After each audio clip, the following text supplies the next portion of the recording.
Welcome to the Whatever Dating Talk podcast, where we try to make sense of the modern dating hellscape. I'm your host, Brian Atlas.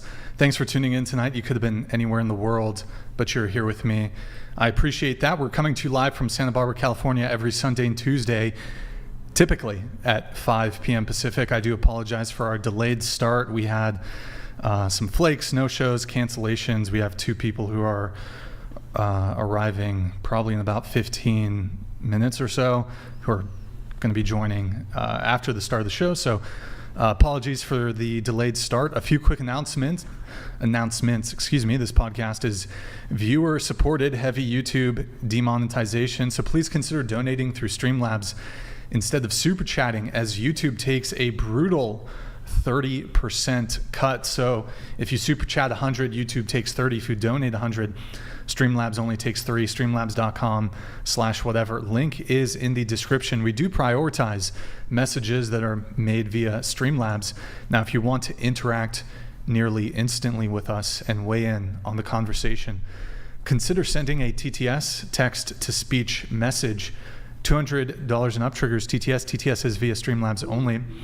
If your chat or TTS is too toxic, we reserve the right to skip it. Please see the description for all other triggers and full details. We have channel memberships. To become a member, you can hit the join button. Tier 1 is just $5 a month. Lewis, thank you for the gifted 10 memberships. We're also live on Twitch right now. Guys, pull up another tab. Go to twitch.tv/whatever. Drop us a follow and a Prime sub. That's twitch.tv/whatever. If you have Amazon Prime, you can link it to your Twitch. It's a quick, easy way to support the show every single month. It's bugged, boys. I think it's been a minute since the Prime last came in, so it's probably got bugged again since then. So if somebody could help. Test it out. It's bugged, boys. We got merch, shop.whatever.com. I'm wearing our Whatever hoodie. If you like it, get yourself one. Follow us on Instagram at Whatever. Any girls who want to be on the show, DM at Whatever on Instagram. If you can make it to Santa Barbara, follow me on Instagram at BD_Atlas. I never post on there. I'm not going to clog up your feed with a bunch of food photos. Check out my nonprofit movement, Big Labia Matter, or BLM for short. It's really the pressing issue of our time. 10,000 labiaplasties, a year in the USA. Tragedy. If you can't catch the full shows, we have Clips channels. Link for those are in the description. We have a private Patreon members only Discord. That's discord.gg/whatever. Discord.gg/whatever. We post behind the scenes. We post hate mail. We post all kinds of cool accolades. It's a great community, so be sure to check it out. That's discord.gg/whatever. Let's see. Disclaimer. The views expressed by the guests do not necessarily reflect the views of the Whatever channel. So with that said, and without further ado, we're going to have the guests introduce themselves. So please tell us your name, age, location, and occupation. Go ahead. Hi, my name is Arlena, and I'm 20. I'm from San Francisco, but now I live in Orange County, and I do social media. And I go to Cal State Fullerton for business marketing. You're doing your undergrad? Mm-hmm. All right. And your major is business marketing? Business marketing. Got it. Okay. 3rd year. Mm-hmm. All right. Welcome. What about you? Hi, I'm Rachel. I'm from Vancouver. I'm 39 years old, and I'm a server. Vancouver. I'm from Montreal, but I live in Vancouver. Oh, like Montreal. That's in Quebec? Yeah, Quebec. It's like east. So you're like a Québécois. I'm a Québécoise. When you're girl, Québécoise, but if you're guy, Québécois. Tu parles français? Oui. Ah, c'est bien ça? Toi aussi? Un peu, juste un peu, mais pas très bien. Ben non, tu parles bien. Ah, merci. Ça me fait plaisir. Eh bien donc, peut-être. Peut-être, maybe. Yes, maybe. You're good. On va parler un peu de français. Oui, personne va comprendre, mais eh bien, on s'en fout. C'est bien ça. Et toi? And you? Hi there, I'm Bianca. I'm 22. I'm from King City, and I am a care provider for kids on the spectrum. All right. School? Are you in school at all? Or? Not right now. Not right now. And did you say your occupation? Server. Got it. Okay. Bartender? Or used to be? No, I did kind of everything in the restaurant industry, but I'm a server. All right. And then any schooling?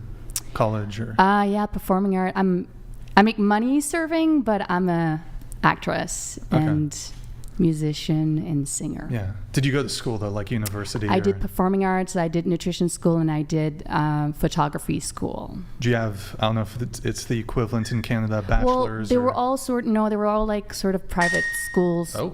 Beating Cheeks donated 200.03美元. I am testing the customization you did for me.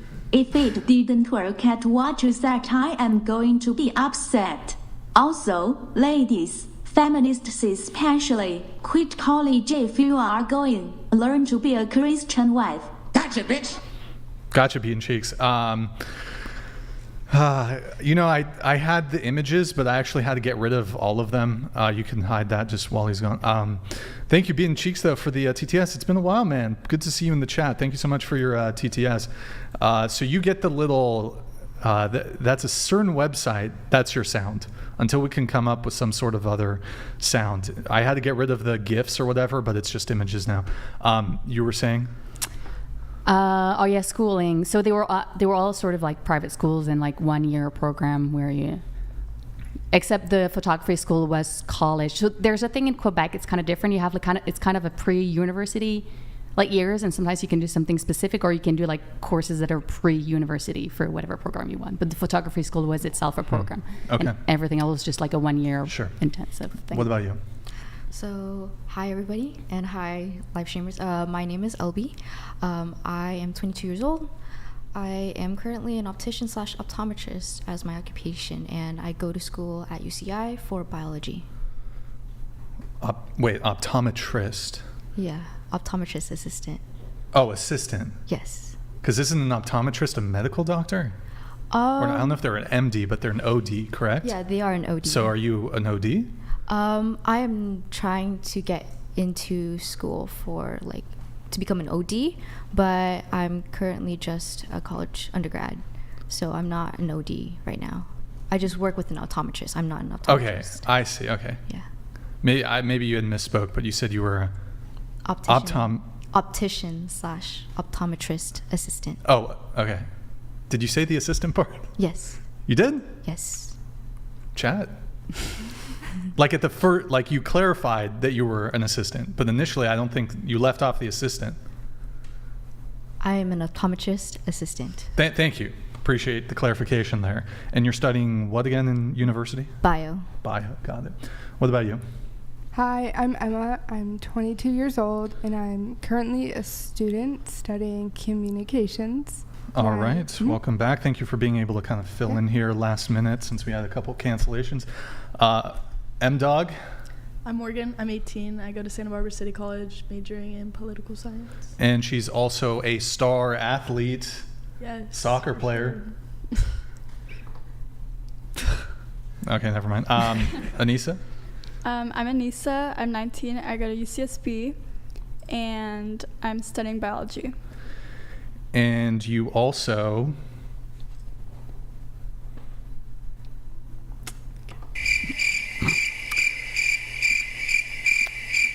are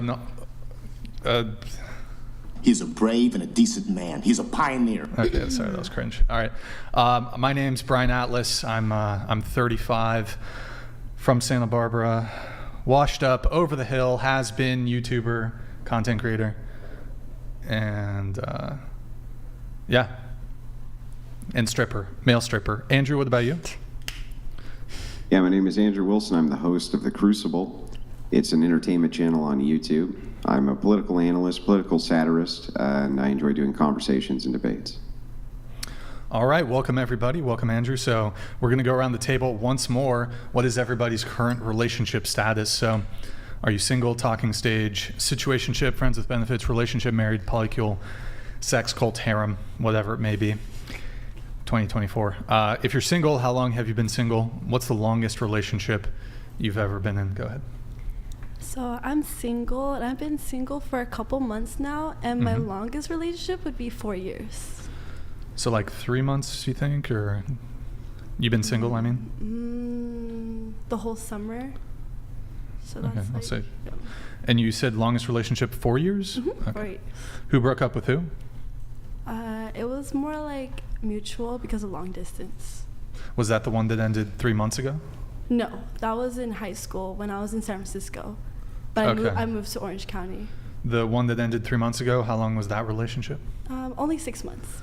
Who broke up with who? He broke up with me. Why? Because I was, he said that I was very, like, clingy. Clingy, okay. Yeah. Okay. Mm-hmm. Are you clingy? Was he wrong? Maybe. Were there specific things that he told you he didn't like? I guess it was more of like, it kind of like ended it really fast. I feel like because he didn't take any accountability or anything like that, but For what? for like his actions and stuff like that. What did he do? So he would constantly like get mad at me and yell at me in like public settings and stuff like that, and he would blame me for it. And with me, it's So what was an example of a time he blamed you? Like what was his justification for the public yelling? Let's see if I ever can remember. I feel like every little thing I do, he would just like get really mad because he just had anger issues. And my love language is like quality time, so I love like spending quality time with him, but he saw that as really annoying. So that's why he viewed it as clingy. So you felt also you were walking on eggshells a bit Yeah. because he was quick to anger. Yeah. Okay. If there's one thing, aside from being clingy, is there anything else you did wrong in the relationship that you can point to? That was the only thing. Okay, the cleanness. All right. All right. So he would like people around would hear him yelling at you, or like how crazy was the yelling? It was pretty bad, I would say. Well, in a public setting, we were at Disneyland, and he would yell at me and other things that I can't say. Like I can't say it. like hit you? Yeah. In public? Yeah. Well, I mean, even if it was in private, that would not be a good thing. I'm just clarification there. But yikes. Okay. At Disneyland, Yeah. did Goofy come up and like fuck him up or some shit, or what? No, but people were staring, and I think they wanted to like help me, but it was like at midnight, so everybody was tired and just going home at that point. Wait, so just to be clear, it was still Disneyland. There's still some people around, but There was a lot of people. It was a lot of people. A lot of people. And he was smacking you around, and nobody came to help or anything. People were looking for sure, but no one helped. Damn. Okay.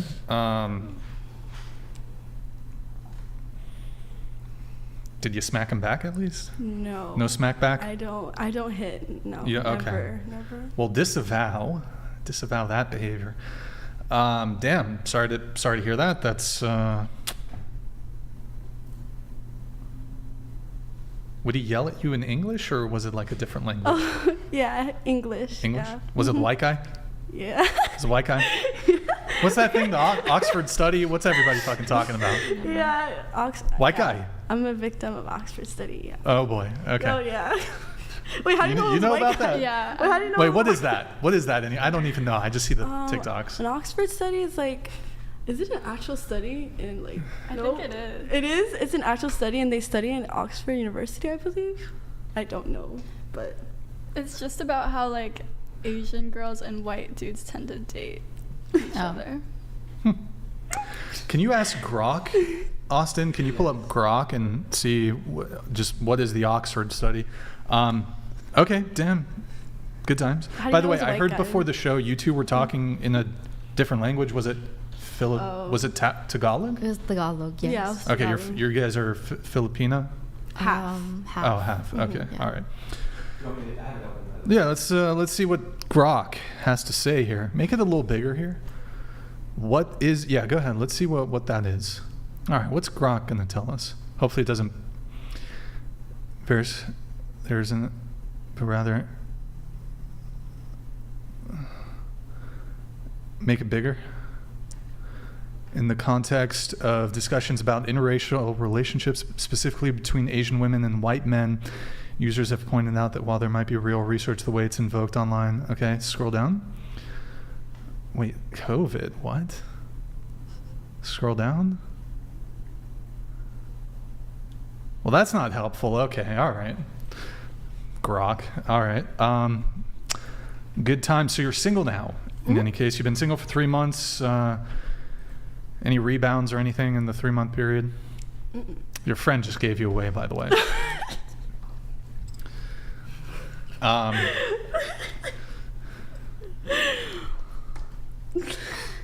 Girl. What do you know? What do you know?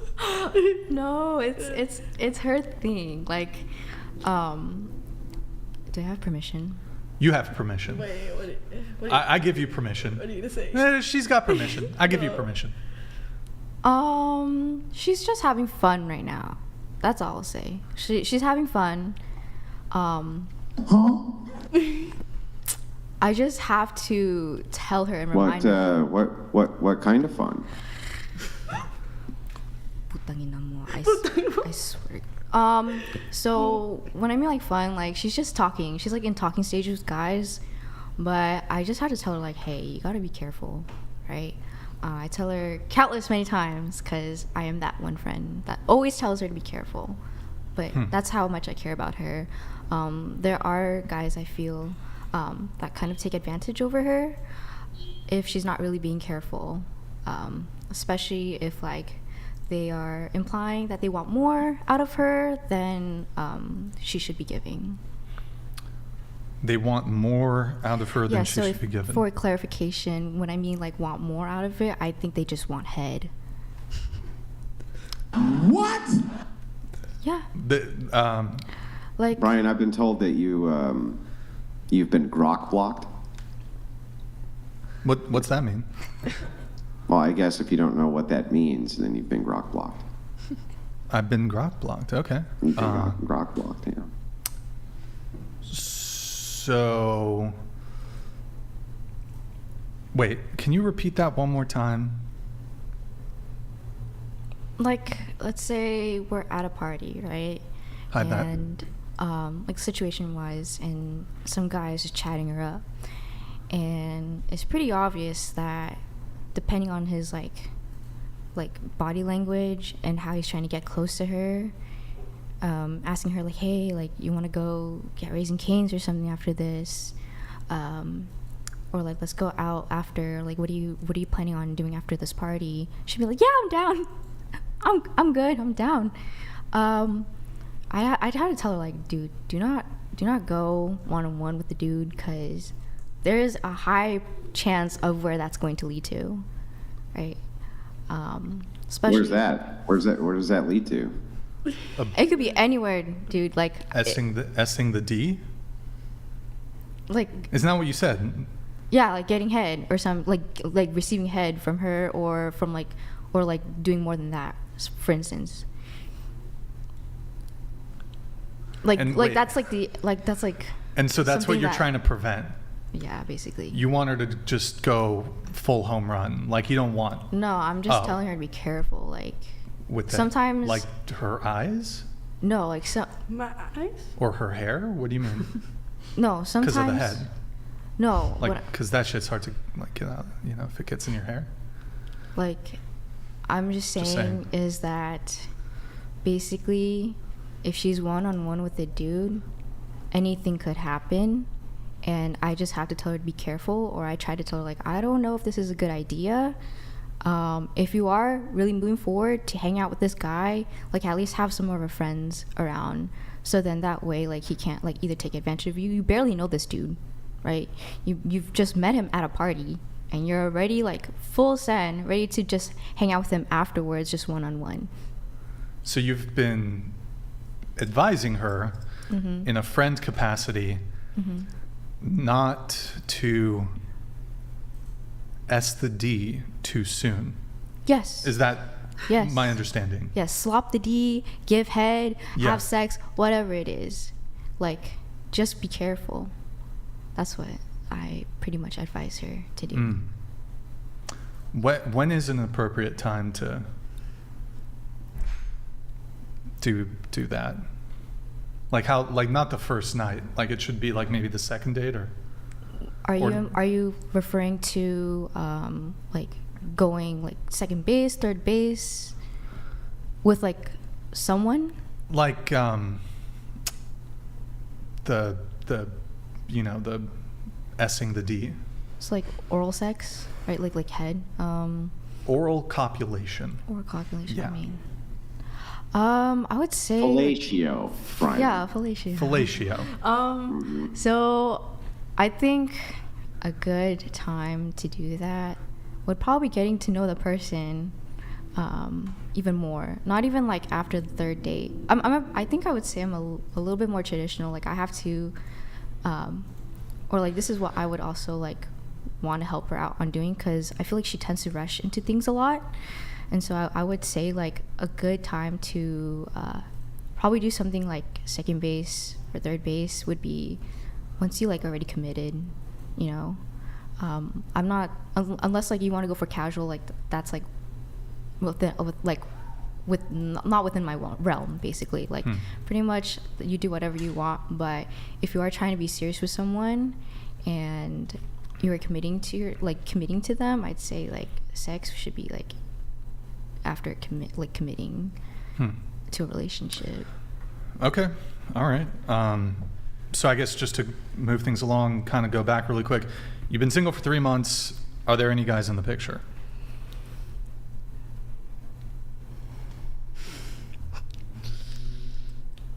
Yeah. Yeah. Currently, like you're seeing? Seeing? Hanging out with? Yes. One. Just one? Just one. Are there other guys that you're talking to? No. No. Oh, okay. All right. When's the last time you saw him? A couple of days ago. Okay. All right. What about you? I am single. Been single for like a year and a few months, I think. And my longest relationship would be, I'm not sure, probably like around 2 years or 2 years. 2 years? Probably, yeah, something like that. Ever married? No. Any kids? No. So longest relationship, 2 years. Is that the one that ended a year ago? No. Okay.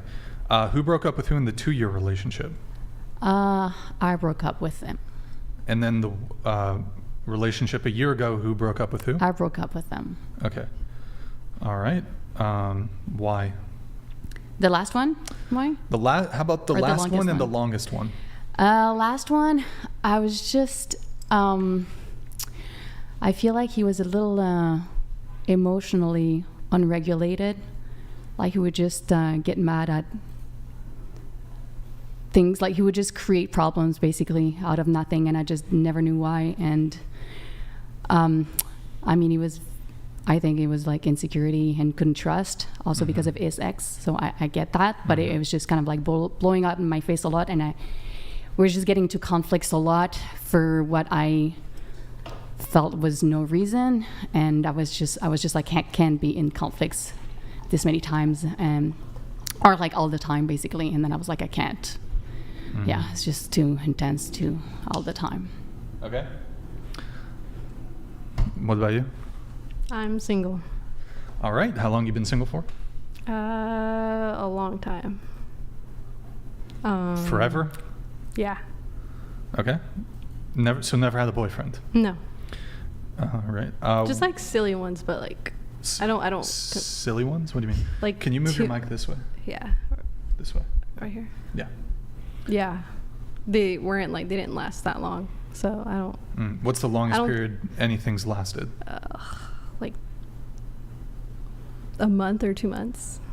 2 months. So 2 months is the longest you've been talking to a guy, hooking up with a guy. Okay. 2 months. Never boyfriend girlfriend title? No. Well, your online boyfriend doesn't count. No. That you met on Discord. I guess he did ask me out, but I didn't like take it seriously. Like, I didn't really like him. So I don't know. I just felt bad. So I kind of just was like, we parted ways, you know. Wait. So when you say he asked you out, he asked you to be his girlfriend? Yes, but I said yes. Oh, you said yes? I said yes. But you didn't like him? Like, I did, but I didn't. Like, I did, but... What? Okay. So yeah. you liked him, I but felt you bad didn't because, like him. yeah, I don't know. I guess he was nice and all, but, like... He had, like, a micro penis? Physically, like, I didn't like him. Was it... He was just nice. Oh. Yeah. He was nice. He wasn't mean enough to you. Like, if he was mean to you, then you would have dated him. Like all the other girls here. No. What? Like, Sorry. Did I say that out loud? My bad. yeah, but... Okay. Yeah. So, but have you had, like, friends with benefits? No, I did have, like, a situationship, like, 2 years ago, but... Millionaire Bachelor donated $200. Andrew Wilson, aka Third Baby Daddies. Are you running from Millionaire Bachelor? Who's that? I am your daddy now. Hi, Rachel. Just a troll. Follows me around the internet. Okay.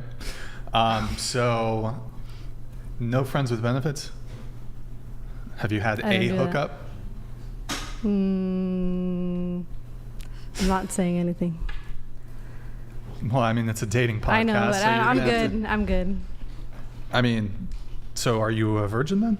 I'm not saying anything. Is that I mean, you're on a dating podcast. We talk about dating. Okay, I'm not saying anything. Okay, I mean. Okay. So you're just going to refuse to answer any questions that No, pertain I'll to... answer questions, but I'm just not going to respond to the ones that I don't want to. But without having an understanding of the scope of your relationship history, I told you it's difficult for me to... I told you I was in a situationship 2 years ago. Okay, but like, did you guys hold hands? Yes. Huh? Yes. Right, but like, is that the extent of your relationship experience? Is hand holding? Because I'm going to tailor questions. Hold on. I'm going to tailor questions to you based on my sense of your relationship experience. So, I mean, if you're just refusing to answer a fairly basic question, I mean, how do I have a conversation with you?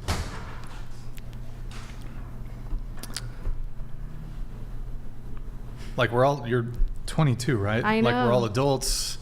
Sex is a normal thing people have, not a big deal.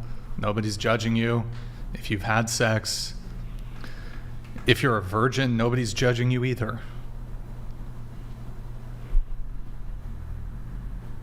So, given my further explanation, do you want to perhaps contribute to the conversation and answer the question?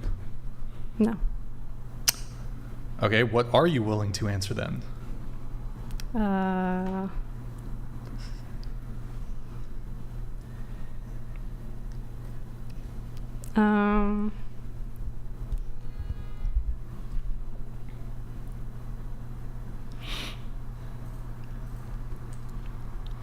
It seems anything but that. Yeah. I mean, am I off base here for having an expectation that the panelists engage in good faith conversation and answer the questions? That I don't think, I'm not asking you for like specific details about specific sexual acts, but I mean, I don't think we're in the 1800s here disclosing whether you've had sex before or not. Can I just I don't want to answer. That's it. That's pretty much it. That's fine. You don't have to answer it, but I'm just trying to explain to you my kind of all right. Okay. Well, I'll see how this goes, but all right. What about you? I'm single. By the way, Chad, it means she's not a virgin if she refuses to answer the question. All right. You're single? Yeah. All right. How long you been single for? For 3 months. All right. 3 months.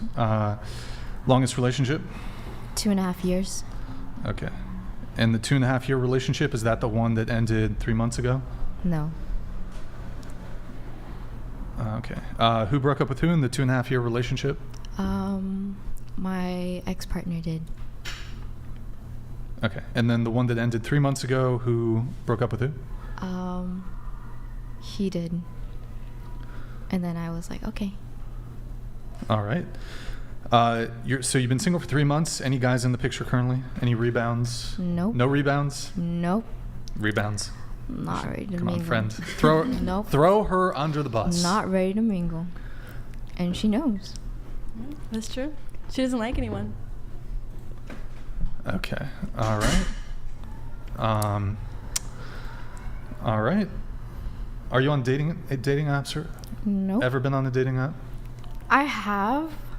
I had Hinge for like 2 weeks, and I hated it. All right. What about you? Single. I've been single for, I believe, 2 years. My longest relationship was about 2 years. All right. 2 years. Okay. And the 2-year one, who broke up with who? Technically him. Got it. Morgan. Single. All right. How long you been single? 6 months. I think, yeah. Longest relationship? 2.5 years. All right. Anissa? I have a boyfriend. We've been together for 4 months. And then my longest relationship before that was a year. All right. Cool. Andrew, what about you? I'm happily married and have been for a long, long time, well over a decade. Okay, cool. All right, thank you. Appreciate that. So while we do, I'm wondering, let's save the bow video for a little bit later, Austin, but we have bow version 2.0.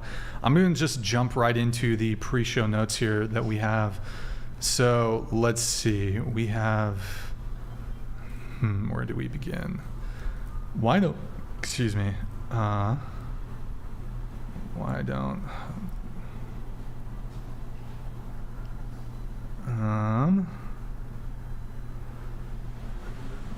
we'll start with Irene. Irene, right? Arlena? Oh, no. Okay, hold on. Okay, I'm sorry. I got my notes. Arlene, there's an Irene that's supposedly coming. You said your friends and I have crazy stories. Perhaps I'll give you one and then you can give me another some point later. But you said you went on a date with an influencer that was love bombing you and said he wanted your babies and to marry you. He asked you to be his girlfriend on text. Can you give us a bit of a kind of elaboration a little bit on this story? Okay, so he is more of an actor, I would say. I don't know if I can say which Netflix series it is. I don't know if I can say that. Yeah, I want to know. You want to know? Okay, yeah. It's pretty popular, so you can guess.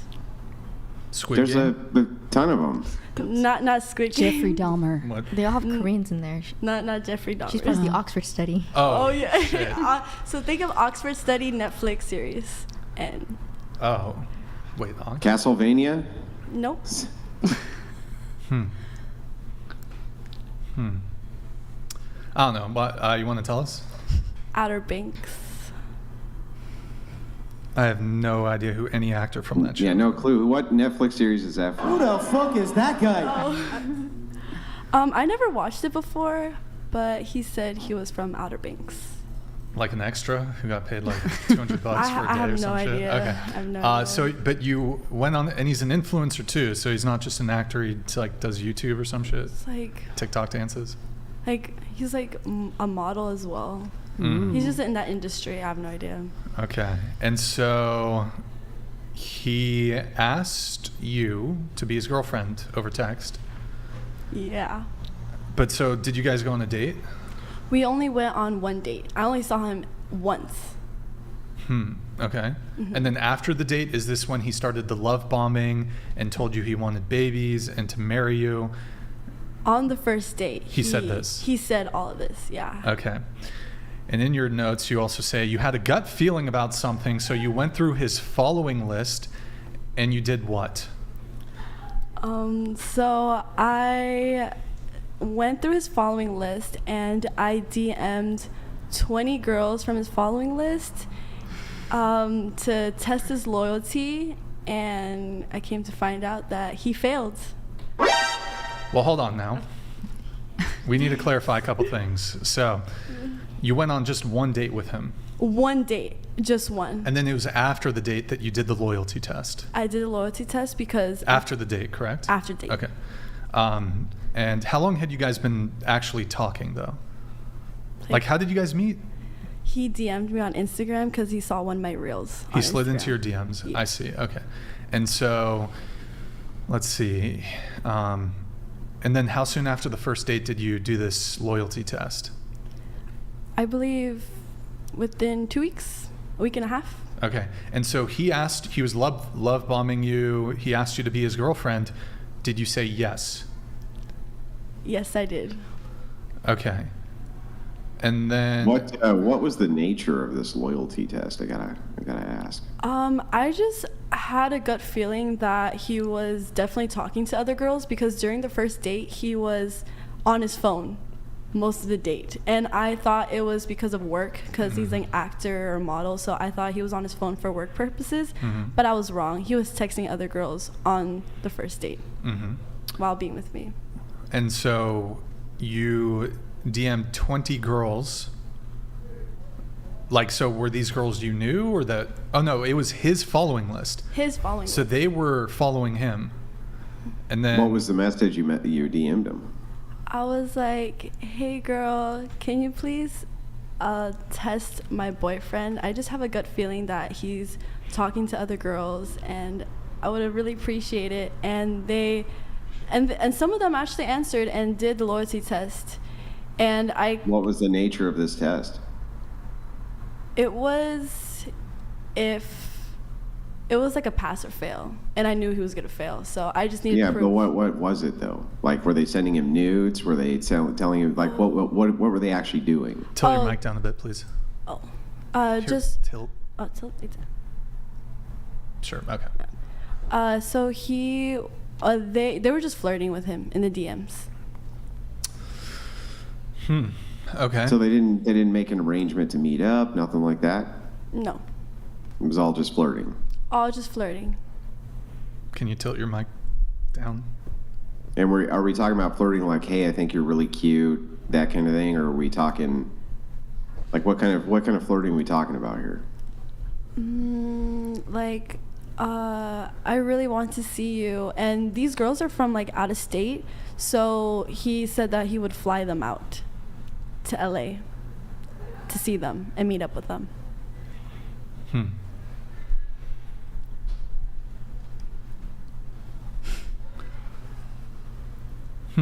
Because if I haven't done this, I would have never known, and I would still continue being with him. So I felt like I needed to do that, because no one was gonna tell me, so I had to find out myself.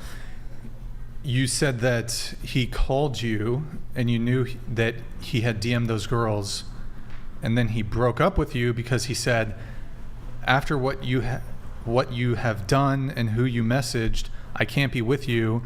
I have health issues and family problems, so yeah, but I'm talking to someone, so I want some space.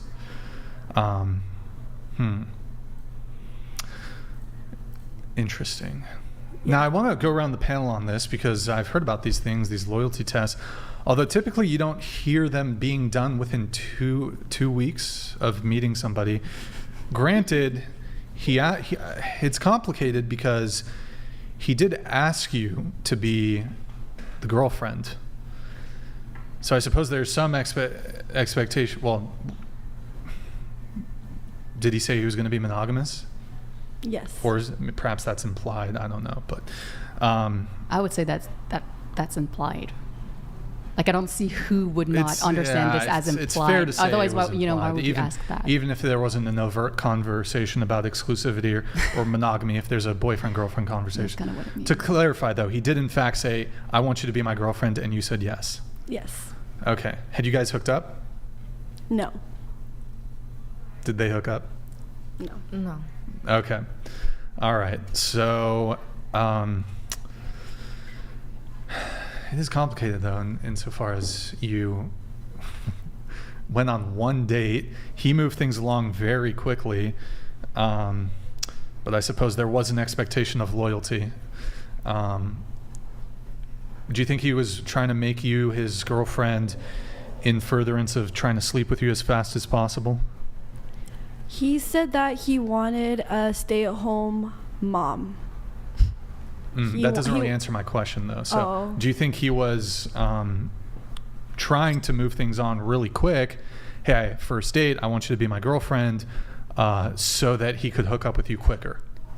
No, I don't believe so. I think the reason why he did that was because he's like, he wants to settle down. So he's kind of like moving things kind of quickly. Okay.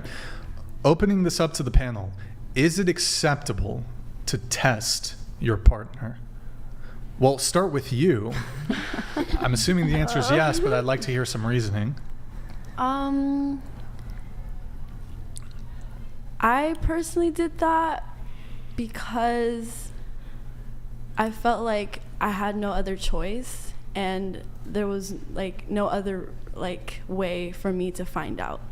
And I feel like with my like gut feelings, I would always like, my gut feelings is always right. So I just went through with it. But I know some people probably think that's wrong. Mm-hmm. Have you done a loyalty test before?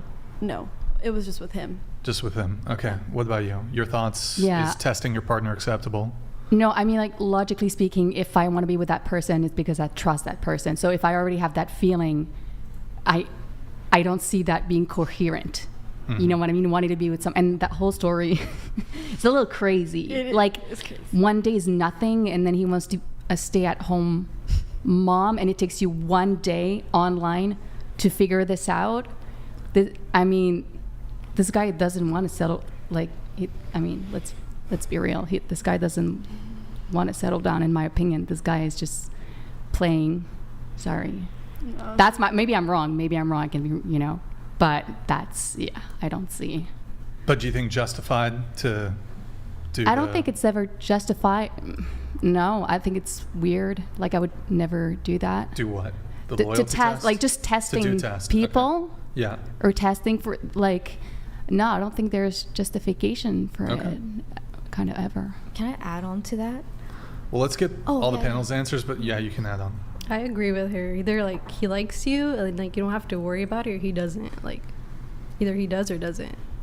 Like he likes you, and like you don't need to like he'll show it to you like he likes you and he's interested. And I don't think there's a reason for him to like, there's no reason for you to be like testing if he really likes you, like his loyalty towards you.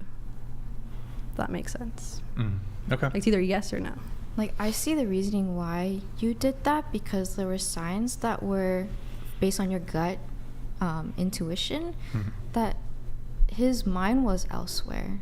So I understand why you would do that, but at the same time, usually when people pull loyalty tests when it's really not necessary, it really shows deep down you did not trust that person, and your partner could definitely be offended by that. Doing loyalty tests without actual proper communication of like expressing your, let's say, your insecurities or anxieties about certain things, or not getting clarification on like acts and stuff like that, already leads to like a downhill towards a relationship. So it's not really as justifiable as a lot of people would think to do. Have you ever done a test like this? No. Have you done a test like this? Done a test like this? Test like this? Test like this? Test like this? You mentioned that there were signs that led her to believe that he was potentially not serious or whatever, and these signs were that he was like on his phone or whatever. You guys are never on your phone at all when you're around a guy, ever? Never. So your phone is always, you don't check it once when you're with your boyfriend. You're never on your phone in front of your boyfriend. You've never checked your phone. Oh, definitely. Yes. Whoa, that's cheating. Or I have suspicion of you cheating. Now you've just given me justification because you looked at your phone for 5 minutes while we were hanging out, I now have justification to test you. Is that fair? No, it really depends on Hold on. Depends on what? Depends on the situation. So, see, I wasn't really there, so she could fully explain to you like what the interaction probably looked like. Fully explain to us what he was doing besides just being on his phone. So I would ask him questions, you know, like first date questions, like, oh, like, where do you work? What do you do? What do you like? Your hobbies? And with me asking him those questions, he would just be on his phone. He's like, wait, what? Can you repeat that again? Because he's like texting other girls on our first date. And I didn't know he was texting other girls. I realized that when I tested him. And I did ask him, are you like talking to other girls? And he said no. So he did lie to me.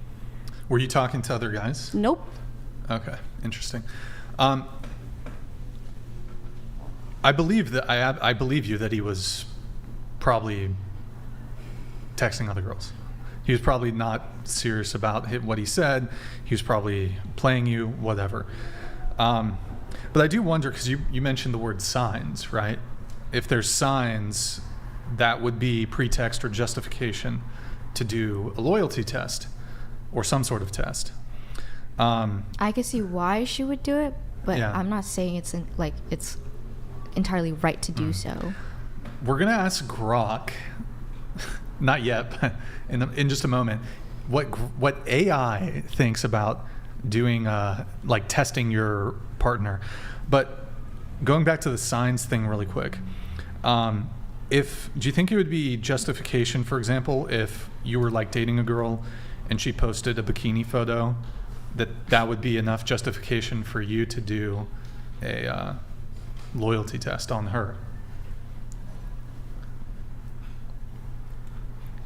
Or if she like went out to parties and dressed revealing, would that be? No. That's not enough justification? I mean, again, when it comes to relationships, it's really a matter of trust, I believe. Let's say, because I do see this from time to time, where my friends would tell me like, hey, I don't know if my man's cheating on me, and I was like, okay, like, just tell me what is, or like, it's obvious like he's clearly putting interest in something else, which happens to be his phone. When you're in a restaurant sitting down, right, you want to give your full attention to like the person you're with. You want to be in the moment, be with your partner. They're looking, you know, smiling. You would be like asking, oh, like, what's up? You know, like, what's got you smiling? And if they're not willing to like, obviously like either disclose like, oh, I'm just talking to my friend. I'm like, okay, cool. But you're like, oh no, it's nothing. Then I'm like, okay, like, why is it not something that's like open to share? You know, it could be like a cat video or anything, or it could be something funny. But if it's like something like you're like vehemently against of like disclosing, then I'm like, okay, like, it has to be like more than one instance, I believe, for sure. Andrew, any thoughts on these sorts of tests in relationships? Yeah, I did want to dive into it a little bit with you. Let us assume for a minute that you had a crystal ball that could tell the future. And you knew that if you DM'd all of those women, they would respond and he would then fly them out and do all of this. But had you done nothing, he would have stayed with you for the rest of your life and never gone with another woman. Just knowing that if the opportunity presented itself, at least in the beginning of the relationship, would you still have not gone with the guy?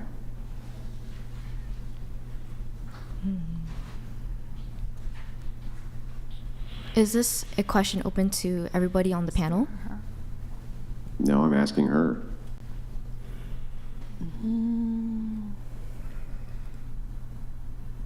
So with the crystal ball, I already knew that he was doing that, correct? Correct. So, well, you knew that if you had DM'd all these women, that he would fly them out and this kind of thing. But you also knew that if you never did DM any of those women, that he would be with you for the rest of your life and there would be no problems because those opportunities did not present themselves. Would you still stay with him and never have DM'd those women? Or is it just the knowledge that he would do it enough? I felt like, I guess I never trusted him, so I still wouldn't be with him regardless, because Okay. yeah, Gotcha. I still wouldn't be with him. All right. Thanks. Appreciate it. But- Do you have more, Andrew, or? I mean, not really. I'm just okay. figure out when we're talking about shit testing. Like, I understand the concept of it. You're trying to set the other person up to see what they'll do, this type of thing. But it also adds opportunities that they would not normally have, and interest from women or other people they would not normally have. And so I just kind of wonder, is it just the idea that they would do that? Or if you never shit tested them and they stayed, and gave you a good life for this type of thing, it's just the foreknowledge of knowing that enough. It's just knowing that they would have done that enough. Let's go to Grok really quick. Let's just see what Grok says, and then we'll get the next thing going. Yep, go ahead. All right. The concept of testing a partner in a relationship can be quite nuanced depending on the methods and intentions behind the test. Here's a balanced perspective.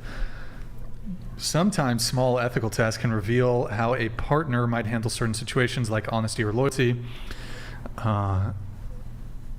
Observing how they react to a situation where they could easily lie or cheat but choosing not to can be telling of their character. Some tests are more about creating scenarios where communication is encouraged.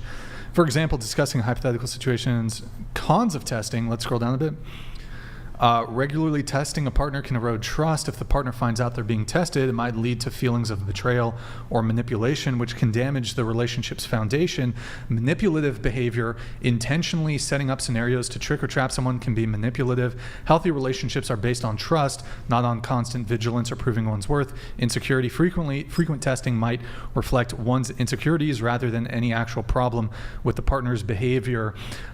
This can lead to a toxic cycle where no amount of testing will ever reassure the tester. So I do actually have a couple follow-ups on this here. So would you guys be upset, or would you be upset, since you did the loyalty test, if you got loyalty tested and you passed, but you found out that you got tested?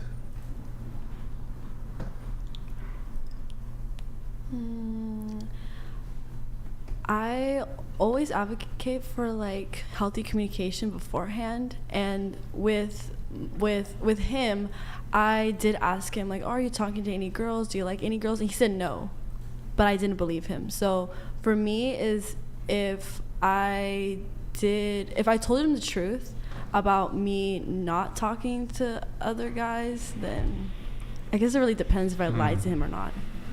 Okay, I have.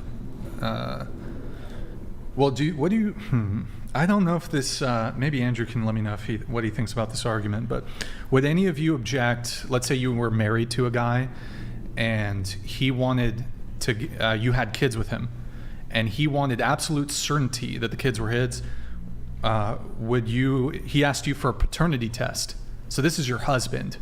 You guys been dating for years, you got kids together, maybe even you're married, whatever. Would you be offended if he asked you for a paternity test? I would say yes, because it shows that he doesn't trust me. Because I feel like at that stage in marriage, it's like, if you don't trust me, then you shouldn't be with me. Yeah, I'd be offended. And I think it would break something for sure. I'm not saying I wouldn't do it, but I think that would mean there are other issues, like there is something to talk about. But yeah, so I'd be refuse offended. the paternity test? No, I said I'm not sure I would refuse it, but I think it would break something because the trust is. Would you refuse it? I would do it. You would do to it, show proof. But it would destroy your trust, right? Yes. Okay. Would you do a paternity test? I would, but I would be upset that he doesn't trust me. You'd be upset? Yeah. Okay, what about you? Yeah, I'd do it. Would you be upset at all? Honestly, thinking about it, not really. Just because at that stage, I know if I know my partner well and he's like a little bit anxious as a person, I'm just like, okay, you know what? Just to give you peace of mind, here, we'll do it. And then if he gets his answer and he's like, oh, thank the Lord, and I'm like, okay, like you just wasted money and time just to do this test, but whatever, like move on. Okay. Yeah. Your thoughts? I would do it, but I do feel if there is no reason to not be trusted, I guess if I gave him a reason for him not to trust me, then I do feel that's valid. But even asking for it, I do feel it's going to ruin a lot for our relationship. Would it end the relationship if you asked for one? Emotionally, I'm not sure about. You got to speak into the microphone. I'm not sure about like physically end the relationship, but definitely emotionally for me. Wait, it would emotionally end the... Like the connection between Wait, it us. wouldn't physically end the relationship? So you guys would still fuck, but you wouldn't be in love? Is that what you're saying?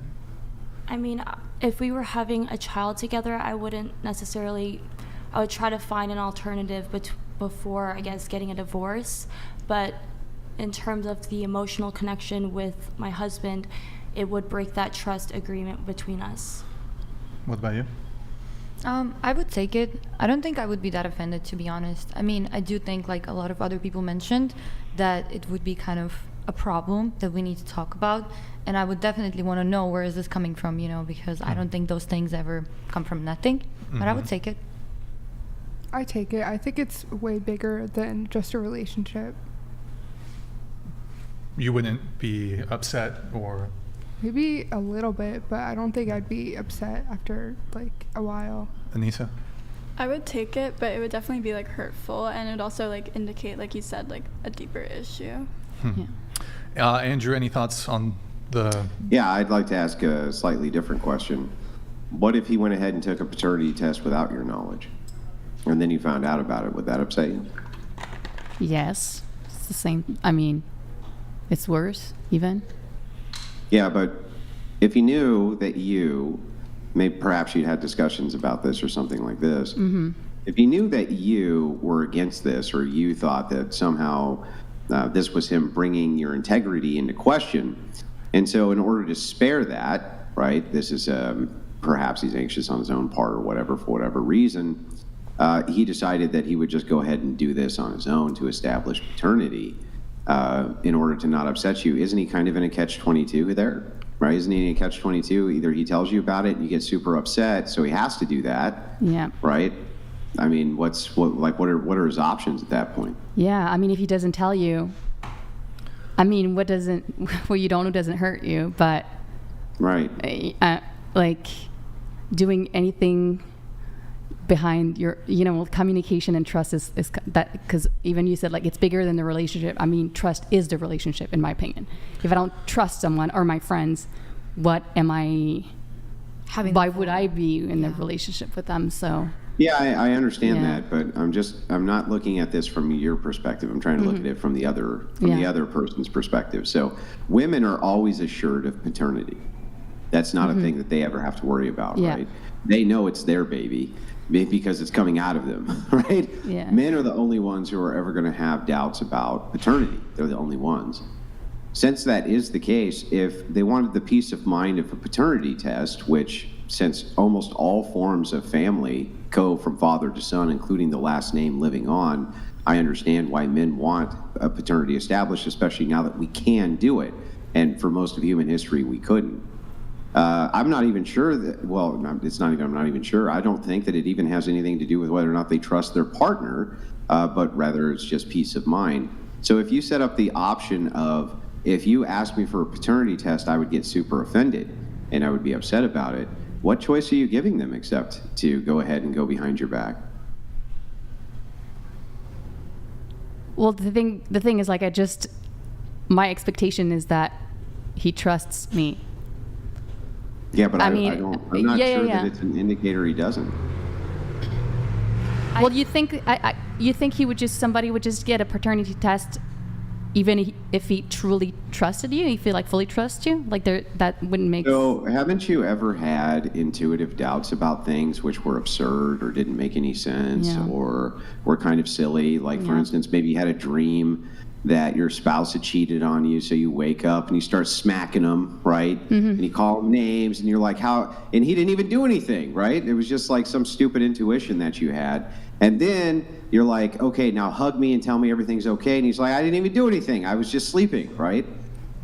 So you can have, I just find it kind of ironic that you can kind of have these silly intuitions and you want those fears assuaged, but when somebody else might have what you consider to be silly intuitions and you can just put their mind at ease, somehow they're the bad guy, that's a trust issue. Why shouldn't the guy look at you, if you wake them up, for instance, and say, oh, I had a dream that you were cheating, now make me feel better? Why shouldn't he say, how could you not trust me? Oh, that's awful. You don't trust me? Now we have a big issue. Why are you having dreams like that? Wouldn't that be horrible to say?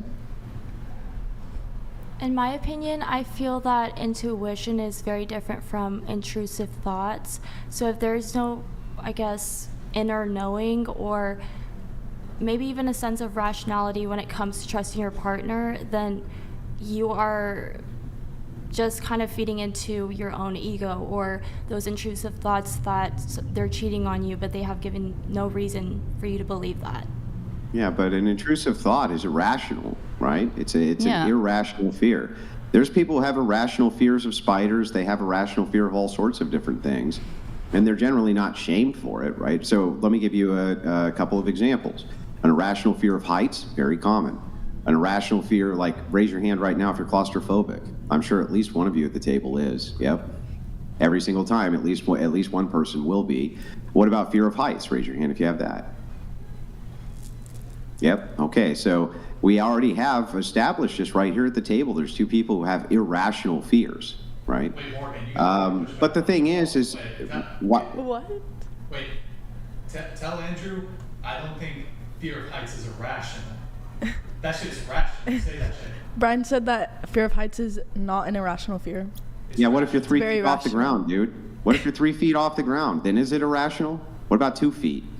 Still. Capacity for injury. What if you're enclosed in a room and you just have a window and you look over and it's 50 feet down and you start getting queasy? These are rational fears. And so the thing is like, if that's the case, if you have an irrational fear that a partner could easily take care of for you, like for instance, you have a bad dream. A woman has a bad dream that the guy cheated. This is so common. In fact, there's entire studies on this phenomenon. Entire studies on women having bad dreams and that they don't mean anything and that it's just a silly intuition. But the number one thing that they ask their partner to do when they have that bad dream is to comfort them. That's the number one thing they ask is, listen, I know that this isn't rational, but I'd like you to comfort me anyway. Yeah. And so now, can you imagine if you could say, okay, if we can swab your cheek right now, right, these dreams will go away from me forever. Wouldn't you want him to do that? I guess. I don't know. Yeah, right. I mean, wouldn't you want him to? Like, if you had dreams, recurring dreams, which you thought he was cheating, there was no evidence of cheating, right? It's all just inside your head. It's all just intuition. And all he had to do was swab his cheek, and he'd never have that dream again. Wouldn't you want him to? I mean, I would self-regulate. I feel like that's something I would deal with myself. If there are no sign, it's really just like random and I'm just like, oh, like, and I don't see how that would come up if you don't see signs. I think it would come from you. Yeah, but you can misinterpret all of the signs, and that could lead to the dream, right? So you could misinterpret everything and have no evidence, be totally wrong. This happens all the time. Why is it okay for you to do that, just not men? I didn't say that. Well, that's what I mean, though. Is like men could easily misinterpret all sorts of things or have all sorts of irrational fears. Yeah. And if you can just kind of, I can just swab my cheek and put all those fears to bed. It seems really silly to me that when the shoe's on one foot, this irrational fear is kind of fine, but when it's on the other foot, it's not, even though women don't ever have to worry about that fear because they're the birthers of the children. They always have paternity established, just not men. Well, I mean, maternity for them and then paternity for men, right? Well, some women sometimes don't know. Either. Well, they may not know who the father is, but they're going to always know who the mother is. Oh yeah. Fathers though, they don't have that guarantee. Women always have the guarantee that this is my child. So, if you can have those irrational fears and ask that those things be like comforted away because it makes you feel better, I don't understand how that's not just the same thing in reverse. Well, I mean, it is the same thing, but that's in what I said goes for in reverse as well. If a woman has an irrational fear or something, I think she has I deal with my shit when I know it's kind of irrational. I don't need somebody else come on. So you've never, ever in your life had an irrational fear like that and asked somebody to comfort that fear away? Like, you've never had that dream? And you've never been like, okay, I had this dream and I'd like to talk to you about it just because it'll make me feel better, right? Never? No, not really, no. No? Okay, well, how many women... But, I mean, I guess it's something, but no, I've never... How many women here have had dreams that their significant other might be cheating? Yeah, or maybe seeing other people. How many times have you thought perhaps they were, even though they weren't, right? You misread the signs. Can we get a show of hands on that? Yeah, I mean, it happens, right? And so the thing is I think that if you were talking to your girlfriends the next day, you said, listen, I had a bad dream that my significant other was cheating on me. And when I woke up, he said to me, you know what? I can't believe you don't trust me. You're a rotten person. I can't believe it. That's awful. And then went and slept in another room. I think that they would all be like, what a jerk. They'd all be like, what a jerk that he did that to you. What an absolute, all he had to do was give you a hug. All he had to do was tell you it would be okay. But then somehow, though, if they ask for like the most important thing on planet Earth, which is just establishing the paternity of their child, that's some kind of big ask, and that to me is just absurd. Well, I mean, asking for support, it's not like asking for proof. It's different. Yeah, it is. It is asking for proof. You're asking them for the same thing. You're asking them to make you feel better about an irrational fear, about something which they know it's not true, right? So your partner, your husband, your boyfriend, whatever, they know they're not cheating on you. Yeah. So it's accusatory. It's accusatory. To be like, even to tell them, oh, I had a bad dream, comfort me. Yeah. That in its own way is accusatory, and it's like, so. But the expectation is like, well, they're men, they should hug us and make us feel better about this stuff. But it's like when it's on the shoes on the other foot, it's offensive, and how dare they? And I just don't understand. It's offensive in both ways, but equivalent would be the guy not asking for a test, but asking for comfort. That's the equivalent of the situation. Be like, hey, is this me comforting and saying like, yes, he's yours? It's the same thing as like, let's say you said like the dream thing you said. Oh yeah, sure. But let's say you could give if the girl was having recurring dreams, you said you would expect them to swab their cheek, right? They would get rid of the dreams forever. Hey, will you just swab the cheek and then my dreams go away forever? All these bad dreams that I have about this irrational fear go away. And you're like, no, that's not appropriate. That's just silly to me. Of course, every man I could imagine would be like, yeah, sure, I don't care.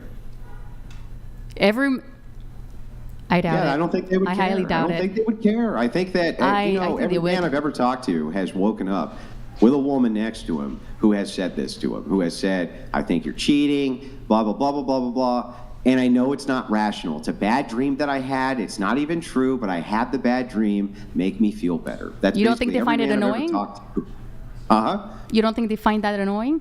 You don't think they feel I think they find it annoying, but I think that because they, kind of adore the other person, that if she was like, oh, if you just swab your cheek with this Q-tip for 30 seconds, I'll never wake you up with this again, I think they would do it. And I don't even think they would complain. I literally don't even think they would complain. I think they'd be like, yeah, whatever, I don't care. I think they'd do it while they're brushing their teeth. I don't think they'd care, right? Can I interject? Sure. Honestly, I see your point. I feel like it doesn't matter if you're a man or woman. Everyone needs reassurance, at least. If everyone has some sort of like fears or worries or anxieties, which is completely fine. That's why when if the guy needs a swab, then to ease his mind, then I'm like, okay, sure. But it does really, again, serves like a means to just talk about like what's really going on. Because here's the thing too, like I'm someone that's like, oh, like, are you like, do you love me? Sometimes I ask like, oh, do you still love me? Like, of course. Like, why you keep asking? It's just a matter of reassurance. But there is a threshold, I feel like, where the more you are showing that anxiety, the more it indicates to your partner that you don't have enough confidence in the relationship. And I feel like having confidence, having trust again, is something that is... Yeah, I'm not sure that I buy any of that. That's like a bizarre psychoanalysis. So here's the thing. people are vastly complex.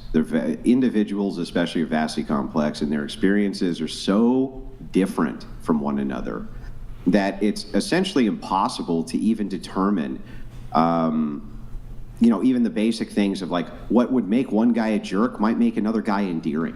What makes one woman, a brat might make another woman, cute to other people. There's everything from presentation to voice structure to people are just overwhelmingly complex.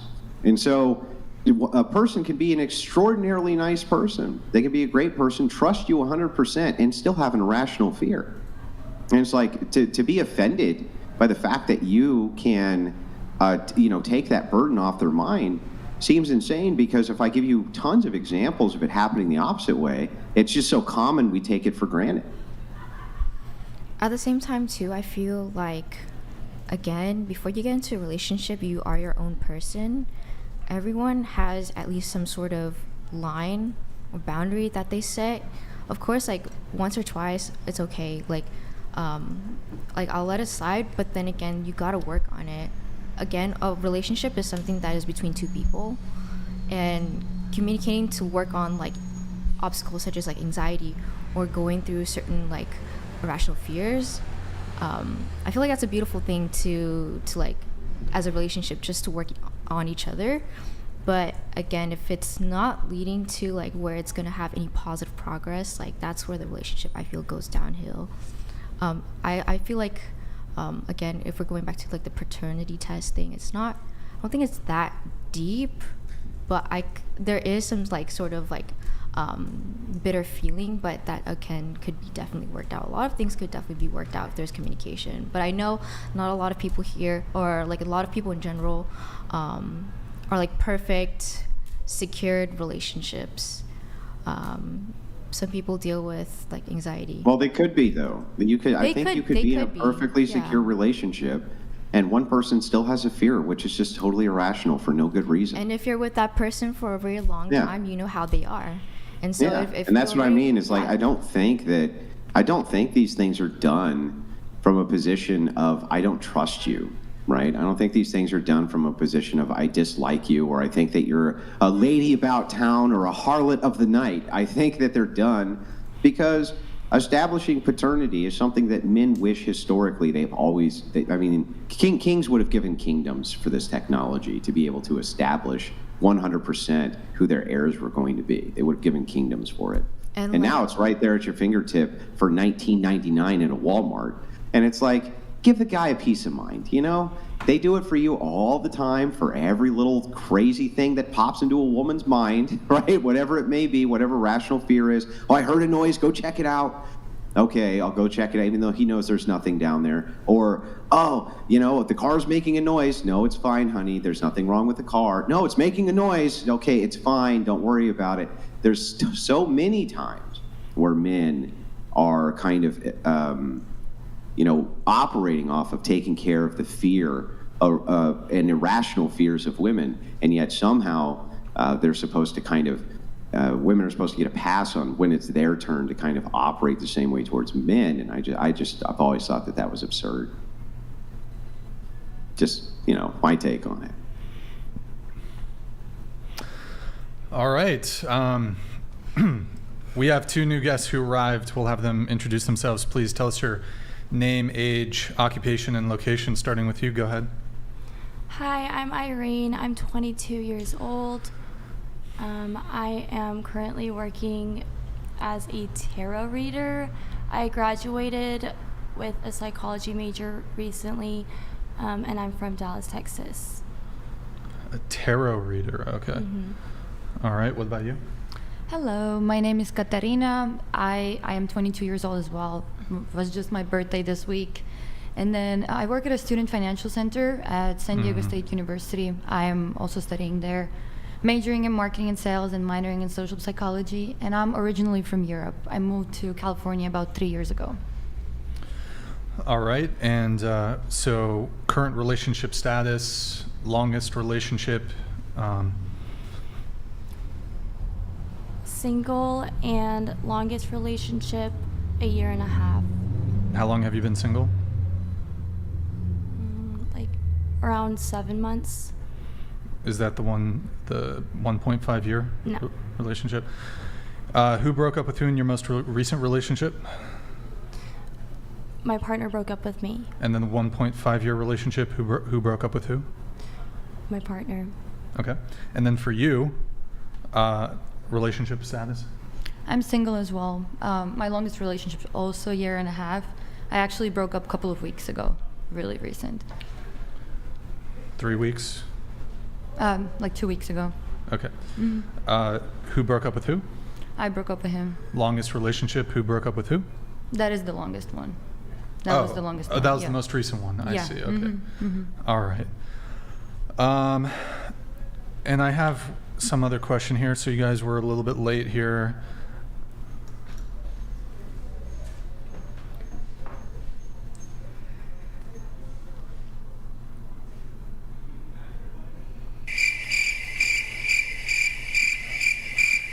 Now that's what I call, okay, that's what I call a test. You see the omission of even a token apology. So why were you guys late? We had a situation with a car. So we rented a car because she came to visit me from Dallas. Mm-hmm. And we rented it, I believe, from Tuesday. And I live in downtown San Diego, and I don't usually have a car. And the parking is an issue for anyone who ever been to downtown San Diego. They know that. And yeah, there was a problem with that. And yeah, we got a ticket, and we had to pick it up. Mm-hmm. So there was this whole issue happening. The car was rented on Tuesday. Yes, Tuesday night. But you rented the car in advance? Yeah, we rented. Well, so we wanted to kind of hang out before the podcast, and she was going to show me around because she doesn't own a car, and Mm-hmm. so we did rent it for a few days in advance. Okay. I suppose that makes it a little more plausible. It's just typically when... I'll just take your word for it on that front. The car was towed? Mm-hmm. So we wanted to... Huh? But, so hold on. You rented the car on Tuesday, so like 5 days ago. Yeah. Did you park the car last night in the same spot you've been parking it in since Tuesday? No, it's sitting. It's street parking, so it changes every time we drive it. It's street parking in downtown San Diego, so we had to find a different parking spot every time. And the car was towed for... So we got a ticket because I guess you can't have a car parked for more than 72 hours, and which is incorrect, by the way. Yes, we'll talk about that later. Yeah. But so for the past couple of days we weren't using our car at all because we were going out, and we got several tickets as well as the car towed. Yeah, because of that 72-hour limit. But why rent the car if you let it sit there for... We weren't planning on not using the car. It just happened to be that way. Okay. Do you have proof of the tow? We can bring it within the car with us. Okay. All right. Okay. Well, there you have it, folks. I'll just take your word for it, I guess. I got my driver's license pretty recently because when I moved from Europe, I didn't get it because they don't really drive around there until they're 18. Mm-hmm. So that might have been our bad a little bit. Not the best parker, but that's kind of the reason for that as well. Yeah. Okay, I'm going to go back to the pre-show notes. So you said... Don't worry, neither are most American women. Don't feel bad. It's not unique to European women. Okay. Well, I'm getting better.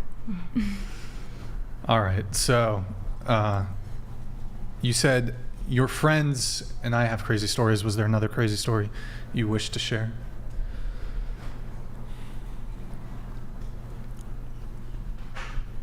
Do you have one? Me? Mm-hmm. A crazy story? Mm-hmm. Not really. I feel like my experiences in dating are kind of, I guess, common. So it's not dude, it's not crazy as yours. That's all I want to say. It's not that crazy.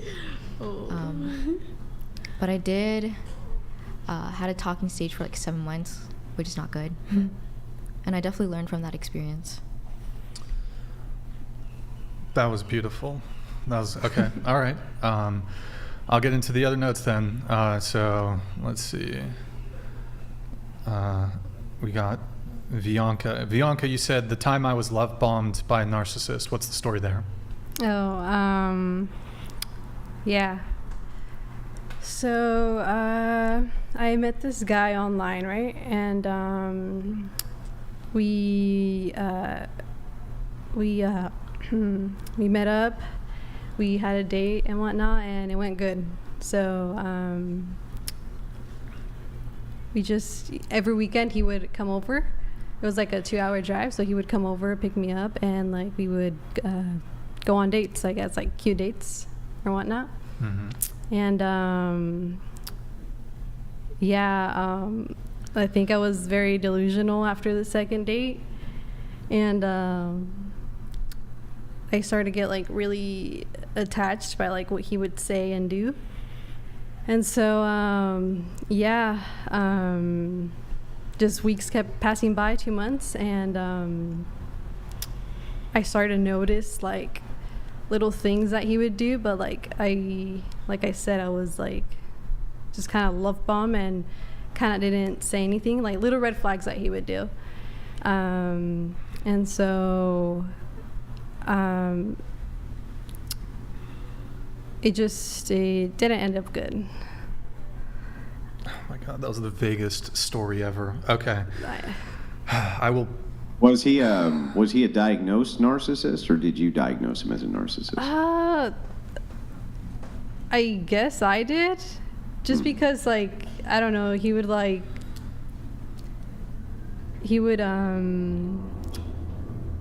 gaslight you? No. It's already difficult enough getting an answer out of her. Just don't interrupt. Let her answer, please. All right. Go ahead. Yeah, so he would like do I'm sorry. Okay. Yeah, so we're just looking for what is the narcissistic type of behavior that you would see that led you to diagnose him as a narcissist? Like, let's say I was going to the gym and like he would like, I would wear something and he'd be like, oh, like that's, it's like a crop top, like, oh, don't wear that. Or like saying like, oh, post this or else like you don't love me, like type, I don't, yeah. He did like verbatim said that? Like oh, like not love me, but like say like, oh, like why aren't you like posting this, like, like whoa, I took a picture. This is Andrew, I'll let you continue in just a sec here, but did everybody at the table and did the chat notice what she just did? So you said he said something.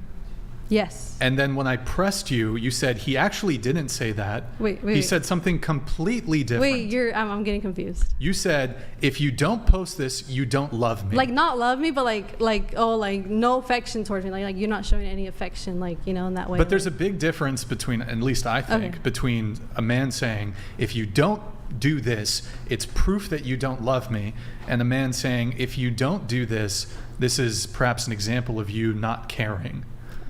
I think that's a big difference. I think we need to be very precise in our language here, because I don't think it's fair to if you're explaining a situation about how somebody has allegedly wronged you, to lie about what they said. But go on, continue.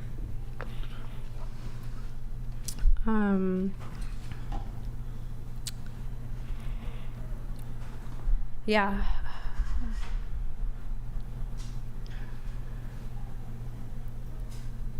Okay, so Andrew was asking what he did that was narcissistic.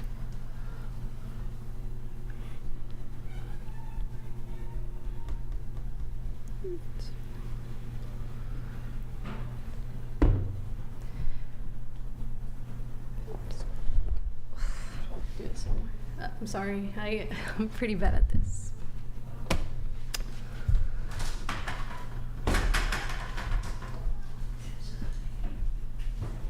¡Afuera!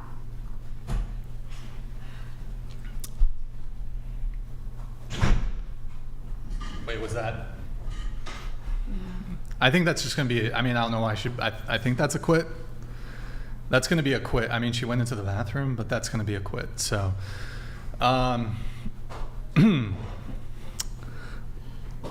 Andrew, I know you have strong opinions on the whole narcissism thing. Yeah, well, peace out. You too, homie. It's just been something that I've experienced quite often, that when a woman calls a man a narcissist, and I ask if the man has actually been diagnosed as a narcissist, the answer universally is no, that they have not, which means that there's a lot of women who are either dating the same like 12 guys who are narcissists or whatever, or they really overdiagnose how many men are narcissists. And I've never been able to quite figure out why it is that that so many women in the first place think that they could make such a diagnosis to begin with. So, yeah. What's going on? What's going on? Huh? What's going on? Huh? Done? Yeah, Donezo? She's done. Oh, okay. Yeah, she's done. All right, that's a... Okay, all right, that's fine. Morgan, welcome to the panel. Andrew, sorry for the interruption. We were still figuring out I was just saying, that a lot of women seem to diagnose men with narcissism, even though they have zero credentials to do so. They have absolutely no real ability to do so. They don't have the required training to do so, and yet they're very quick to do that, and it's very damaging to a person's reputation to say that they're narcissistic. You're essentially hitting them with an order which is on par with borderline personality disorder and others like this. And I just wonder why women think it's like, for instance, I guess I should ask this first, but has anybody at the table ever dated a narcissist? Yeah, now suddenly not, right? I think I have. I think I have. You think you have? I think I have, yeah. But like you said, like you can never officially tell, right? And I mean, I think women people do over-diagnose, but also narcissistic people kind of never get really diagnosed because they don't know that they are or don't think that they are, and they would never go to therapy to be diagnosed. So I think those are two kind of reasons. But yeah, you're right. I think you can never be sure. I mean, you know, possibly the big problem that I have, though, is that many of the traits which are considered narcissistic by women in modernity are often conflated with things which are just confidence, assertiveness, not putting up with things that they don't like, or having standards that they want adhered to. Those things are also desirable traits. And yet, oftentimes, even though those are the traits which attract women to that man in the first place, later, after the relationship has been resolved, they say that, oh, I should have known those were narcissistic traits, which is, that's I guess, the bizarre part to me. It's like, the guy you said, for instance, Rachel, you said, I dated a narcissist. When you think about those narcissistic traits that you now look back on and say, these were signs of narcissism, weren't those similar traits to what attracted you to the guy in the first place? No, because it doesn't show at first. It just starts showing up kind of in a sneaky way, and then it's like there's more and more gaslighting, and there's more and more like criticism, and then it just becomes more and more as you go along the relationship. And at some point, you kind of like, you start doubting yourself so much about kind of everything, and you erase yourself. But at the beginning, you don't. It doesn't show as confidence or anything like that. It's. Well, what does it show as? At the beginning, it doesn't show at all. Yeah, but what was this guy's narcissistic trait? Just like constant criticism. You feel like you have to walk on eggshells. Like everything you're going to do is going to be wrong. Everything you're going to say is going to be wrong. He's going to kind of freak out about every little thing that you say. Those could apply to a narcissist, but they could also apply to someone who's not a controlling. Like he needs to control the situation. It needs to be like he wants, and like let's say there's a double standard as well. Like he makes a joke, and if you make that joke, then it doesn't, All of those things, which I agree probably aren't desirable characteristics, can still be held by people who are not narcissists. Yeah, I agree. That's why I said you can never really know. Well, I think you can know. I think that you know by having a diagnosis by medical professionals who work with these people for many years before they make such a diagnosis. But even then, I guess maybe an olive branch here, maybe you can't ever know, because even diagnoses between psychological professionals tend to differ when it comes to individuals because of how complex it is. So one psychologist may say, yes, that's a narcissist, and another one says, no, it's not a narcissist. It's because we're talking about human behavior, the scientific method often goes out the window, right? Yeah, and narcissism apparently is the hardest thing to diagnose, and narcissist people are very, very smart and very manipulative. So apparently, that's they can fuck up with the actual psychologist or a psychiatrist. I'm not even sure it exists. I'm not convinced that the actual condition of narcissism exists any more than psychopathy exists. I mean, psychopathy is completely made up. It's not in any psychological handbooks, not in any of the DSMs. It's just never, we made it up, right? We made the entire, people call each other psychopaths all the time. It's not even a diagnosable condition. It's like, we just made it up. I guess and it's yet just people like how many of you didn't know that? How many of you didn't know that we made up psychopathy? We made up psychopath. That's a totally made up diagnosis. How many of you knew that? I didn't. Yeah. It's completely fabricated. I think it's fun to call people that, right? I guess. Oh, that guy's a real psycho. But that's not what they call. They call it, it's a personality disorder. They have different names. You might refer to that as some form of psychopathy, but there's no actual diagnosis for psychopathy. So yeah, it's hard for me to believe some of these kind of widely used diagnoses like narcissism. I'm not even sure if they really exist. Wait, so none of y'all have dated a narcissist, really? None of you? Come on. I just said I think I did. I think my dad is one. Your dad's one? I think so. Okay. Nope. I don't think so. No narcissist? Yes? That has narcissistic tendencies, yes. Okay. But there's a difference if you have tendencies or you're, like you guys said, are actually diagnosed with it. Yeah. Yeah, I mean, and that's the bothersome thing, right? It's like, narcissistic tendencies means what? So I did some research on narcissism. There's two types of narcissism. There's covert and overt. No, covert narcissism, and there's actually 6 different kinds. Okay. But covert narcissism is under the umbrella, and it's widely disputed by psychologists if covert narcissism even exists, or grandiose narcissism, if that even exists, right? So that would these are umbrella terms, but again, it's very difficult to get to specificity when you start to dive into it. You start to find out, well, it's a lot more vague than you think. I think it's important to do research on these, diagnoses, and before you choose to self-diagnose or diagnose someone else without a medical professional. But it can help you be aware of what's going on with that person and why they have these tendencies. Like, for example, I feel that narcissists lack empathy. So it's the difference between the overt and covert that I was mentioning is overt is the grandiose narcissism. It's very outward projection, whereas covert it's harder to really spot because they don't really need the praise from society. It's more, sneaky is just like an easier way to put it. And I do feel that overt narcissism is like the embodying of grandiose behaviors and thinking that they are better than others because they have that lack of empathy, but they also can be very charming because they put on some sort of facade. Yeah, let me try to give you maybe a different take here.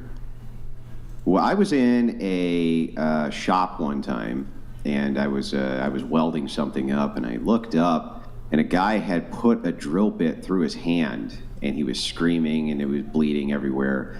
And all of us stopped what we were doing and started laughing. Of course, we went over and we were helping him while he was screaming, but we were laughing hysterically while this was happening. Does that show a distinct lack of empathy? Right? I think it does, but I think that when you're talking about masculinity and you're talking about how men behave, we're not supposed to be overly empathetic. We're not supposed to be that way. That's not what we're designed to do. We're literally designed to go out and kill large animals, right, and feel nothing. We're not supposed to care about Fluffy. We're not supposed to care how Fluffy looks. We're supposed to care how Fluffy tastes. And so what happens, I think, is this kind of great conflation where, because women are very empathetic to each other, they think that men, in turn, are also supposed to be very empathetic. Men are not empathetic. We're not empaths. We're not supposed to be empaths. That would be very bad if we were empathetic, in fact. That would be the opposite of good. And we wouldn't have been able to hunt very well, for instance, right? I don't believe that narcissism is directly associated with gender or masculinity or femininity. True. I don't think that laughing at the matter at hand it's like the direct example of a lack of empathy, as what I was relating to with narcissism. It's almost, it feels very fake when they do the display of empathy, because they have that lack of depth when it does come to their empathy, and they will make it more obvious. Many men have trouble conveying, for instance, and women too, right? So this argument would be used right back against you. Many people just have trouble conveying empathy. It doesn't even mean that they're not empathetic. They just have trouble with it. Or they're not particularly wired to be empathetic. Men especially are not wired to be empathetic. We're not supposed to be empathetic. We're supposed to have barriers and guards from empathy for a reason.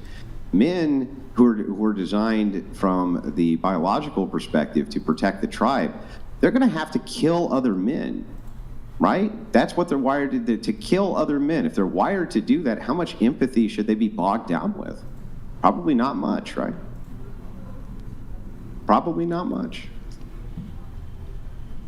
There's a difference between outwardly showing that you lack empathy and kind of embracing that quality about yourself versus lacking that empathy and making it as if that you have this empathy. And that's why I said that narcissists tend to be more charming people, because they fake that kind of empathy. Yeah, but think about what you're saying. Imagine that you're in school, you're a young man, right? And schools are mostly overwhelmingly run by women, and most of the policies are implemented by women. You tend to see young women do really well in school and young men not do well in school. Men are penalized for things which we consider to be just fine. For instance, if a man gets up in the middle of class and drags another guy outside and beats him up, we don't really care about that. We don't consider that to be a big deal. And we never did. Even in the United States, the idea of like you punched somebody in school and you went to jail or you got suspended or expelled, that's a new thing, right? That's a new thing. So when you're talking about like rough and tumble play, things like this, imagine being in an environment where you're told that you need to be empathetic all the time. You're following a different set of rules which are designed not for your sex or how you're designed. It would be very easy for you to fall into the pattern of faking things like empathy in order to keep the people around you happy, even though there's absolutely nothing wrong with you having far less of it or not expressing it. Does that make sense? Mm-hmm. Yeah, like when you were in school, when you guys aren't that removed from high school, who was more likely to get into fistfights, the boys or the girls? Boys. The boys, right? And how often were they able to become friends? Hey, we got it. After they got in the fist fight, how often were they able to become friends afterwards? Guys do make up easier. That is true. Usually when girls are offended by each other, there's usually like a lot of toxic emotional behavior thereafter. So I do agree with that. Yeah. So what happens is that men kick the shit out of each other all the time, and we just don't see a big deal with it. And we're not very empathetic about it, and we usually laugh hysterically at the guy who's on the ground and then pick his ass up and brush him off. Like, that's how we do things. Women, they don't do things that way. They're looking for empathy, things like this.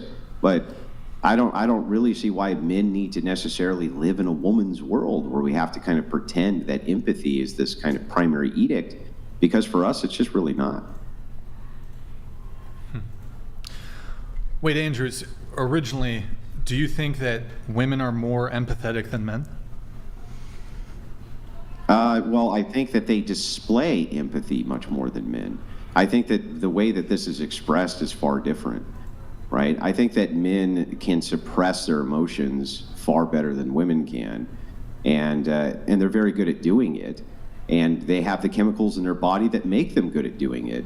And women oftentimes, even if their chemical makeup is perfect for controlling emotions, one time a month even, the chemical differential will kind of kick in, and you can see all sorts of hysterical behavior, this type of thing, just based on that alone.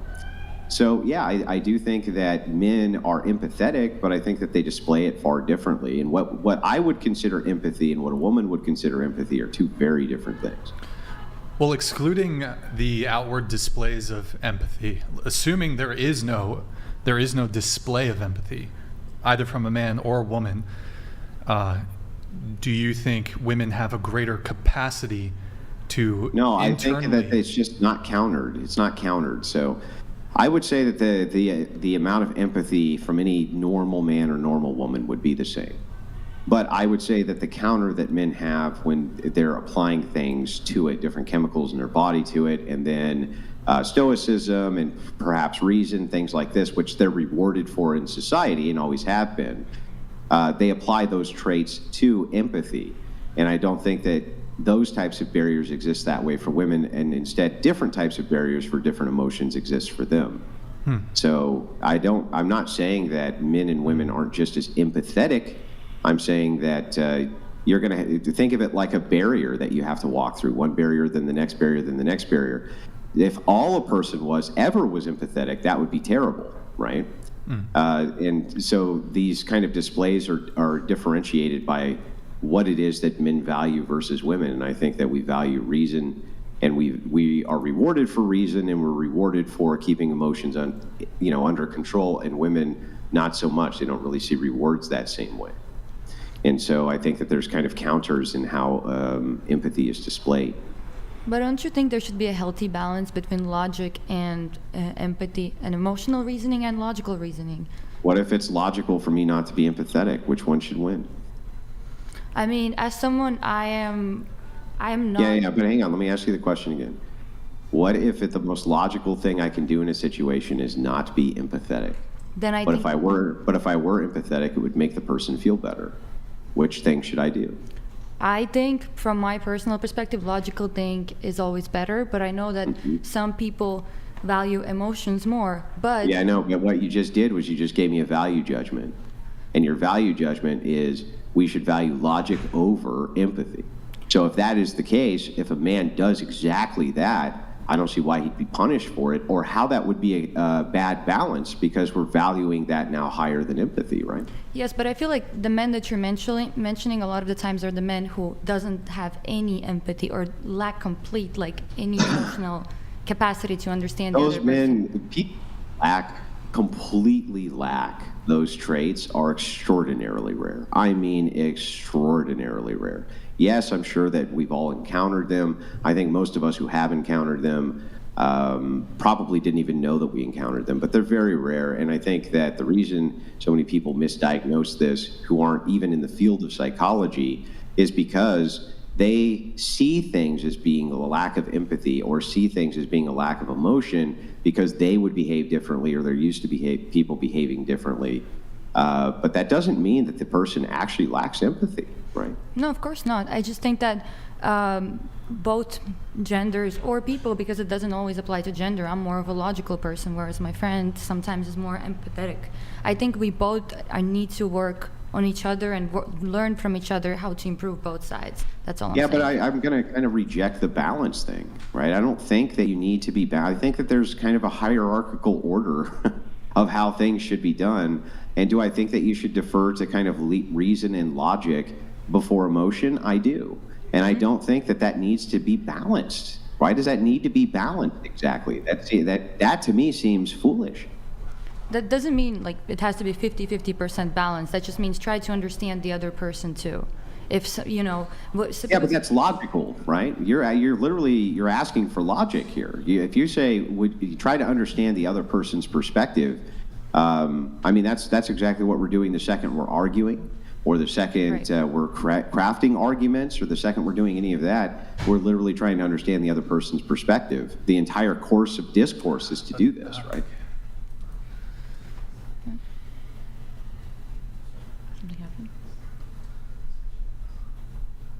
Oh, sorry. Yeah, I mean, I do see what you mean. And like I said, I'm someone who values logic more. However, if you're trying to be logical about a situation, sometimes you're becoming too robotic. And I think it's healthy to include emotions in whatever decision Well, you who make. gets to determine these standards? Like, who gets to determine the standard of what's too robotic and what's empathetic enough, other than how I feel? So, I mean, again, it's always just a deference to, but I feel this way. And it's like, well, if the other person doesn't feel that way and they're not doing anything wrong exactly, then we're just really kind of putting it down to preferences, right? Correct. Yeah, it varies from a person to person, but I do think that there's some people from both sides who are too close-minded to see the other way. That's all I'm saying. Yeah, but I think closed-mindedness is good too. Like, for instance, I would be very closed-minded to an open relationship, right? I would be very closed-minded to, I mean, just any number of different things I would be extremely closed-minded to. And I don't really see a problem with that either. I mean, I don't see why that's problematic. I mean, there are specific things that we're all closed-minded about, but yeah, sure. But what I mean agree. being open-minded about that, okay, this person functions differently. This person thinks with their emotions first and then thinks through the actions. Whereas, like me, for example, I think yeah, sure, but here's the difference, right? Here's the difference. You and I value that differently. And that's where this kind of empathy thing comes up, right? Is because I don't value everybody else's decisions equally. I think a lot of people make stupid decisions that I don't value. I think that they have bullshit lifestyles that I don't value. And so I just say, okay, this is valueless to me. I don't care about it. I don't even want to understand it, right? It's completely valueless. And I don't see a problem with that. You see what I'm saying? Yeah, no, 100%. I mean, that's why you wouldn't work with every single person, whether that would be as a friend or a relationship. It all varies from a person to person. And definitely, I mean, I'm sure we all have opinions about, oh yeah, this person is doing something weird and I don't want to interact with that. But I'm saying if we're talking about relationships and you're already pursuing this person, and if you guys are already close, you should make like amends to try to work on each other together and understand each other better. Because I think the healthy relationship, it always should be a balance of emotions and logic. Yeah, I mean, maybe, but then the thing is I think that all relationships are going to have dominance involved. One person's always going to be dominant over the other person, no matter what type of relationship you ever engage in. I think any two consciousnesses which come together, one is going to dominate the other one, no matter what. Right. And so the thing is like, when you say to find this balance, right, I say that you should find the deference. Who's going to be deferred to and who's not going to be deferred to when it comes to the larger decisions. And that's where the Christian ethic comes in of submission from my worldview. So if there's dominance in a connection, there must be the opposing quality or energy, which is giving that balance in this kind of... Why must there? Sorry?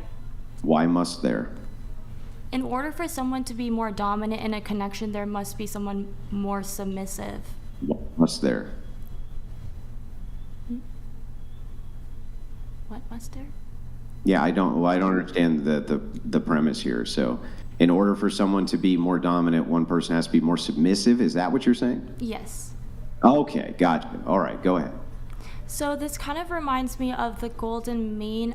This is a philosophical, I can't never pronounce that, maybe by Aristotle, but it's all about there can never be too much excess or deficiency. So I do believe everything must be balanced in order to work. And in this case, if we're talking about emotion and logic, in order to be an impartial person, you do have to understand all sides, and not just through logic, but with your emotions as well, in order to get to a sound decision. Well, yeah, maybe, but I still don't really understand where you're going with it. Like, even if I were to assume that you needed to have emotions and logic, I think I would agree with that. But I'm not really sure what the point here is when we're talking about two consciousnesses, which one would always need to defer to the other. Like, that's always going to be the case, right?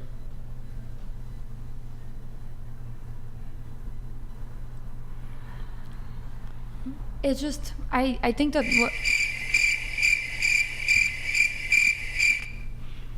Well, I'm just trying to figure out the position. That's all. I'm not beating you up. I just want to figure out the position. Like, what is it you're actually trying to say here? Well, just because you did mention that you don't find it important to have balance, I was just providing an example of why I do believe balance is important in all areas of your life.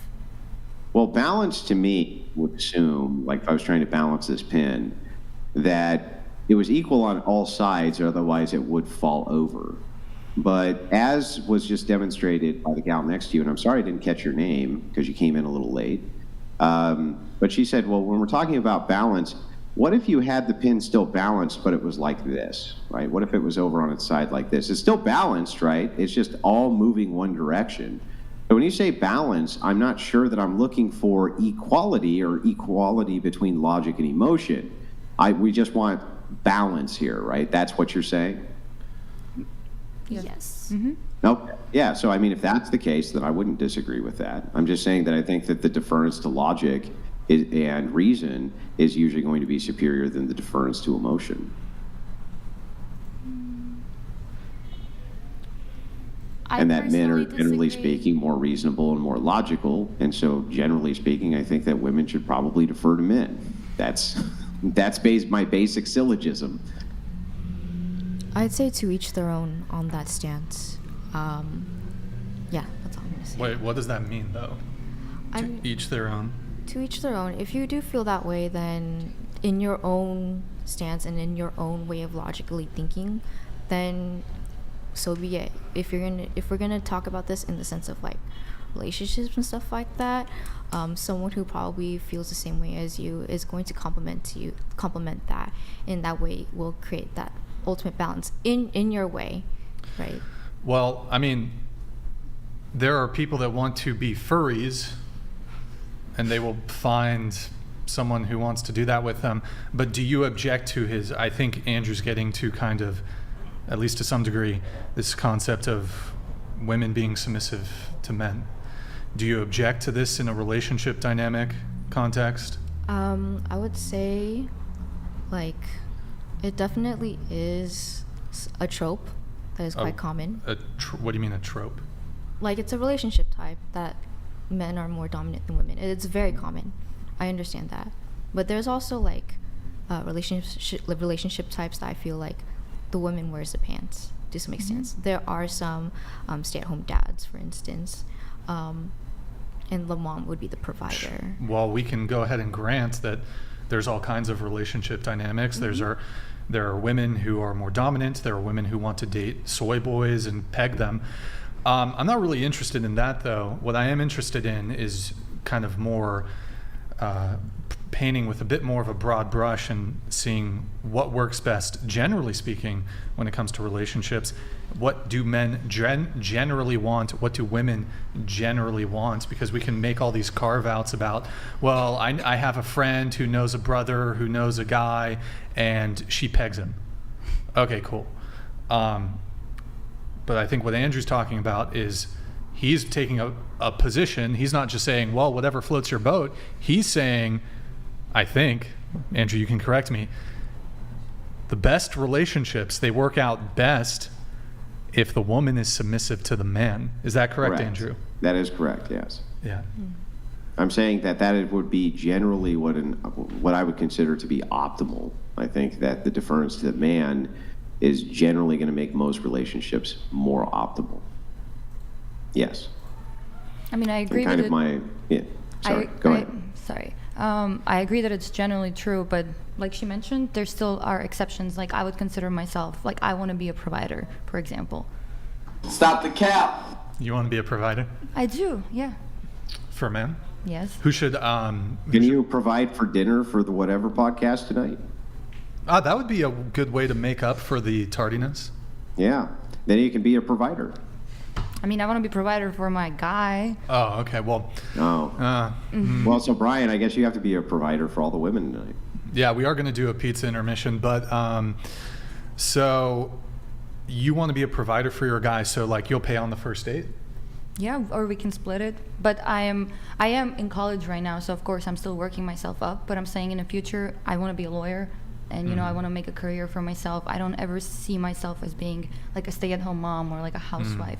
And there's nothing wrong with whoever wants to do that, but that's why I'm saying it varies from a person to person. And so you want So in every instance, when you've been on a date with a guy, perhaps for dinner or some activity, you always because men will have a tendency to go ahead and just pay the whole thing. You'll make the offer and insist on going half? I'll make an offer, yes. I'm not going to insist if they really want to do that. I mean, like I said, it's if they want to do that gesture, why would I reject it? But I would be willing to do that gesture as well. How many first dates have you been on? For like, I don't know, maybe like actual dates, first dates, maybe 7, 8, I don't know. Did you pay the whole bill on any of them? Yeah, in 2 of those. 2 of them, and then the rest were split? That was like, I don't know the exact number, but I think like majority was split. Okay. All right. Well, you want to be a provider? Do you want to be a provider? I think I tend to be someone who pursues the guy. Oh yeah. But I understand that some men really do love the chase and want to have that sort of provider mindset. And so to go back on like Andrew's stance, if a man being dominant is like the most optimal relationship and a woman being a little bit being submissive, I'd say in some ways, yes. Women, like, if they know deep down that they could provide, they could do all sorts of things, they're like a triple decker, give men a chance, you know, for them to like open the door for you or pay the bill. Let them do what makes them feel good. Wait, you said you chase men? Or what did you say exactly? I don't want to put words in your mouth. I'm a pursuer, yes. I do chase. You're the pursuer? Yes. I'm the one that usually either initiates, but there were men in the past that have... you initiate? Have initiated. And I okay. just was receptive. What about, how does that look? Let me see here. Okay, so... And I definitely learned from like my past relationships where I'm like, okay, maybe this is not the way to go, right? Man shows interest. Me thriving in that sort of attention is trying to pretty much commit or see and feel out how the relationship's going to go. If you open all of your gates, you know, being super open, pretty much being the provider, giving the guy everything that he wants, I feel like slowly over time he's going to question like, okay, what can I even do for you? Like, wait, hold on. So you said, I asked you how you chase, and the first words out of your mouth were, the guy takes initiative.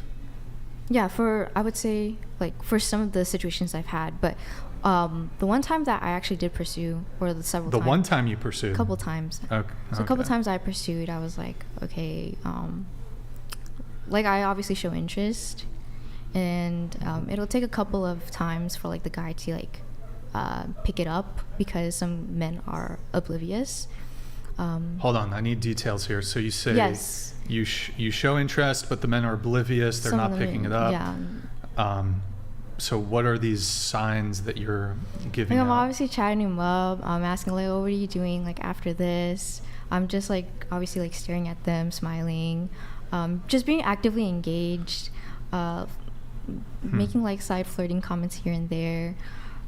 With my ex from like high school, like I did chat him up, and I was like, you know what? If I really want to, then I could get it. So we just started talking, and I even knew like that he had feelings. So I took the initiative to like ask him out, or like pretty much make it official. So that was my sense of pursuit. Wait, that was the one time you pursued? That was like with my committed, and then I tried to like flirt with this one guy, but he was oblivious to it. But then I realized I was like, I don't know, maybe not this guy. So I stopped pursuing. I'm just a bit confused because you say you chase, but then, I mean, maybe these guys are just totally clueless. You say you're making multiple moves and they're not getting a hint, but it's like, I don't know. It's like you look at a guy and is that you pursuing him? No, I mean, obviously, like you want to like get to know the person, so you're gonna be like talking to them constantly, and trying to get their attention from time to time. So yeah. How many first dates would you say you've been on? First dates, let me see. I'd say like 7. 7, okay. And then in all 7 of these cases, did you make first contact with the guy?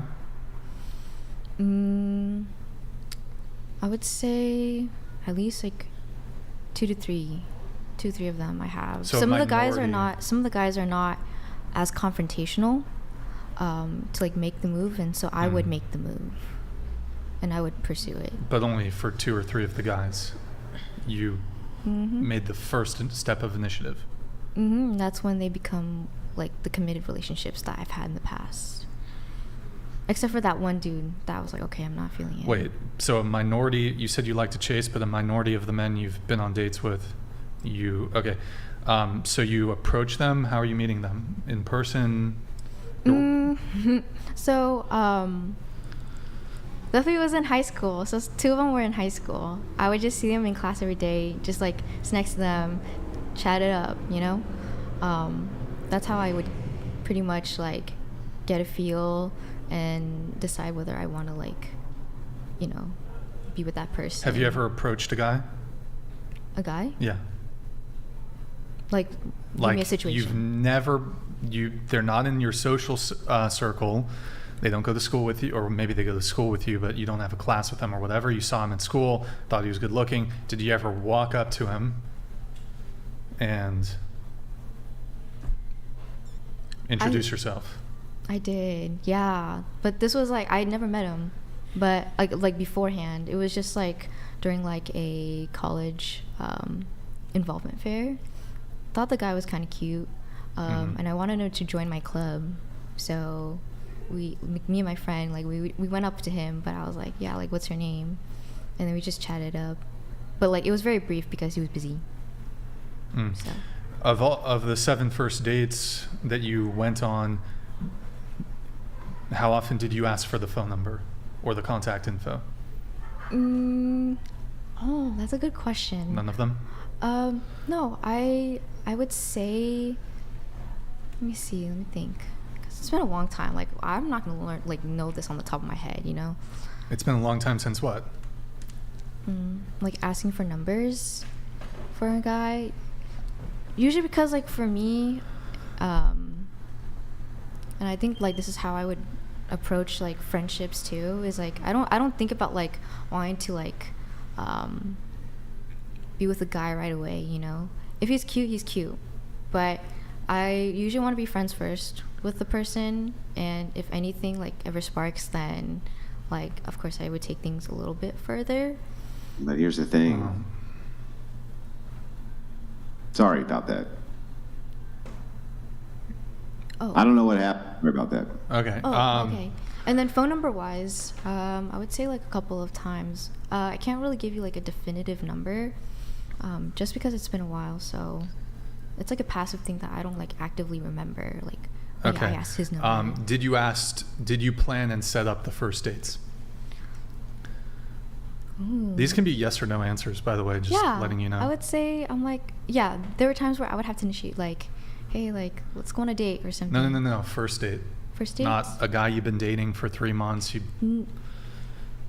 Yeah, first dates. First date. Yes. You planned the first date? Yes. Did you pay for the first date? In any instance? No, it was split. Split, okay. You ever go for the first kiss? Yes. Okay.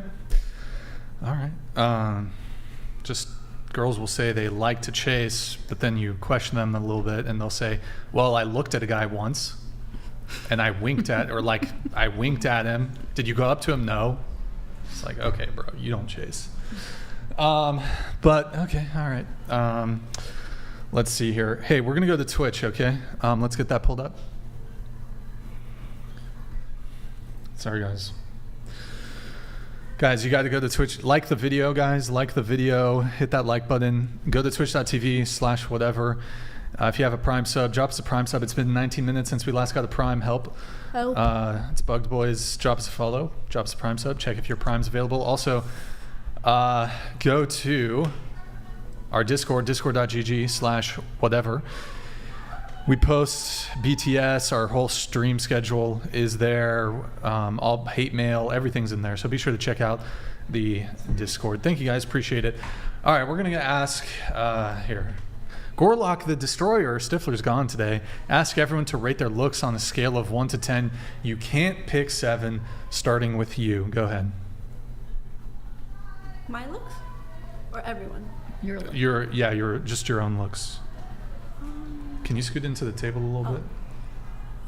I would, so not 7, probably 8. Okay. Yeah, I would say 8. 8. Probably like a 6.5. 8. 8. 6.5. 6. Okay, I give myself a 5. Andrew? I'm a 10 for sure. All right. Wait, why are you laughing? You don't think that that's an objective assessment? You don't think I'm a 10? That hurts my feelings. No, you're a 10. You're a 10. Because I said I'm a 10? I mean, you're laughing like it's not true. You're laughing like I'm some kind of old man who just said some crazy shit. Follow-up question on this. Do you think you'll be better looking in 10 years' time? Better looking in 10 years' time? I would say yes. Okay, so you're 20 now, so better looking at 30. 20 years' time, better looking at 40? Yes. Better looking in 30 years' time at 50? Yes. 40 years' time at 60? Yes. Well, here, let's keep the camera on her, please. 50 years' time, better looking at 70? Yes. Yeah, I would say so.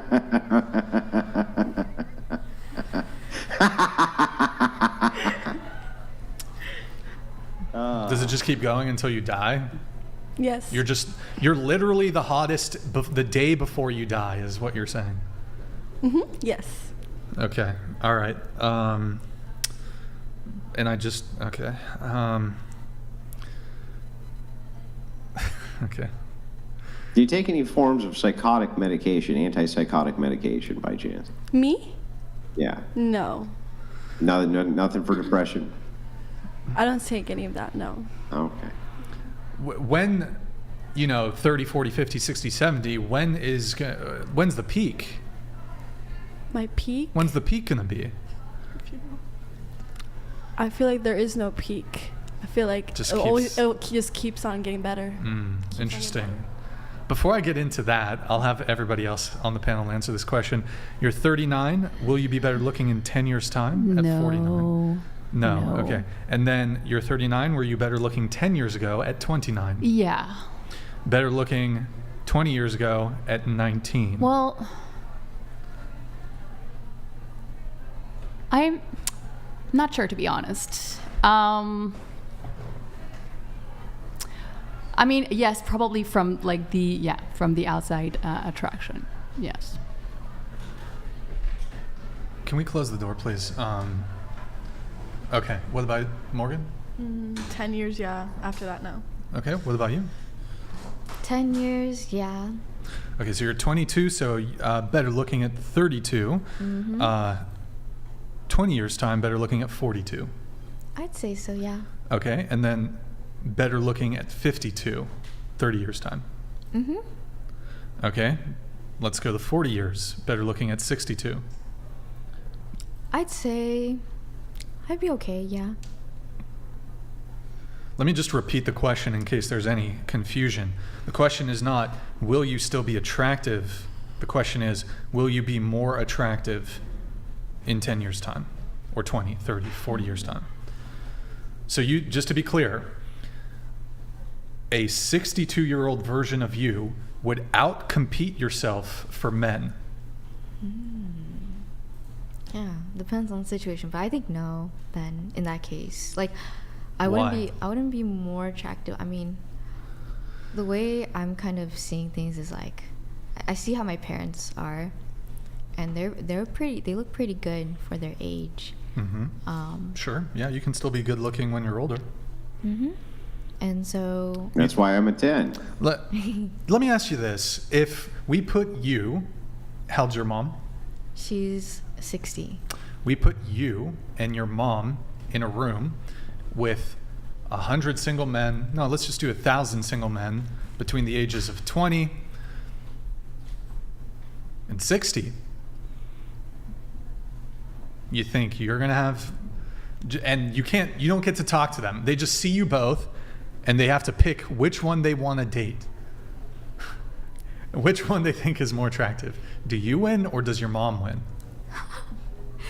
Can I say my mom? I think my mom. I think, like, I just... Erroneous! Erroneous!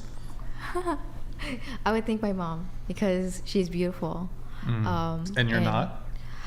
I think I am too. And that's why I feel like when I get to her age, I definitely will follow too. In that same light. Okay. All right. So... But yeah, if the question is more attractive when you're 60 rather than 20, then I feel like it's 20. Have you ever heard of it's a very popular thing that the kids are all saying online now. It's called cope. Have you ever heard the word cope? Yeah. And what does cope mean? To cope is to make do with, like, the issues. You have issues at hand, and you try to either compensate or make do with your unfortunate, I guess, like, with your, like, qualities that, like, are unfortunate to you. And so,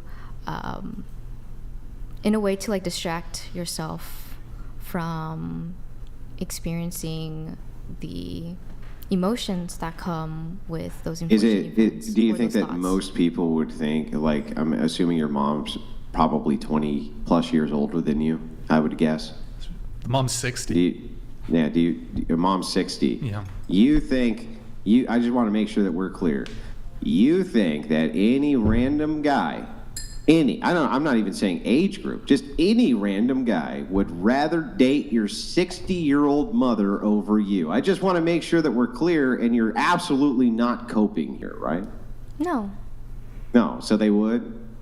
Yeah, I would say. Yeah. And you're not full of shit? Nope. And of course not trolling either, right? No. No. Okay. Or am I? I don't know, are you? Or aren't you? Oh. But yeah, I have to say, out there, my mom is beautiful. So.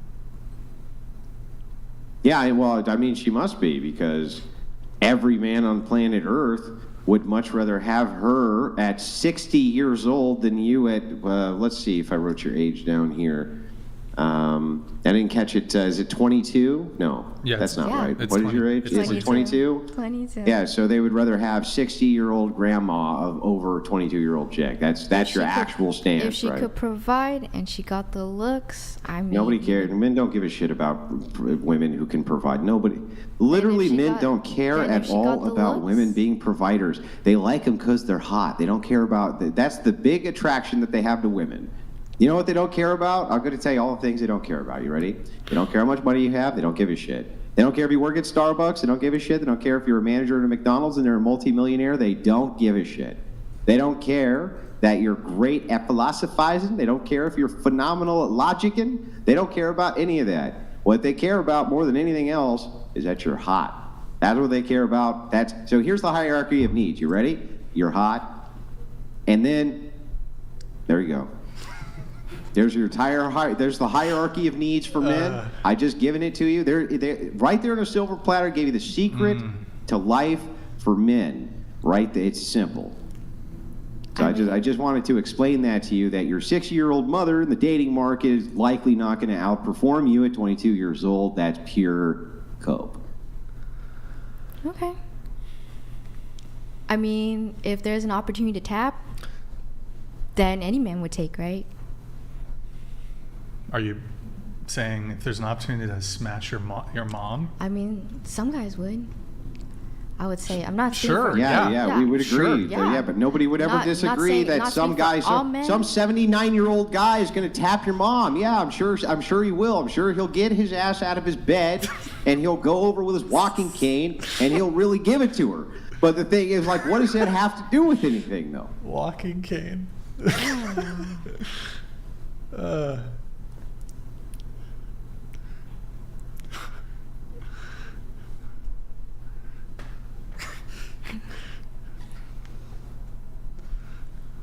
I give you gold, and this is what I get, gold. He still has a rotary telephone. All right, I'm okay. Going to you, Irene. Better looking in 10 years' time? Yes. 20 years' time? No. Okay. Better looking in 10 years' time? Yes. 20 years' time? Probably not. Okay, so better looking at 32-year-old for the both of you. Emma? Better looking in 10, not at 20. Okay, all right. Okay, that was an interesting conversation. One quick follow-up, I suppose. So if I had a magic wand that I could wave for you two and you, magic wand that could age your outward physical appearance. So you would still, obviously as you get older, you get closer to, mortality, whatever. It would just age you outwardly. So your health is the exact same. You'll live just as long as you would otherwise live, but we age you to 70, we age you to 70, and you just stay that way for the rest of your life. You remain as, looking 70 for your whole life. Do you take it if we can wave a magic wand right now? Yeah, bet. Oh my God, you guys are slurred. Okay. Do you take it? I mean, you already dug the hole, right? I mean, you can't. It won't stop you kind my of just have to game. bite the bullet. Right? Huh? It won't stop my game. Let's go. Let's go. It won't stop your game? No.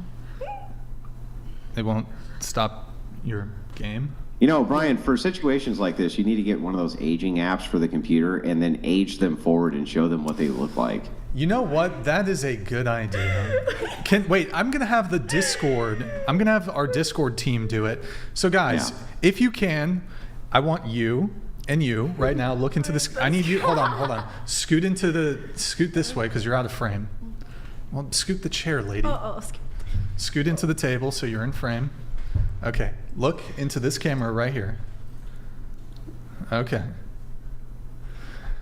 So guys, grab your screenshot, look into the camera, keep looking, grab your screenshots, look into the camera, hello. Okay. And now we're gonna have somebody, the Discord, hopefully they'll do it. Put them through a aging thing, make them 50 or 60. Hang on, that goes for the Crucible too, and then if you guys get to it first, toss it in the whatever Discord. Yeah. If you can put it in the, those of you who are in the Discord right now, leave my research tab open. You're going to post it in the research tab, okay? So you can do that. I'm going to read a chat here. Let's see. We have Techno Trooper panel. It seems men are staying single longer and sometimes forever. Is romance declining in America and why? What is the solution to this? Is romance declining in America and why? What is the solution to this? Do you guys, okay, going around the table, do you think romance is declining?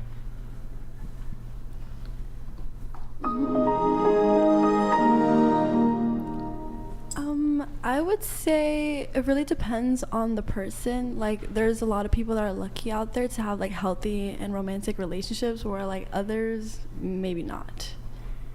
And a solution to this would be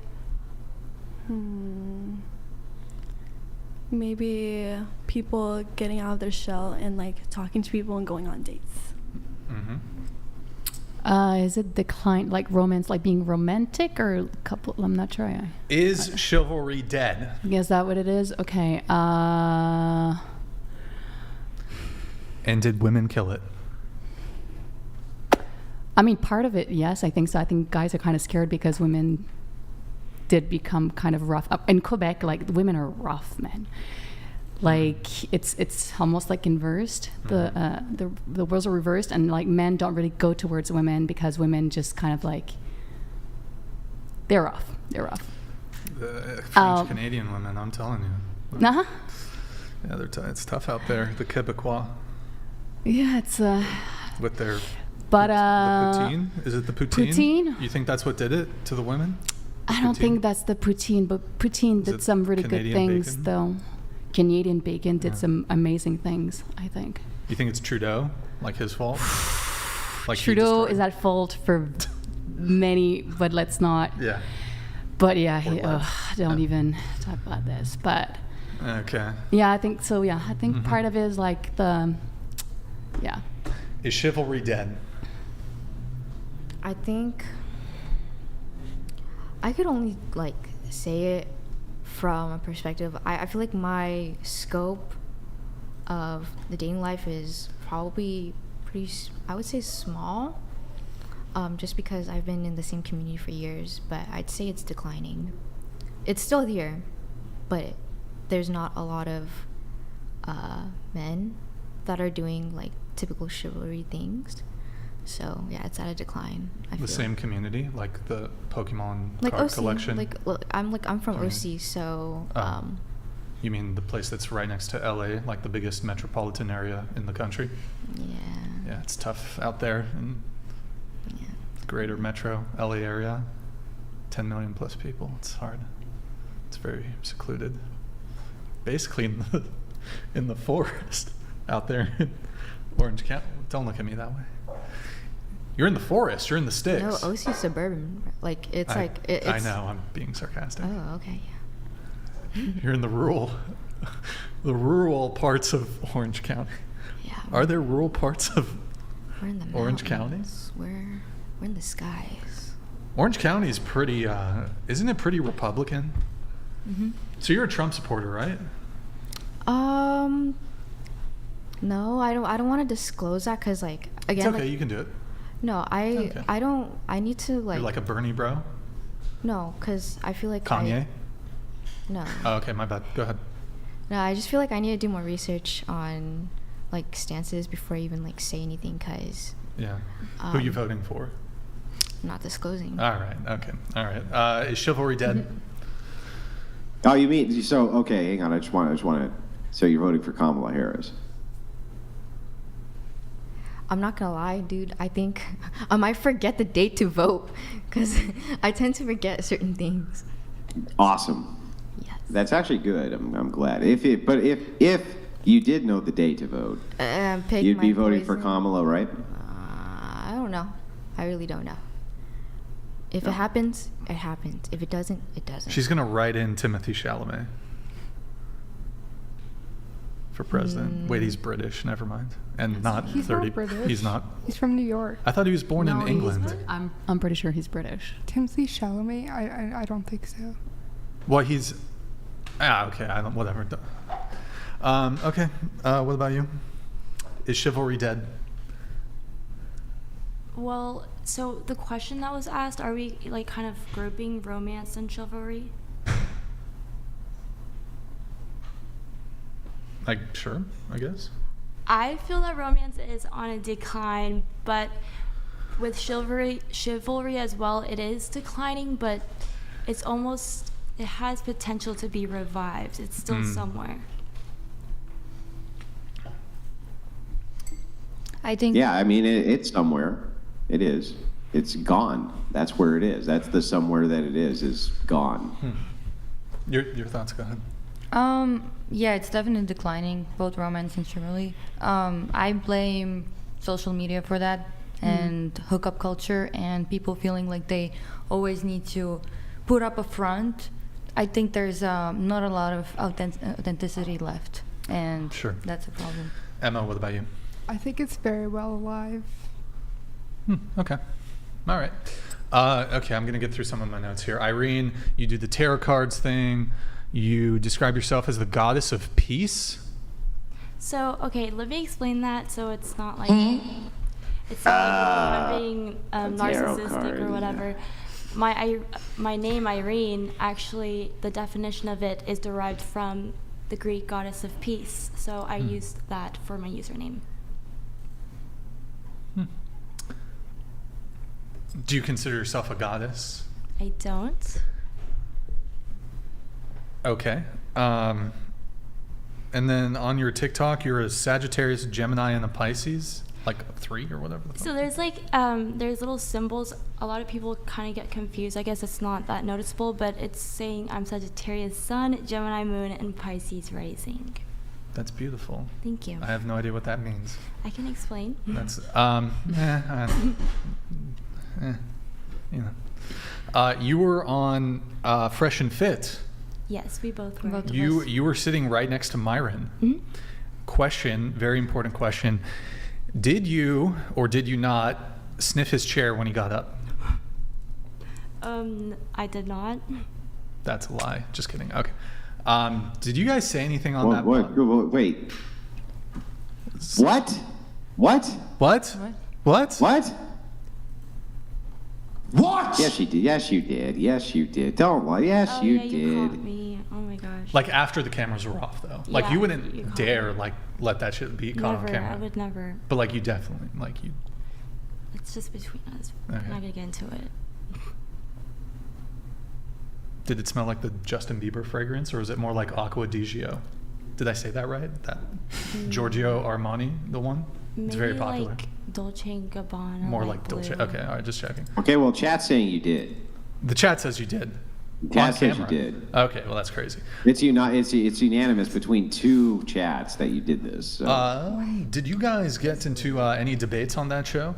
Did you guys have any good back and forths, you two, on that one, or did you just sit there and just? There was a lot of chaos that kind of prevented us from debating. Because a lot of people were getting really emotional, and it was just hard to state opinions. But I actually been on Fresh and Fit 3 times. 3 times? Yeah, 3 times. Wow, that's Patrick. Okay, cool. Good times.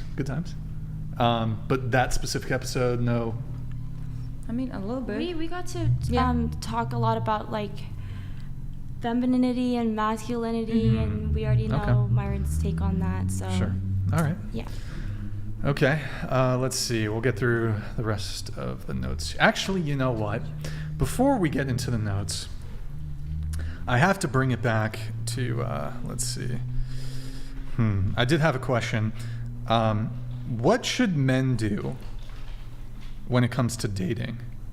For example, you might say men should pay for first dates, men should open the car door, men should bring you flowers, whatever it is. Maybe you agree with that, maybe you don't. But what should men do when it comes to dating? I would say they would have to plan dates. I think that's really important. Plan dates. Plan dates? To be a provider. Provider? Okay. And also show effort. Effort, okay. Effort. And yeah, that's pretty much it. All right, what about you? Can we open the door? I don't have any, what? Oh. I don't have any shoulds per se. I think every couple creates their own synergy, but I think, and not specific to men or, I just think you need to have good communication. You have to be able to, minimally manage your emotions and be able to know yourself. And I think you should, okay, I guess that's a should, but again, for men and women, you should find a way to be somewhat fulfilled with your life on an individual level before. But I'm saying more gendered. Yeah, gender roles. I don't know. I don't feel entitled to anything particularly. Repeal the 19th Amendment. Donated $200. Damn. Ladies, you're so boring. Painfully boring. Damn. Justify your right to vote.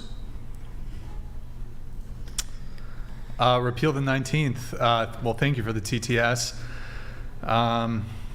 Does anybody want to respond to that? The right to vote. We're part of society. Or the accusations of being boring. Yeah, you can do that one too. Yeah, we might be. I don't know which one to say. Okay. bro, just come on. Like come on here and then talk. I'd love to see you talk.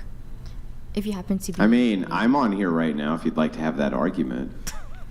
But just so you know, I have been instructed by the powers that be not to have that argument. So I'm not going to, but I just want to let you know, at any future date, if you would like to have that argument, I'm willing to have it.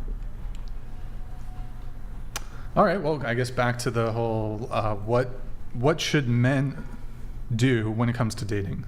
Yeah, like I said, I don't have any specific shoulds, no. I think Okay. yeah. All right, what about you? Me, what should men do when it comes to dating? I think I kind of agree. I agree with you on that in a sense. Just one point of clarification, it's easier if you just say your own position instead of saying you agree. Just my position is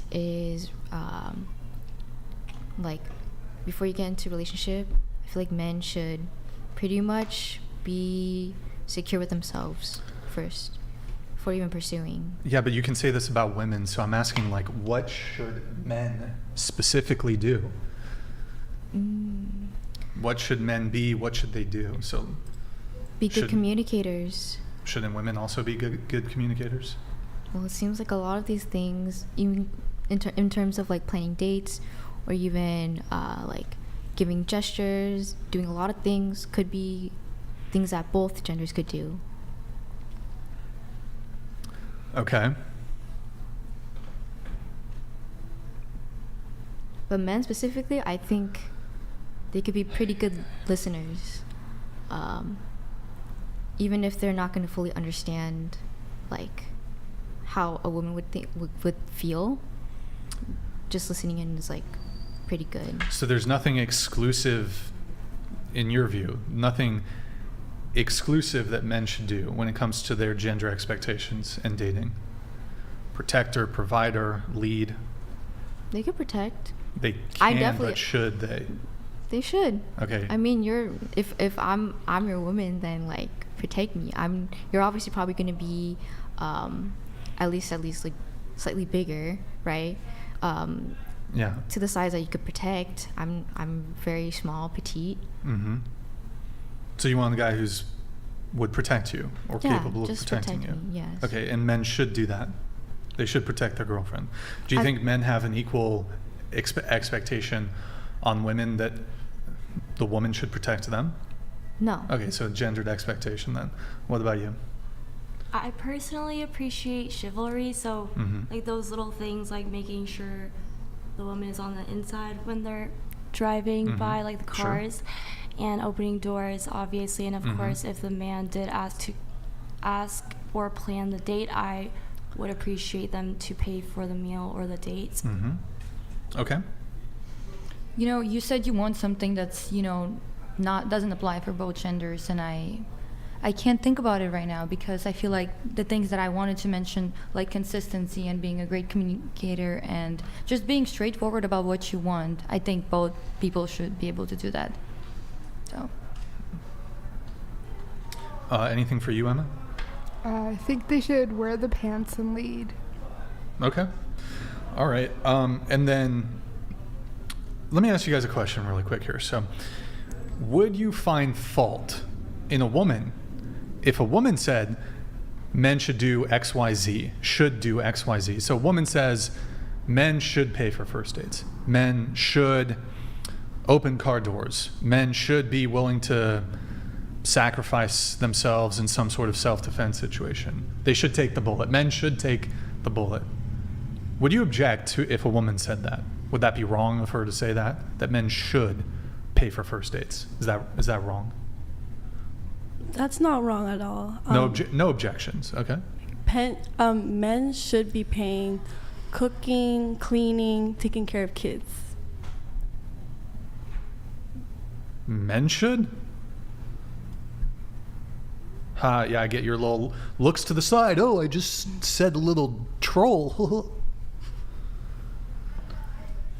Congratulate. Yeah, okay. You know, I don't know, Brian. I don't know if you can let him off the hook. Trolling.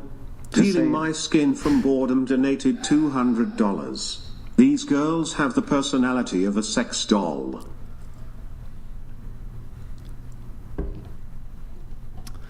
I mean, it would be helpful with the flow of the conversation if you simply answered the question in good faith. So, I mean, is that actually your position, or are you just going to cop to the troll?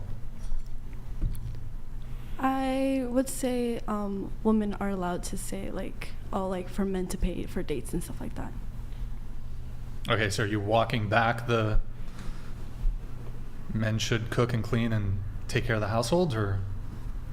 No, I was just kidding. Okay, all right. Yeah, they're allowed to want that. Anybody's allowed to want whatever they want. So no quarrel with men should do X, If that's Y, Z. what it's, if they want that, is that if that's the, yeah, if that's what they want, and then they create that relationship, and they offer each other kind of that complementary thing. Sure. Like, yeah. Any issue with a woman saying men should do this? Men should pay for first dates? Is that wrong?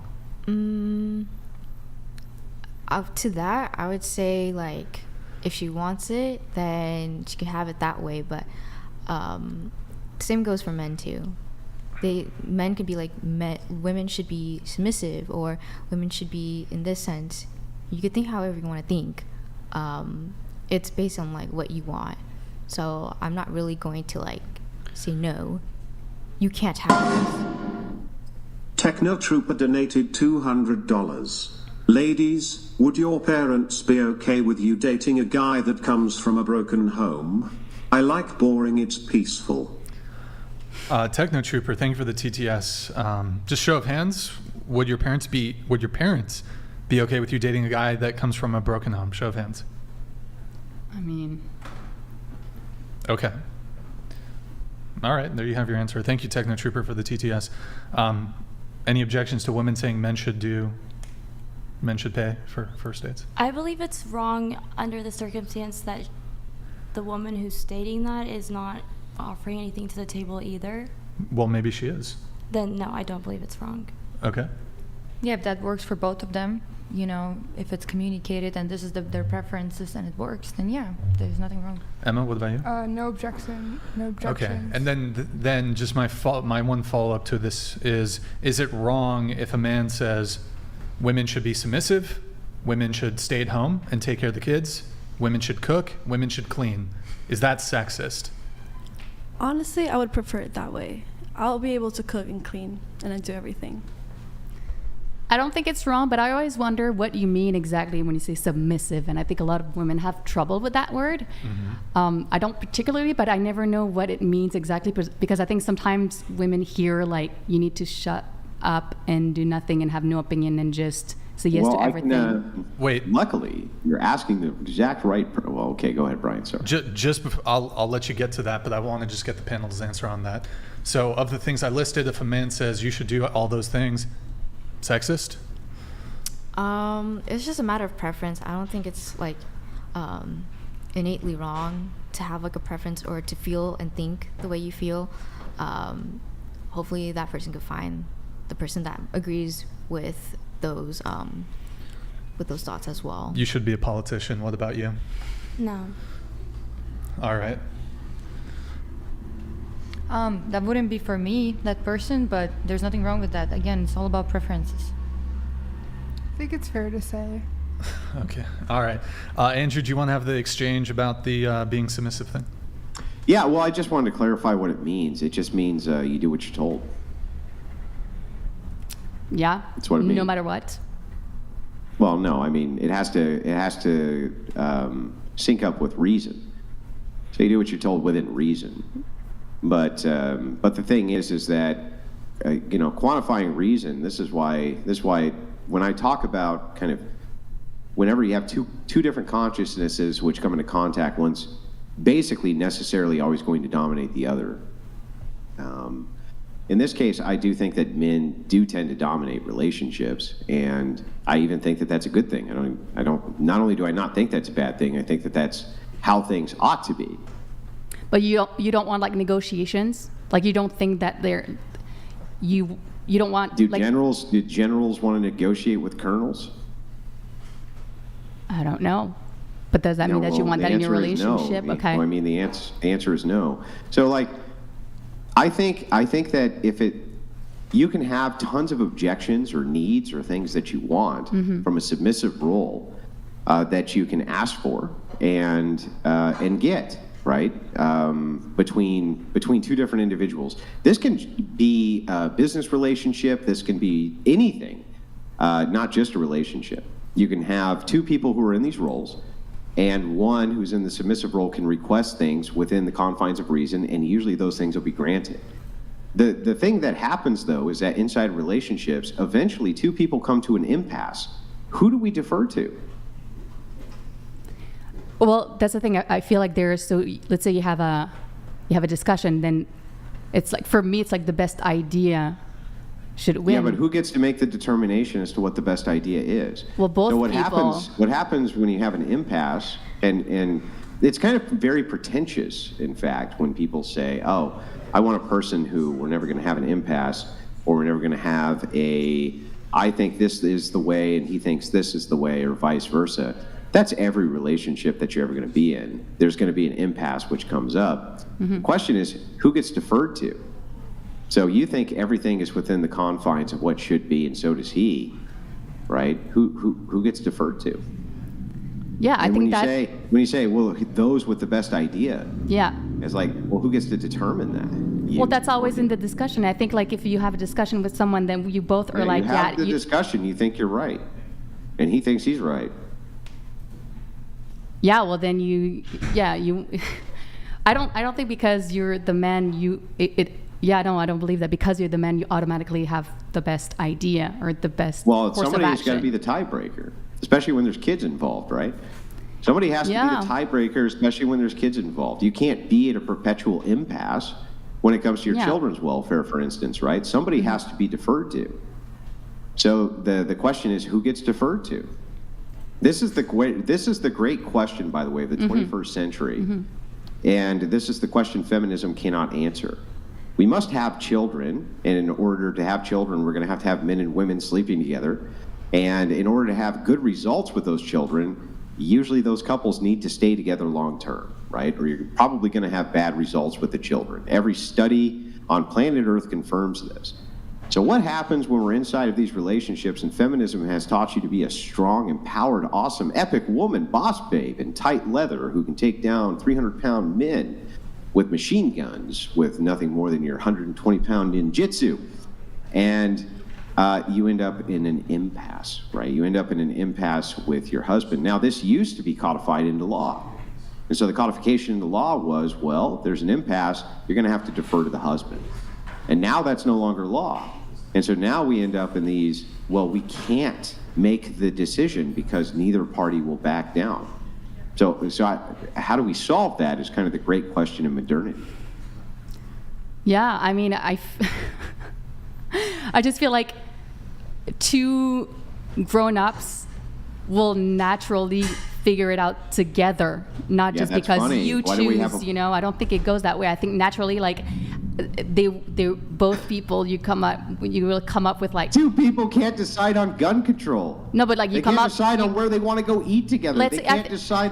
The whole country's polarized 50-50 on abortion. Like, we can't agree on basic things. Yeah. You think inside of relationships, though, somehow it's going to just naturally occur? Like, isn't that kind of pie in the sky, kind of silly thing in a way? No, I think sometimes, like, because you trust your partner and you're like, you know what? Okay, we're going to try your way. And then another impasse is going to be, okay, we're going to try the other way.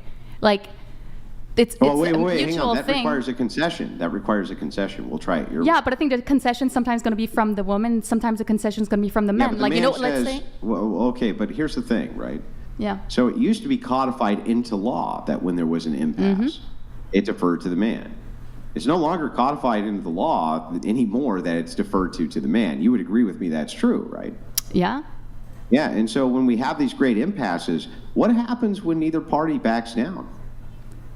Well, I just think at some point one party will back down. It just naturally happens. No, they don't. People, you see nothing. But people divorce do. rates are sky high. Yeah. Right. Out of wedlock relationships are sky high. People don't even want to take the risk because of this idea that one party's not going to back down. Inside of religious cultures, of course, there's a deference to the man, and you tend to see the more religious a person is, the less they get divorced. Isn't that interesting? because there's this tiebreaker, right? There's this, when we hit this impasse, we now have somebody who's deferred to, and both people from the religious perspective agree that that deference is going to go towards the man. But where feminism's one of their greatest failures has come in is inside of relationships. If we're both equal, who gets to be the decider when we have a situation where we can't decide? But I think it changes. That's what I mean. I think like it's if you can't figure it out together, and if you don't, it doesn't go one way or the other, like sometimes one way, sometimes the other way, then yeah, maybe you're just incompatible and you should be together. Yeah, like, you're I not see gonna, that. so I'm going to reject a couple things here outright. You're not incompatible with somebody because you can't agree on an issue and neither one of you will back down. That actually does not assume that you're incompatible with each other. That could have issues of pride together. It could be all sorts of issues which are inside of that relationship that actually have nothing to do with the fact that one of you is actually right and one of you is wrong. But if you would agree, and maybe you don't, but if you did agree that we should defer to kind of reason and logic first, I would think that most people would agree the sex that has that mostly dominated is men. Not that there's not irrational men, there are, or overly emotional men, of course there are. But generally speaking, I would say that they're much more rational and logical than women are. Why shouldn't you defer to men? Like, what does that cost women exactly in a relationship to just back down on their pride and defer to the man? What does that really cost them? Well, I just can't assume that because you're a dude, you will have the best idea and the, you know what I mean? I don't see how you can assume that because of gender. You like so then you are agreeing that you make bad choices when it comes to picking men? Everybody makes. Oh, what, me personally, if I make bad choices? Well, I mean, not you personally. I'm just saying women. Then women would have to concede that they're making bad choices when it comes to picking men. Oh yeah, 100%. If that is the case, that when they pick the man, somehow they can't defer to his leadership, and they have to defer to their own, it seems like they're picking very bad men, right? Yeah, and I think the opposite happens too. I think some men pick really bad women too. But yes. Well, I think that I would say it's necessarily a trait that if you have a woman who refuses to submit to your leadership, she's a bad woman, no matter what. I would say that that's always bad. That she's always doing the wrong thing in that case. As long as what you're asking her to do comports with reason, I have no idea what the objection would ever be. You were making a bit of a face. It looks like maybe you disagree with Andrew. In some aspects, I do disagree on certain things. For instance, let me see here. Like, I don't think that just because you're a dude,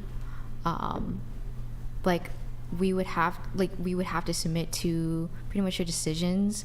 You have to now. No, we don't. And you do. So listen, I want to think, explain a concept to you real quick, and then you can respond. Yeah. Do you know what force doctrine is? Do you understand what that means? Say it one more time. My apologies. Force doctrine. No. Well, the idea here is essentially that all rights which are granted on planet Earth are granted by men. And the way that we know that all rights are granted by men is because we can look not only at the historic standard, but currently right now in modern year. And we can see that every nation on planet Earth, if the men decide that women have no rights, they don't have any. And the men do. And so essentially what happens is women are living based around the benevolence of men who can at any time of their choosing snatch their rights away, and there is zero recourse that women have for this. And so I wanted to explain this to you as we go through kind of what I'm going to consider to be a preamble for your feminist monologue about how, wait a second, we're equal. That's an illusion. There is no equality, and there's never been equality at any time, and this is the standard globally. Men can take the rights away from women, and women can't do anything about it. But the opposite is not true. Andrew, can you specify that you're making a Is what claim. is? I'm not saying it should be that way. He's not. Try to understand that I'm not saying we should do that. I'm just expressing to you the concept that this is the way things actually are. And I can point to you dozens upon dozens of nations where that is the case right now. Not that it should be that way, but that it is. It is the case that women get their rights from men. Otherwise, I don't understand where else they would get them from, because a right to me is just something which can be enforced, right?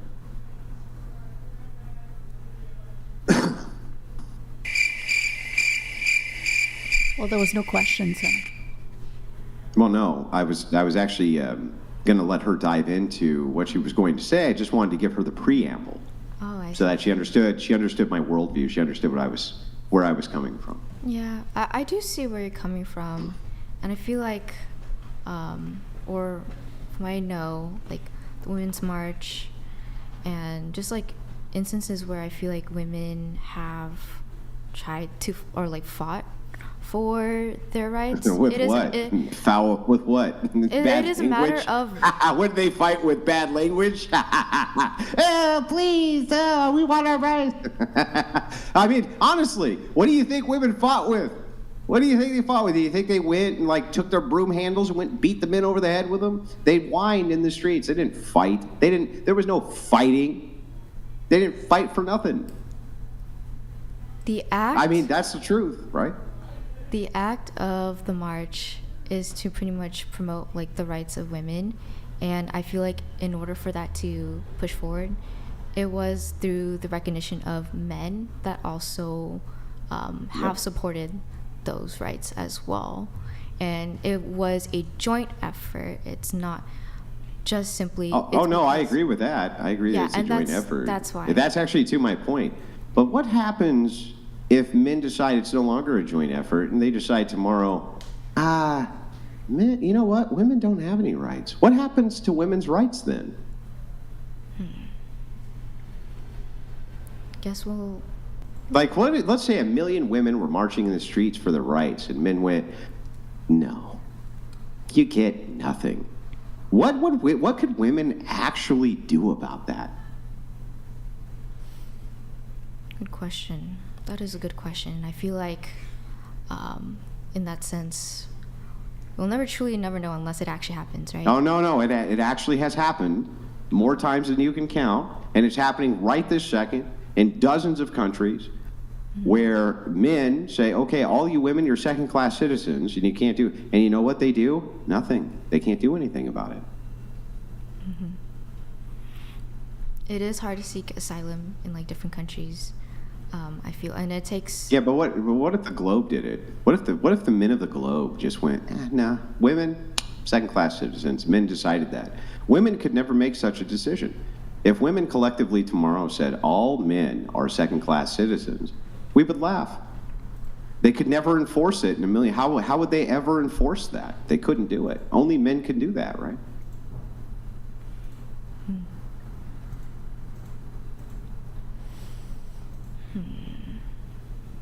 That is a good food for thought, I suppose, yeah. Yeah, well, so this is the thing, right, is what I'm doing is I'm taking the macro, like the big picture, and I'm looking at it through the idea of force. And then I put it into the micro, too. And so I think in the micro, men are expected to protect their women, to protect their household, and lay down their lives before their women are expected to lay down their lives. So on the micro, they're expected to grant women's rights and protect them, and on the macro, they're expected to do the same. But I think that it's always been the expectation that women defer to men because of that sacrifice. That's what I think feminism has destroyed, is that idea. I see what you mean. Yeah.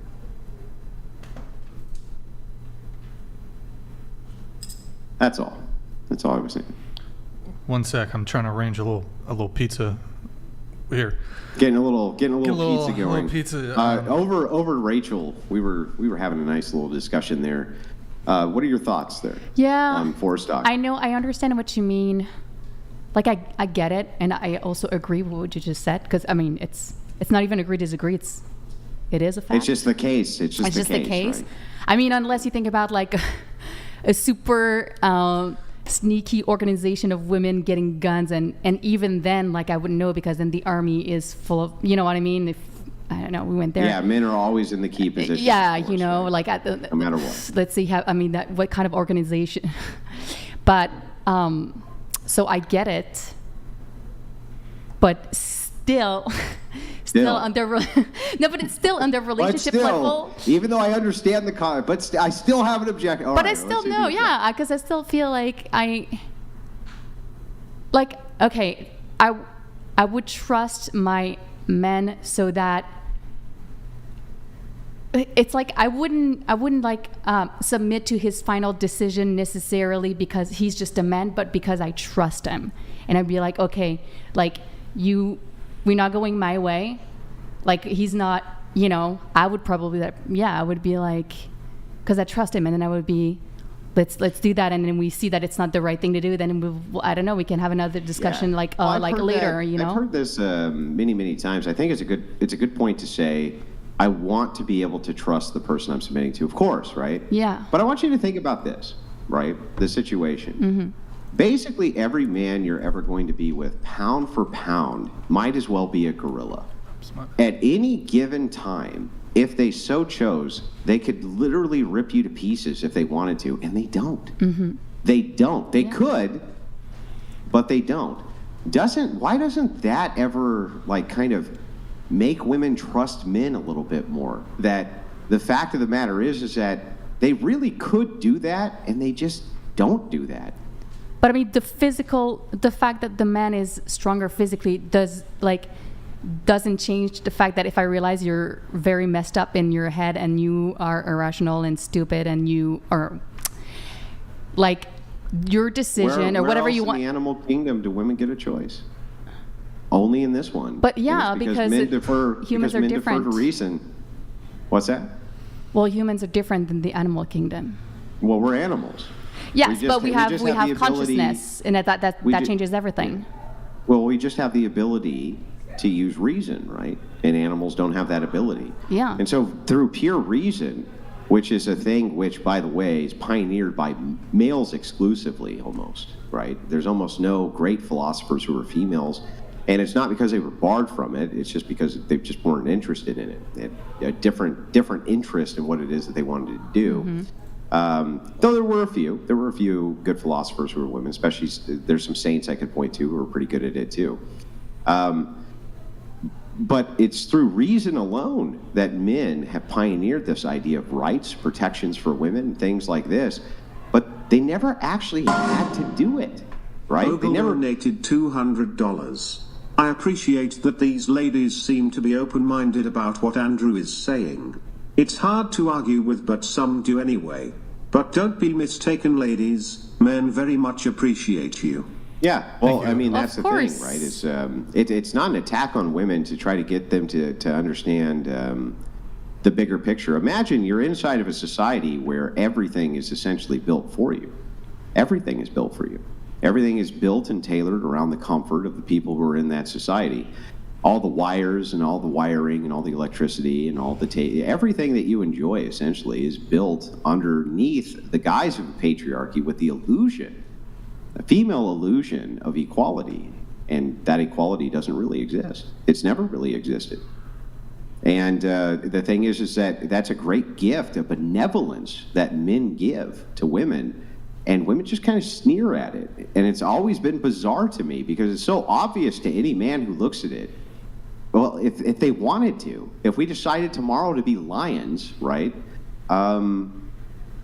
women are going to do what they, and the reason we can demonstrate that that's true is because we can look at the entire world other than the West and see that that is the case almost everywhere but here.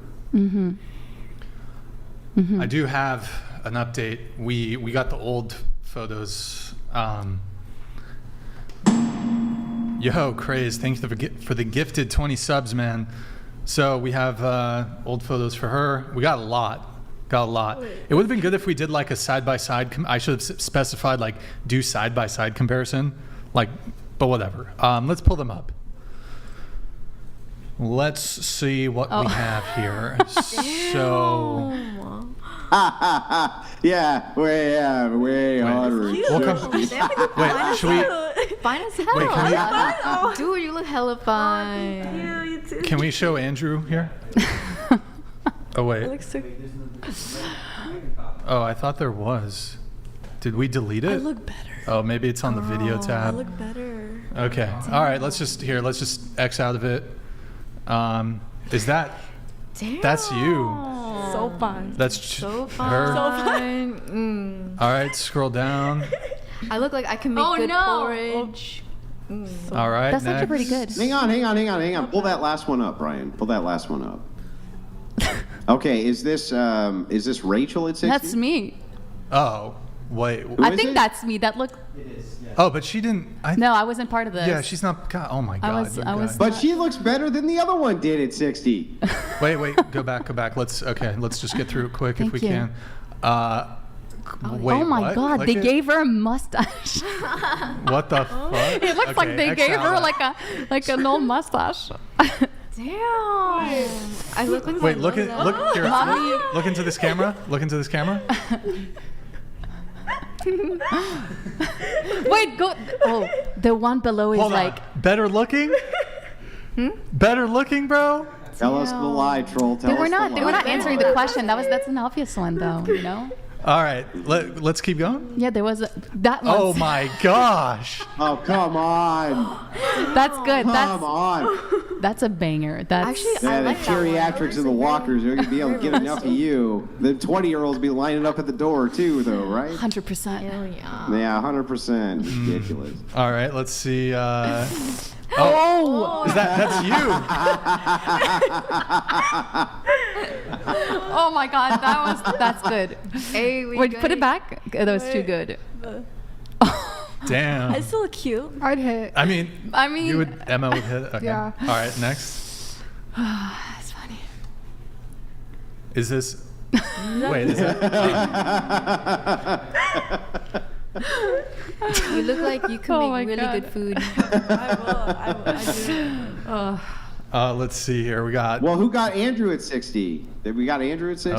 I like this. The This is actually really good. So much better looking at 70. This is so good, like well done. No, honestly, whoever edited that, like, that's pretty good. AI. I'm very impressed. Yeah, it's all right. What do we got? This is. Oof. Thank you for the before and after, by the way. Damn. This is something. Why you got a lazy eye all of a sudden, though? All of a sudden, 60, she got the lazy eye, you know? She'd be looking in two different directions. Well, things start moving, you know. Yeah, you know, one. Wow. Okay, can we get a show of hands of those of you who said that you would be hotter as you get older?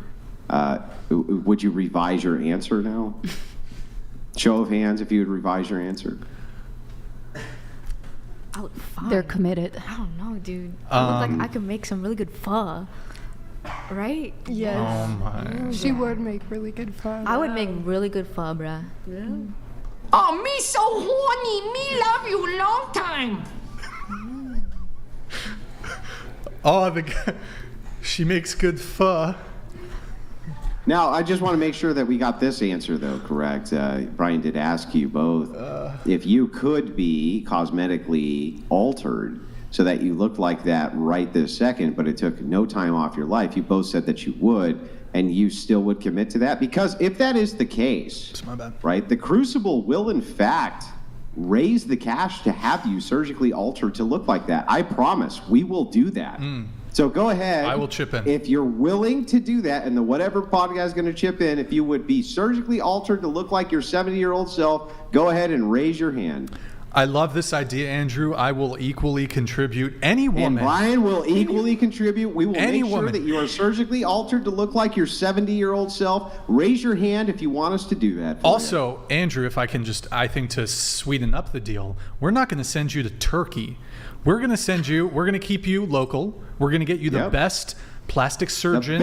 Hollywood plastic surgeon. If you prefer South Korea, they're pretty good. We can send you there too. In fact, I have a couple of millionaire chatters who are like, consider it done. We'll just take care of it right this second. If you're willing to take the commitment all the way to, yes, I would be hotter at 70, and it won't shave a day off my life, and it won't Go ahead and tell us, and we'll take care of that. Raise of hands if you're going to do that.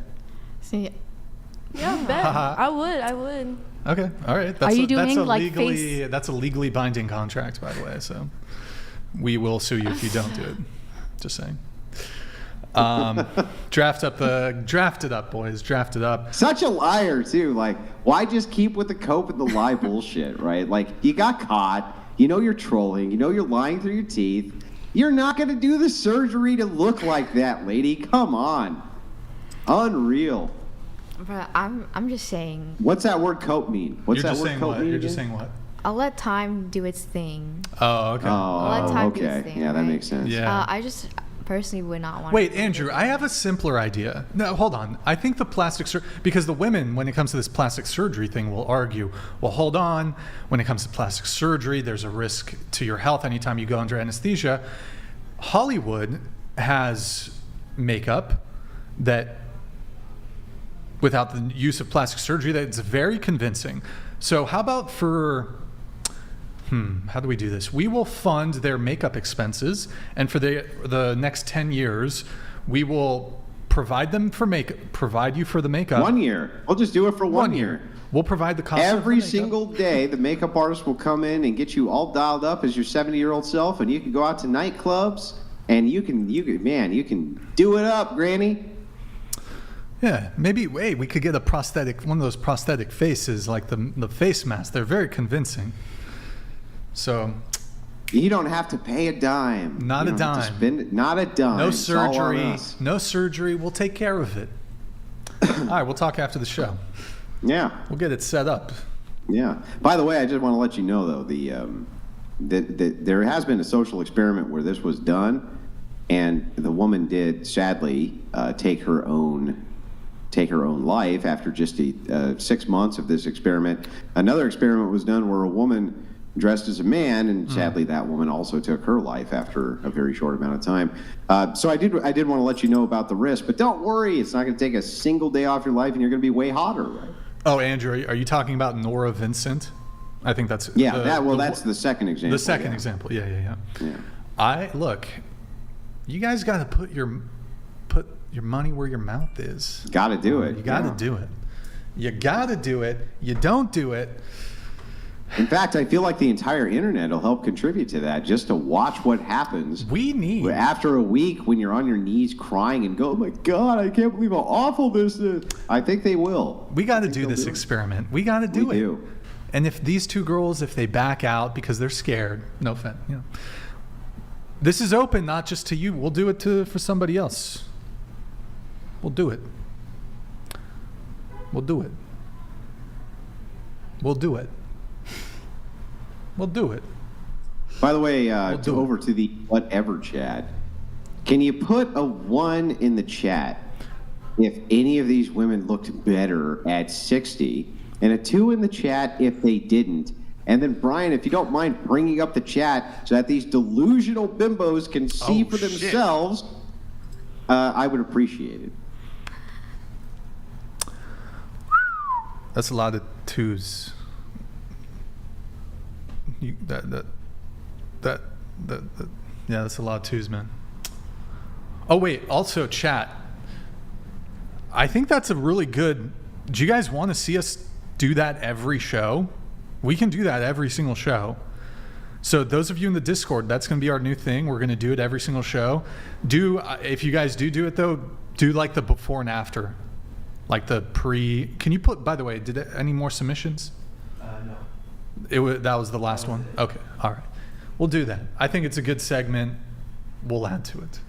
I do have going back to the being submissive conversation, I want to show Bao video version 1 before I show Bao video version 2. And I want you guys to react to this. Go ahead if you can pull up version 1.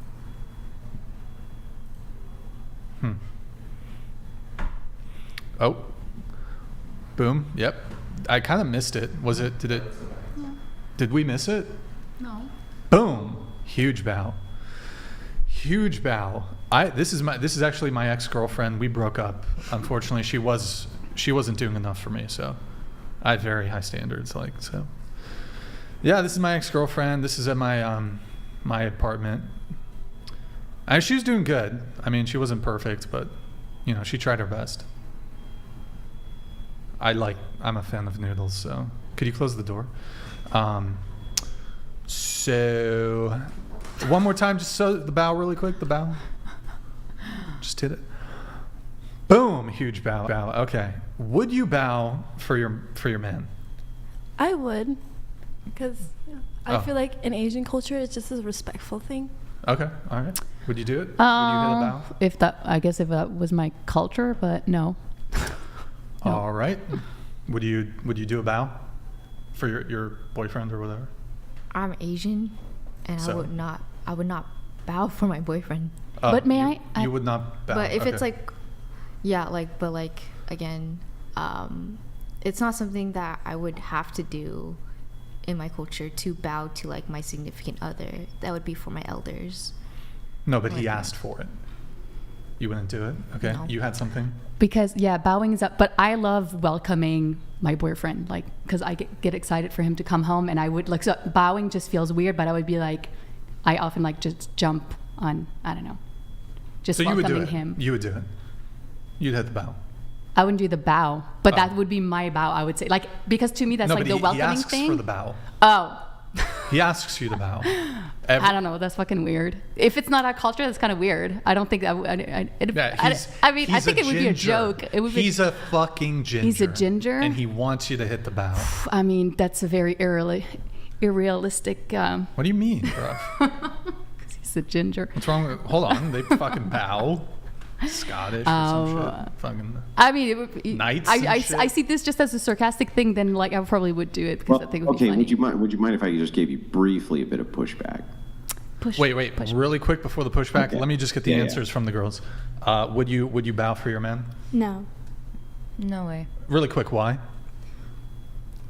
I feel like it has to be equally yoked in a relationship, and the bow, I feel it's almost giving them more respect than they give me in return. Wait, remind me, did you say you want a man to pay for the first date? If he does initiate the plans, yes. Do you initiate plans? No. Oh, you're not equally yoked then, are you? But I'm actually more comfortable in my submissive energy. I don't initiate plans. Wait, so you're more comfortable in your submissive energy. Then why wouldn't you bow? Yeah. Your dominant boyfriend says, I want you to bow every single time I come through the door. So for me, submissiveness is very different from what traditional people think because submissiveness to you means equality, right? So I feel that everyone contributes different things, and for me, I would want a more assertive, dominant boyfriend, and by that I mean someone who's more decisive, who's willing to take the lead when it comes to logical things. Yeah, let's get to the butt. But no, I just bowing to your significant other is not what's culturally acceptable. It's not what people. Why do you defer to things that are culturally acceptable? Because first of all, inside of the United States, it's culturally acceptable for a woman to shove a pineapple up her vagina on a screen for money. What? And you're worried about the cultural acceptability of a fucking bow? Can you square that for me real quick? I just thought this was in relation to culture. However, I just feel that that's not something that I'm comfortable with doing because I'm used to greeting my elders with bows, but not my significant partner. Yeah, okay, so this doesn't really answer to the question that I asked you. You said that it's not culturally acceptable, but it is culturally acceptable first and foremost. There's nothing culturally prohibiting anybody from bowing in the United States. And bows have been something which have been done in deference since early colonial times, in fact. Now, right now, in modernity, there's nothing I can think of which isn't culturally acceptable. It's culturally acceptable for men to put on strap-ons and walk down the streets during certain parades. And yet somehow the idea that culture somehow is the prohibition, that's insane to me. What is not permitted here, in fact? I can't even think of one thing that every perversion I can think of is permitted. How could that be a barrier for entry to you bowing? So when I said culturally acceptable, I did misspeak because I was going to get at the point that as someone who is Asian, it's a part of my culture for us to bow to elders.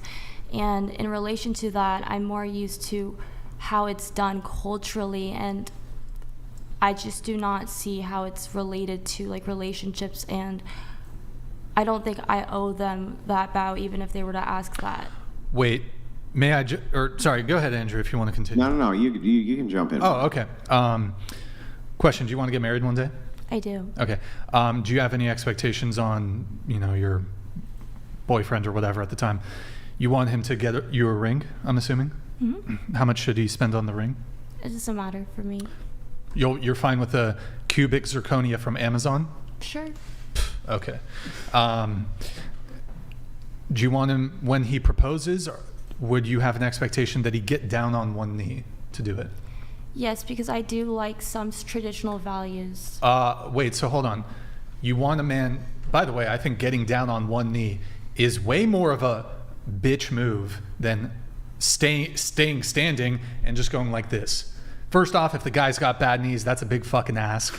But you want a guy to kneel for you, get down, look up at you like a little bitch. Here's $3,000. Here, I got a fucking right here. Please, will you marry me? Fuck that shit. I still think it's way better to just bring up the example that most women will get on their knees and allow a dude to jizz on their face. That seems to me like that's way more degrading than a fucking bow. I'm just saying, that's way more degrading than a fucking bow. What do you want me to say? Well, yeah. Andrew, I was just getting to that. So, have you ever S the D? Have you ever S the D? I don't feel like I want to share those kind of things. She's S. Oh my God. Heaven forbid a woman gives a blowjob in 2024. Oh my God. A blow? What, 1800s? Oh no. Okay. Fine. You don't do it, but the same woman that says, I would never bow for a man, will suck a guy's dick within 30 minutes of meeting him. That's a fact. I don't know what I'm sorry, though. That's what I'm talking about! That's why he's there today! That's why he's the GOAT! The GOAT!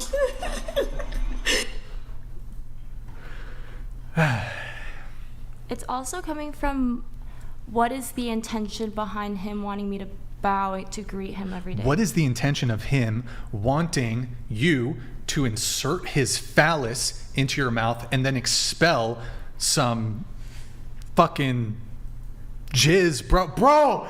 It's crazy to me, bro. These girls will suck a dick. They don't want to hit a bow, huh?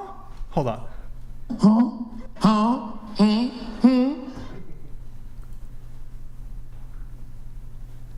Well, I mean, you're talking to her. She's not that, and you're talking about. I don't think it's most women, anyways. Wait, you're saying she hasn't. No, but like she doesn't necessarily. You said like within half an hour you would just like go with the guy and like as the D, but then wouldn't want to bow. I'm not saying she did that. Yeah. But I'm saying like. Some girl. You ever had a one night stand? I have. How many?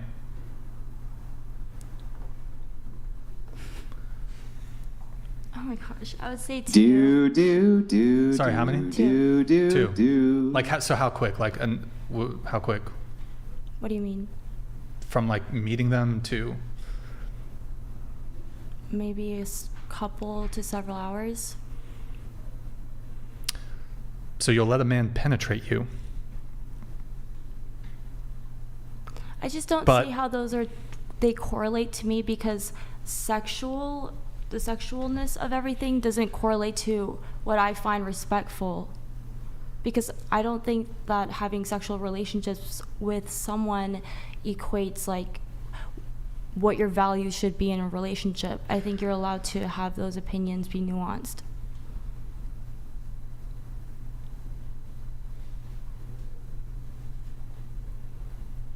I just don't understand, like there's this objection to, I get it though, Brian. Okay. I understand. Look, you're totally right. It's perfectly acceptable for you to have nuanced needs inside of a relationship. I can totally understand, my logical, reasonable brain, that you could enter into a one-night stand with a guy, blast a little all over your face, but not want to bow to the man of your dreams, right? I mean, what man wouldn't want that out of his woman? Honestly. I mean, I don't even know what you're arguing with here, Brian. She's absolutely right. I just don't get it. I don't get it. Goat donated $200. She's gonna swallow but ain't gonna bow. How do you like my nuance? Thank you, Goat. Goat emojis in the chat for Goat. Thank you, man. Appreciate the TTS. Look, I just don't get it. Like, you'll do all this for a guy, and maybe it's quirky, maybe it's unorthodox, maybe it's a little out there. But if you like this guy, and he's got this like quirk or whatever, and he's like, hey, I want to see you hit the bow when you greet me. You don't even have to do that shit in public, because that might be a bit embarrassing. You should still do it, but whatever. And he's like, yo, I want the bow. You're not gonna do that for your man? Would you bow for your woman? You're not gonna do that for your man? No. The love of your life. He's perfect. No, you ain't gonna bow for no fucking woman. What are you talking about? I would never ask why would any guy ever bow for a woman? Wait, question. Why He's would a woman fucking bow for you? perfect. He's your perfect guy, but he's got this one, in your view, red flag. But he's perfect, and he'll never cheat on you, and he's awesome in all the ways you'd like a man to be awesome, but he wants you to bow. Do you pass him up? I do. That is the most R-slurred shit I have ever fucking heard. You perfect, but he wants you to bow, and you're submissive? What else are you not going to do for him then? I don't see how that makes me R-word, because I have certain expectations when it comes to relationships, and there are certain things that I won't compromise on. Such as being submissive. I don't think that you making someone bow and them disagreeing with it makes you not submissive. Just because you're submissive does not mean that you lack respect for yourself. Wait, so you would bow to other people though? Yes, it's my. Can I ask you a question? You wanna work a job, right? Mm-hmm. You wanna like have a job, a career. Well, maybe not a traditional job. I do want to become like an entrepreneur. Mm-hmm. And so if you could have a job and it paid $100,000 a year, and the only thing you had to do is you were a greeter at a store, and the requirement was you had to bow to each guest who entered the store and just greet them. Oh, hello, welcome. Would you take that job? So yes, because of the money. Gotcha, bitch. Well, I don't think so, really, because if you think about it, there are certain things that men will never compromise on because it will go against their pride. So just because a woman's perfect does not mean that he would always do things that make him uncomfortable. let's say a woman, I'm trying to think what a sort of such a benign request from a woman would be of a man, but he gets his perfect woman who will be loyal to him for the rest, give him children, but she has one benign request that's just kind of a little, I'm trying to think what it is. I can think of one. What is it? Maybe like if she requests him to always get his jacket off and, lay it out front all the time for her and for her to sit down, like a lot of men would disagree with that. In return, he gets his perfect woman. But I feel that a lot of men... that's the mountain, the hill they die on. Right, but a lot of men aren't willing to do something that makes them seem vulnerable, and especially in front of other people, in my opinion. I guess my question would be for you. You got your perfect woman, right? Mm-hmm. Would you let her hold it like a hose when you pee? Every time you pee, would you let her hold it like a hose? She's like, I want to see that. I don't think that maps on one-to-one to the bow, but so I have to go and get her if I'm at fucking work. Babe, come to fucking work so you can hold my dick while I pee? No, like you could just do it like once at a home. day? You can do it at home, like you don't have to see anyone. It doesn't and have to be she's in the public. perfect woman? She's the perfect. Yeah, I'll make the concession. It's a little strange, but fuck it. Yeah. For the perfect woman, yeah, you can hold my dick once or twice. I invite. Welcome. Yeah, fuck it. Yeah, why not? It's weird. I think that's a bigger ask than the bow, but sure. Yeah, I think it depends of the intention. Bro, I don't know if you guys know the definition. Actually, of I would like perfect. to get into the intention. What do you mean the intention? What is the intent? Yeah, no, if Do you it's think like the intention is degrading? No. Well, that's what I mean. If it's, I don't know, it can be a little fetish, I guess, or it can be like this is in his culture like a welcoming thing that's different. If it's like I'm the king and you are my slave Beneath me. type of feeling, No, then not it's like slave. weird. I don't get. Why does it always have to be such an extreme? No, but I'm just saying but that's what I mean. I mean, if that's the intention of like. What if he just says, "I'm the king," and you're not the king? You don't want the bow. Because that's how you show me respect when you come in my door. For me, personally, I like the bow. You hit the door, I like the bow. Now, I'm going to give you the Western equivalence of this. Yeah. You may think this is silly, but you know what I really like my wife to do every once in a while, right? I've never told her this, but I still like it anyway. A nice curtsy, you know? A nice what? Isn't a curtsy? What's a curtsy? A curtsy. A curtsy. A curtsy. Oh, you don't know what a curtsy is? Like a little. Oh yeah. Yeah. Yeah, if it's your thing, that's fine. What's wrong with a curtsy? Hey man, if it's your thing and if that's you're both like comfortable with that, like I have no problem with that. You've never curtsied? I mean, probably sarcastically or like not in a like serious. I owe you like respect type of way. Is that what I wouldn't know when I would do that? Yeah, I think it's respectful. Yeah, I think when a man's no, out I've never busting done his ass that. for 15 hours a day and he's in like the most god awful conditions possible to bring home the bacon. I don't see what's wrong with a curtsy. I would do it differently. Like if my boyfriend has been working all day, like I love welcoming my boyfriend. So I would go into the door and hug him, or I'd like to have like But have you something wouldn't cooked welcome for him him. with a curtsy. I mean, honestly, yeah, maybe. I'm just thinking like it depends. Yeah. Okay, well, I mean, that's just the bow. It's just the bow. Maybe the bow too. Maybe the bow What too. if I said the bow fills me with the drive to go out and fight the world to provide you a home and food to prepare us? Just makes me 102% instead of 100%. You still wouldn't. Then yes. Yo, we got a pizza party coming, boys. We'll do the roast session too while everybody gets a little breather room to eat. Really quick, going around the table though to finish this off. Would you bow for your man? No. Bow for your man? If it's Conan O'Brien, yes. That's right. Conan O'Brien. Anissa? Yeah. Oh, there we go. I think you used to say no, right? Oh, okay, all right. Ooh, Yo, Dave Von Jackson, by the way, thank you very much, man. Appreciate it. Oh, you had something? Wait, you got something? No. What you got? No, Guys, we're going to lower the TTS here to $20. We're going to do a roast session. Give me a second, boys, to get that going. Austin, are you able to get the messages typed out, or do you want me to do it? Which messages? I'll do it. I got it. It's all good. Save that. I'll read that one later. I'll get them pulled up later. Guys, so roast session while everybody eats their pizza. Before that, though, can we play that Bow Video 2.0? Yes. Bow Video 2.0. We'll continue the conversation, though, on the being submissive, the bow, blah, blah, blah. But Bow Video 2.0. Do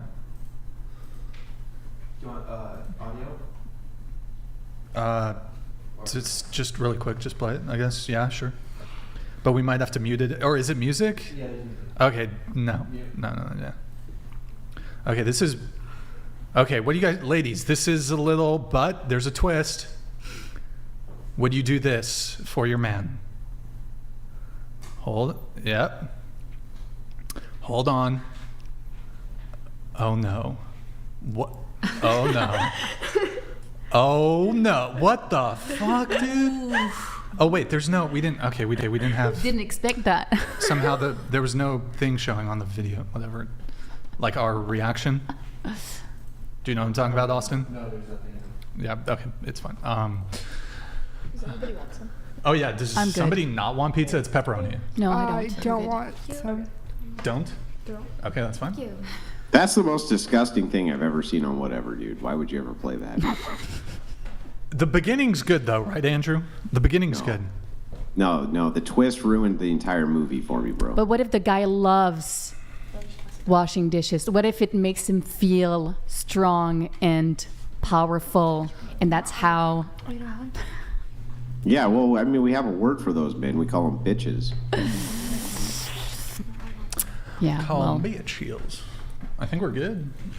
Yeah, she does. Emma doesn't want one.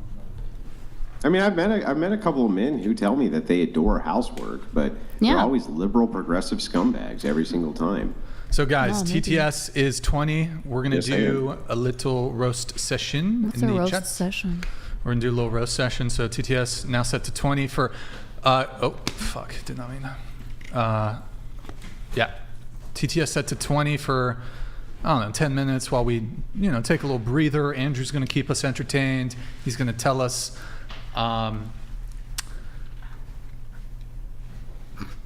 He's gonna tell us about tell us his story from the DGen days. The DGen days, Andrew. DGen days. TTS 20. I've always been nothing but a perfect stoic gentleman.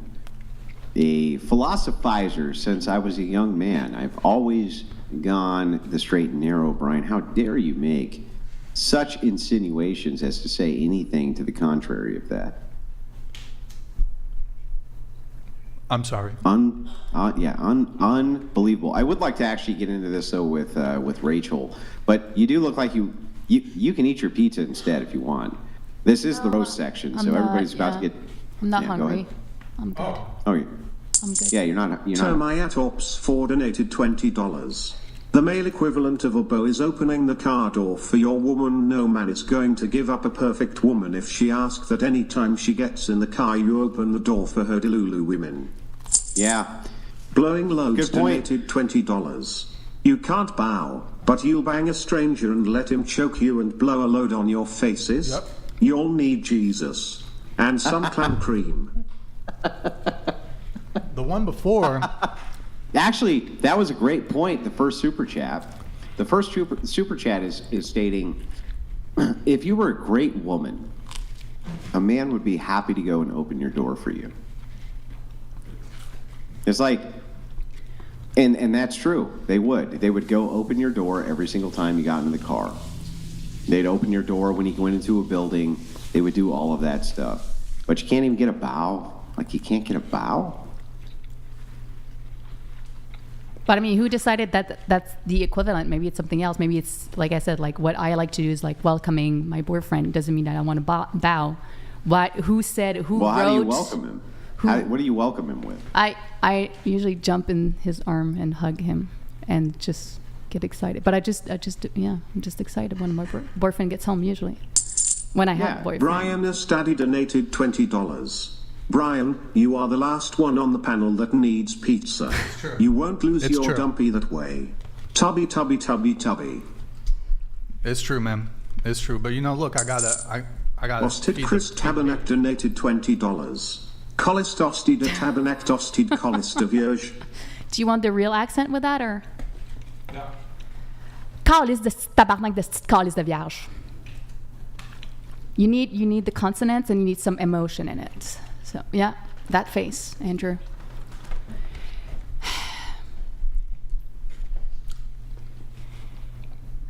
Okay. Yeah, I don't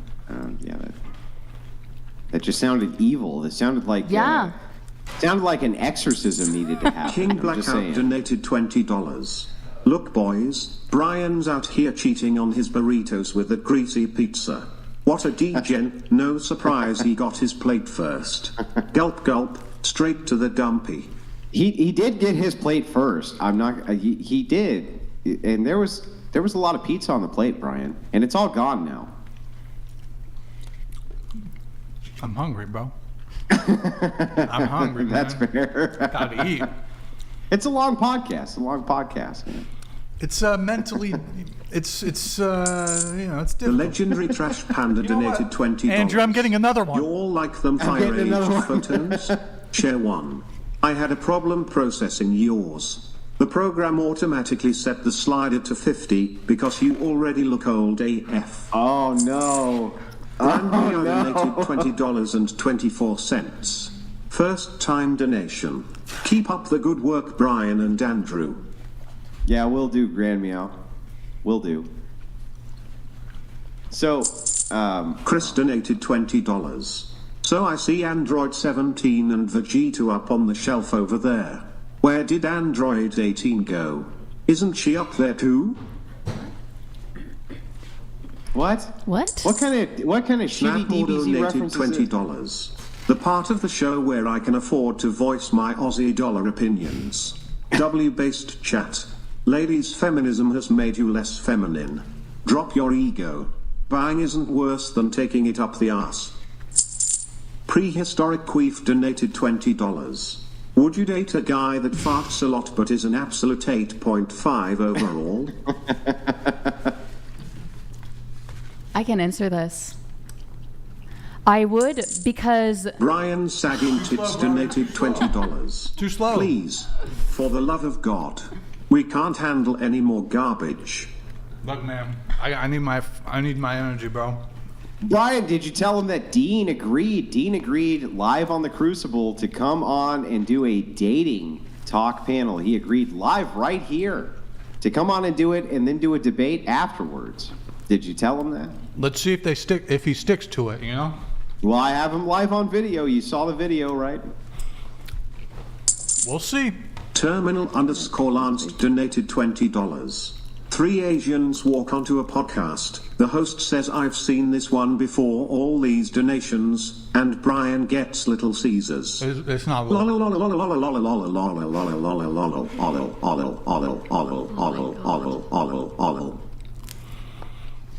It's Rusty's pizza, bitch.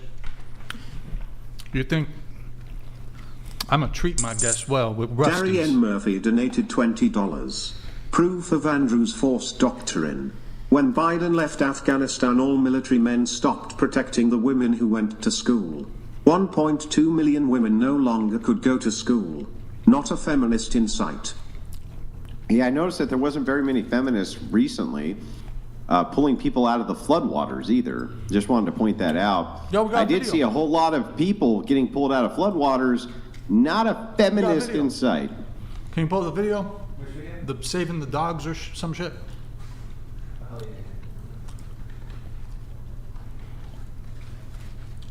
By the way, I was prepared this time. Oh, look at that. A little microwave pizza. You got yeah. All right, let's play. No way. Oven. Wife would never give me microwave pizza. Make it bigger, please. Oh, man. Damn. These piece of shit men.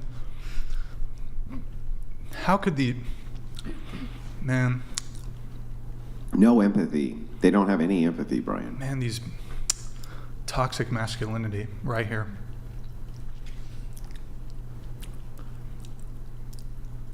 The problem is that they're not saving the kittens either, just the dogs. Oh boy. I mean, you can't really blame them for that. Ultimately, the cats, they're a little bit smarter. They go to high ground. It's the dumbass dogs that are left behind. What do you want them to do? The dumbass dogs. Damn, look at that. They're on the roofs though. What the? Damn. Oh. Shit, that's crazy. Damn, that's a cute dog. Damn. Adopt that dog. Oh man.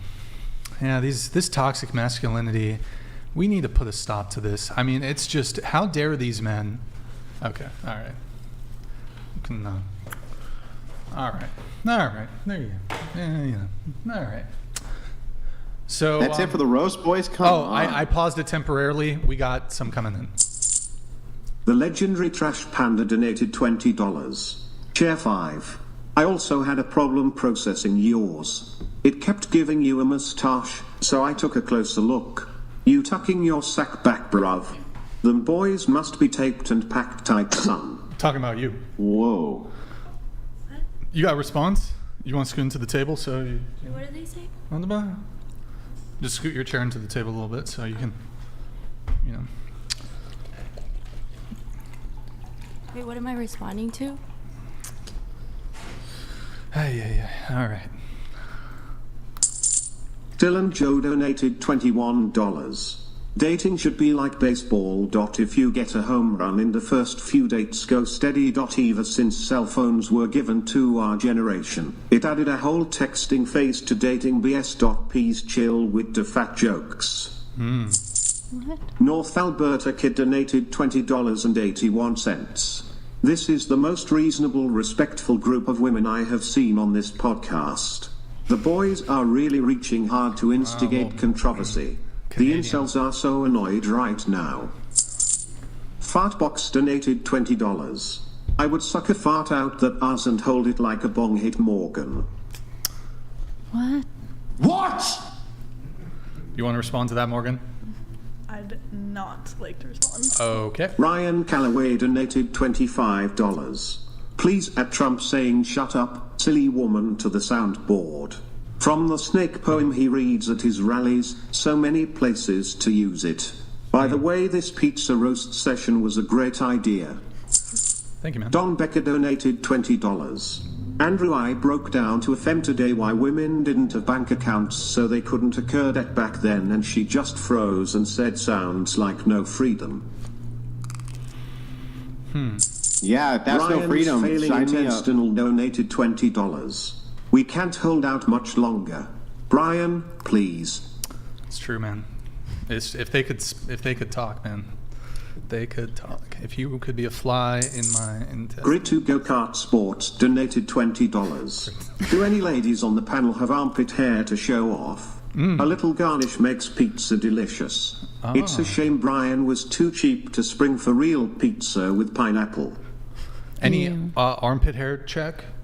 Anybody? Armpit hair? Armpit hair check? Okay, just check. All right. We got more coming. Dariel_Frank Castle 512 donated $20. If it were Springfield, Ohio, the Haitians would have saved the cats too. They gotta secure their next meals, Lamau. Burrito SA donated $20. A couple of 8s on this panel are 8s in a different sense, as in Brian would vomit his burrito after looking at their faces for 8 milliseconds. What the fuck? Okay. The Rosetta Stone donated $20. Thank you, Rosetta. Love the way words anymore are being appropriated and used without even understanding the standard definition. They just assign random definitions based on what they feel the word should mean. I Want Toba Ninja donated $20. You know what? Ma, maybe I too could be ninja. I want to be ninja, I want to be ninja, I want to chop, chow down, take chow down to Chinatown, I want to be ninja. Word. Snapmore donated $20. Thank you, Snapmore. Brixan, I'm sorry but you aged 10 years in 1 year. We love you and we care.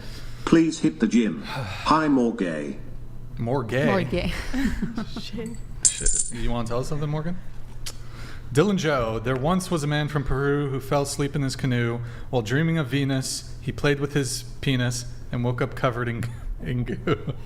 All right, Dylan Joe, thank you. Sorry, the filter got it. So. Ashib donated $20. Merci beaucoup. I work full-time and take care of the babies. All right. Should I still be submissive? We make more than enough to live off one income, but he can't do his hobbies otherwise. Switching. I just want to be a star. Thoughts? Guys. Yes, you should. Techno Trooper donated $20. Ladies, give us your best talk to if bowing is too much. Anybody want to? Let's hear the huck to. What is that? What's that? Damn, bro. Okay. All right. You don't have to. Well, we don't know what it is. Guys, Hawk tour. There you go. Okay, there you go. Good job. We are going back up to, we're going to do the TTS at 100 now for the rest of the show, so down from 200. I know there's some that are still coming through, so I'll give you guys a grace period. But if you're watching now, you're watching live, here's the cutoff. I'll do the grace period. I'll let them come through, but we're going to do 100 and up now for TTS. No Filter donated $20. Yo, that's bullshit, Big labias bro. don't matter. You can Big show outer lips and small inner lips FTW. Big outer. I like my coochies to look like moose knuckles. I mean, that's good too. Big outer is good too, but like it's better if it's Chat both. donated $20. This panel has the energy of a dying horse. Come on, bitches. Wake up. None of you are pretty enough to lack a personality. お前はもう死んでいる。何? Dylan Joe donated $21. Brian may be big now, but I can sense a comeback. Him and Andrew are gonna get shredded and come for you neckbeards. Just watch. Oh, yeah. 2026 is my year. Prehistoric Queef donated $20. Would you be with a stud dude that farts a lot? Show of hands, ladies. Would you be with a stud but he farts a lot? Yeah. Because you can work on it. So ridiculous. You can work on his nutrition. Rachel Wilson donated $20. Please ask the ladies if they would still want equal rights if they had to draw straws with men senior year of high school to randomly assign difficult, dangerous, and dirty jobs. Terminal_Lanced donated $20. Good call putting Morgan on this panel. Without her, the next hottest one is Andrew's beard. It is. Which is, by the way, Aship donated $20. If I should still be submissive, Andrew, should I get some extra help from the husband? It's a lot to take care of the house fully and children and work full time. All right, guys, we're going to do... First of all, well, I just want to point something out very quickly to you, Ashy. I think you're full of shit. And I don't think that you work full-time so your husband can do his hobbies. Just shut up. Just shut up and stop coping and fucking lying to me. Just stop. You're full of shit. Nobody believes you that you're so altruistic you wanted to work full-time and take care of your children so your husband could pursue, what, golfing? Just get the fuck out of here with your bullshit. Bullshit. Nobody believes you. That is, so I'm going to change the threshold. There might be some stragglers, but we do have to bring it back up. So it has just been changed. TTS is 100. I'll read the super chats. There was another one that came through. I'll read this really quick. Brian, do you garnish those pizzas with cheese from under? Bring back AVA. Yeah, sure, yeah. Thank you, man. Let's see here what we have. Let me refresh this. There was a TTS that came in before this at 100. Let me play that. We'll do the supers. I'll get those pulled up here in just a sec. But guys, TTS is now 100. Thank you guys who participated in the pizza session and the roast session. Let me... it's not showing. Let me see what's going on here. Okay. To the person who sent in 100 before we did that, it's not going to let me pull it up, but I'm going to go through the history and I'm going to read it. I apologize that we can't pull it up, but you did send in. Let me see. This was from Techno Trooper. It was, ladies, holidays coming up. How much should your partner spend for your Christmas gifts? Oh, hashtag recession money. I would say 1,000. For the Christmas gifts, okay. I don't care about gifts, money. I would want to spend time with him, but I don't care about material. Okay, so 0. No, there's no amount of money. No. Okay. 10K. Just kidding. I don't know. I don't care. $100. Okay. I'd say like, depending on what he's comfortable spending, but $20 is like, I guess, reasonable. Around $50, but I also like things that are like handmade. Handmade, okay. I don't think there should be a monetary value necessarily. I mean, I'm a big gift giver, but no monetary value. Doesn't matter. And Anissa, the only woman here who actually has a boyfriend, no offense to the rest of you. How much do you expect your boyfriend for the little holidays, you know? I don't really have a number. Okay. I'll read this. Daniel Nasiri, Brian, next time they refute the traditionally, or wait, let me read, hold on, hide that. Just, Sons of Liberty, my house in Florida was submerged by over 4 feet of ocean water. Sorry, man. Came in after that. I tried. We cut it off. Forward bow challenge them with the hypocrisy of providing the reverse bow with the hair-pulling bareback doggy style. So basically, you'll arch your back in a different way for a man, but you won't do a little benign, innocent, but that's an assumption. Wholesome bow. You think, is it, hold on. That's an assumption. It's like, oh, okay. Do we have any virgins? Do we have any virgins here at the table? Pulled the hair back, doggy you know style. What? I think that's fair. I think that she makes a fair It is point. That fair. is an assumption. I just want to make sure then, right, that this will be a prying question. You don't have to answer it, of course. But I assume that you've just never had sex doggy style then? No, there's a difference between like pulled a hair back and like being super whatever, that's and not like. what he said. Let's He be didn't honest, say pulled hair donated back. He said $100. the neck up and the Seats 2 arch. seems like she'd be a wholesome partner plus is a bit of a smoke show. Grats to whoever nabs her. All right. But he's saying that that is a submissive position to be put in. If you're in that Yeah. submissive position, your head is thrown back and your back is arced. Yeah. It's essentially the same exact position, right? And of course, I'm not trying to pry, I'm just pointing this out. Yeah.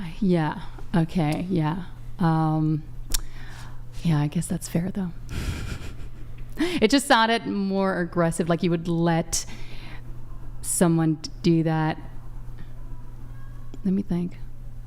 I mean, that is assuming that like everyone here would let a man do that, and you don't want to. I assume but, that women who have had sex multiple times you with would have multiple done. partners Yeah. have likely had sex in that position. Yeah. Though I'm sure that there's some who are just like straight missionary. I'm sure that they exist. I just have a feeling it Yeah. isn't gonna be most of the women on this panel. Just saying. Yeah. That you know what? That's fair when you think about it. Raise your hand if you've never had doggy style sex. All right. Okay. I guess that's okay. Good talk, I guess. Good talk, guys. That was great. Wait, we were going around the table on. Wait, what was the Techno Troopers question? Oh, no, sorry, we did it. My bad. We already did it. We have a message here from Alvin Sam. What's more submissive, a woman who bows or a man who pulls the chair out? Wait, a woman who bows or a man who pulls the chair out or holds the door open? Girl in the middle, think about what you said. So what's more, I guess this is a question to you, what's more submissive? Well, I feel that it's more submissive of a woman who bows just because pulling the chair out is ingrained within like chivalry, and it just doesn't seem as submissive as that, but you know, that's just my opinion on that. Which one takes more actual physical effort? The second one. Pulling the chair out. Takes more time, takes more effort. But y'all can't hit a bow.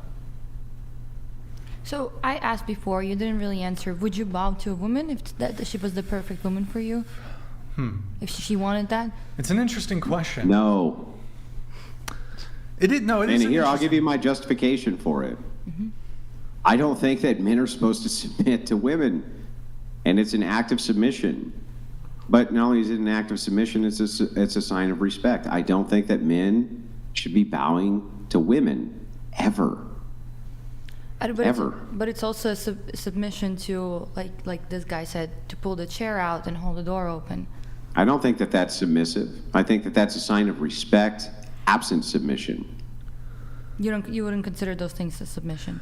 Here, to make this question fair, I would like you to ask me, because to Andrew's point, that is it more submissive. So you'll have to ask me a question that would be more gender appropriate, and I'll happily give you a yes or no. But you can't just reverse Uno the question. So give me an ask from a woman for the perfect woman that would be gender appropriate for me to do.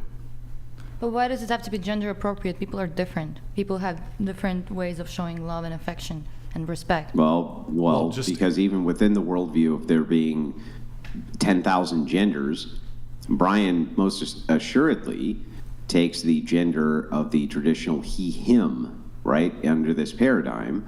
And so even under the paradigm of those who believe that there's 1,000 genders, they would have to show respect to the particular gender which the person is allocating to themselves, right? I wasn't speaking about that there's 10,000 genders, there's two. Yeah, but I'm not saying you were. I'm just saying even assuming there were, inside of that worldview, you would still be assigning the respect portion of it to the gender the person assigned themselves, right?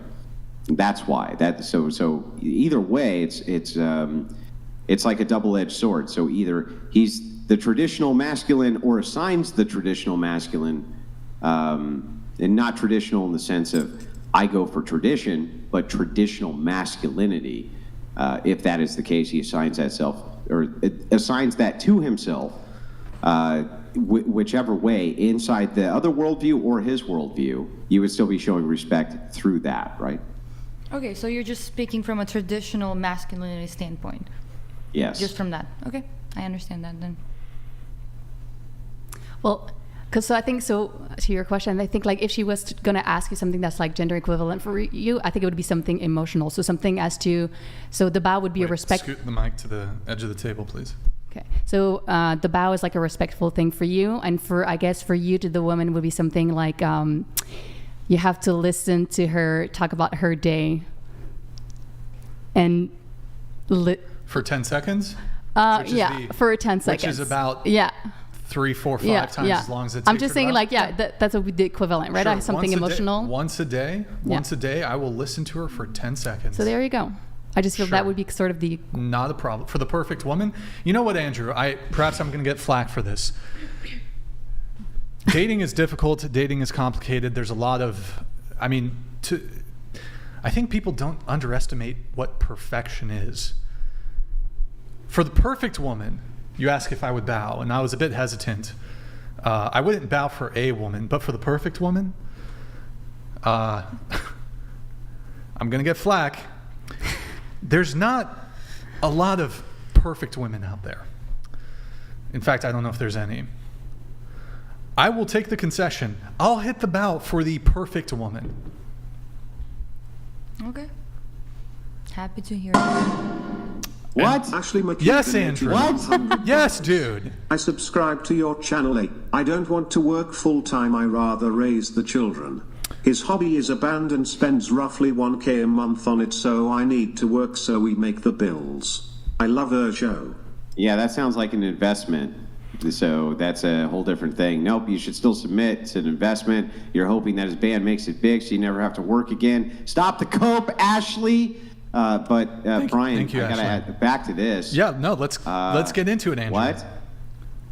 I actually see, in order to secure her, I get the perfect woman handed to me on a silver platter, and all I have to do is do one bow.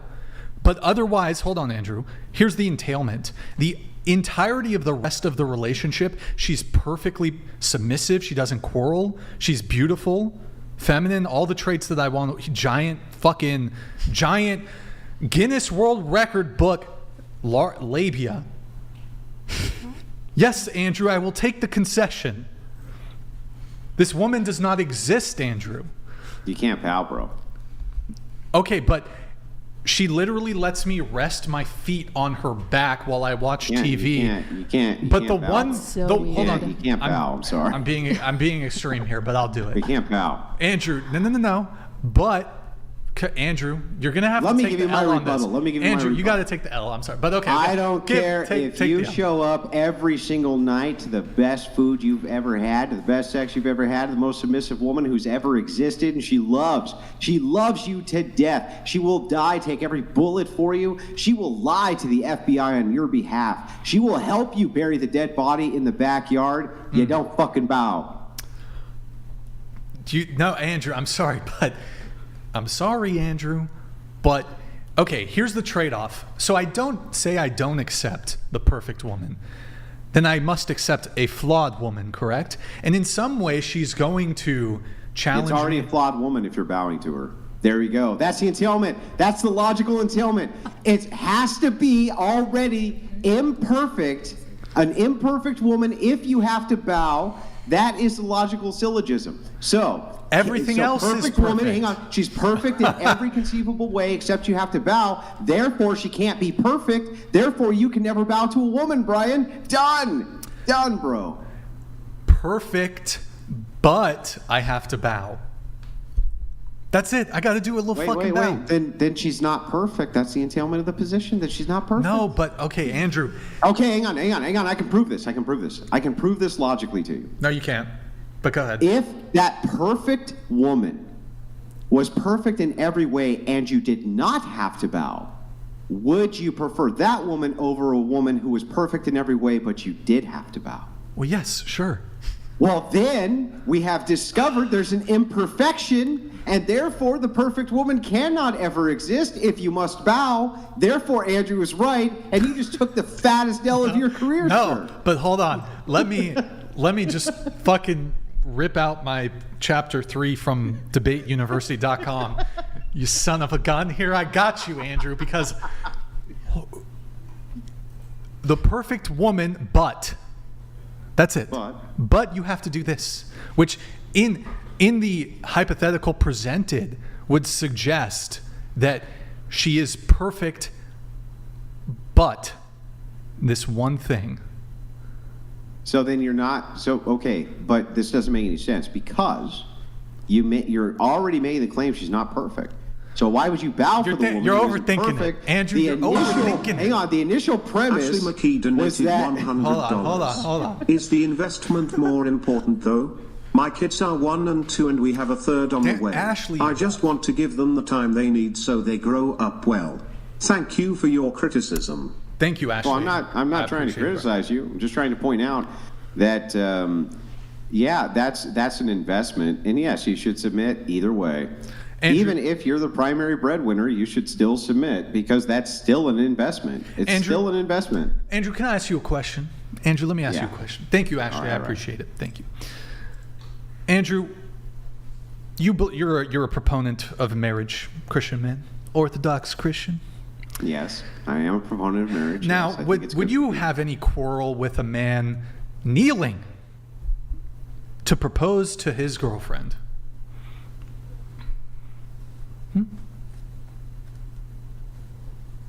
Yeah, I don't think you should kneel to propose.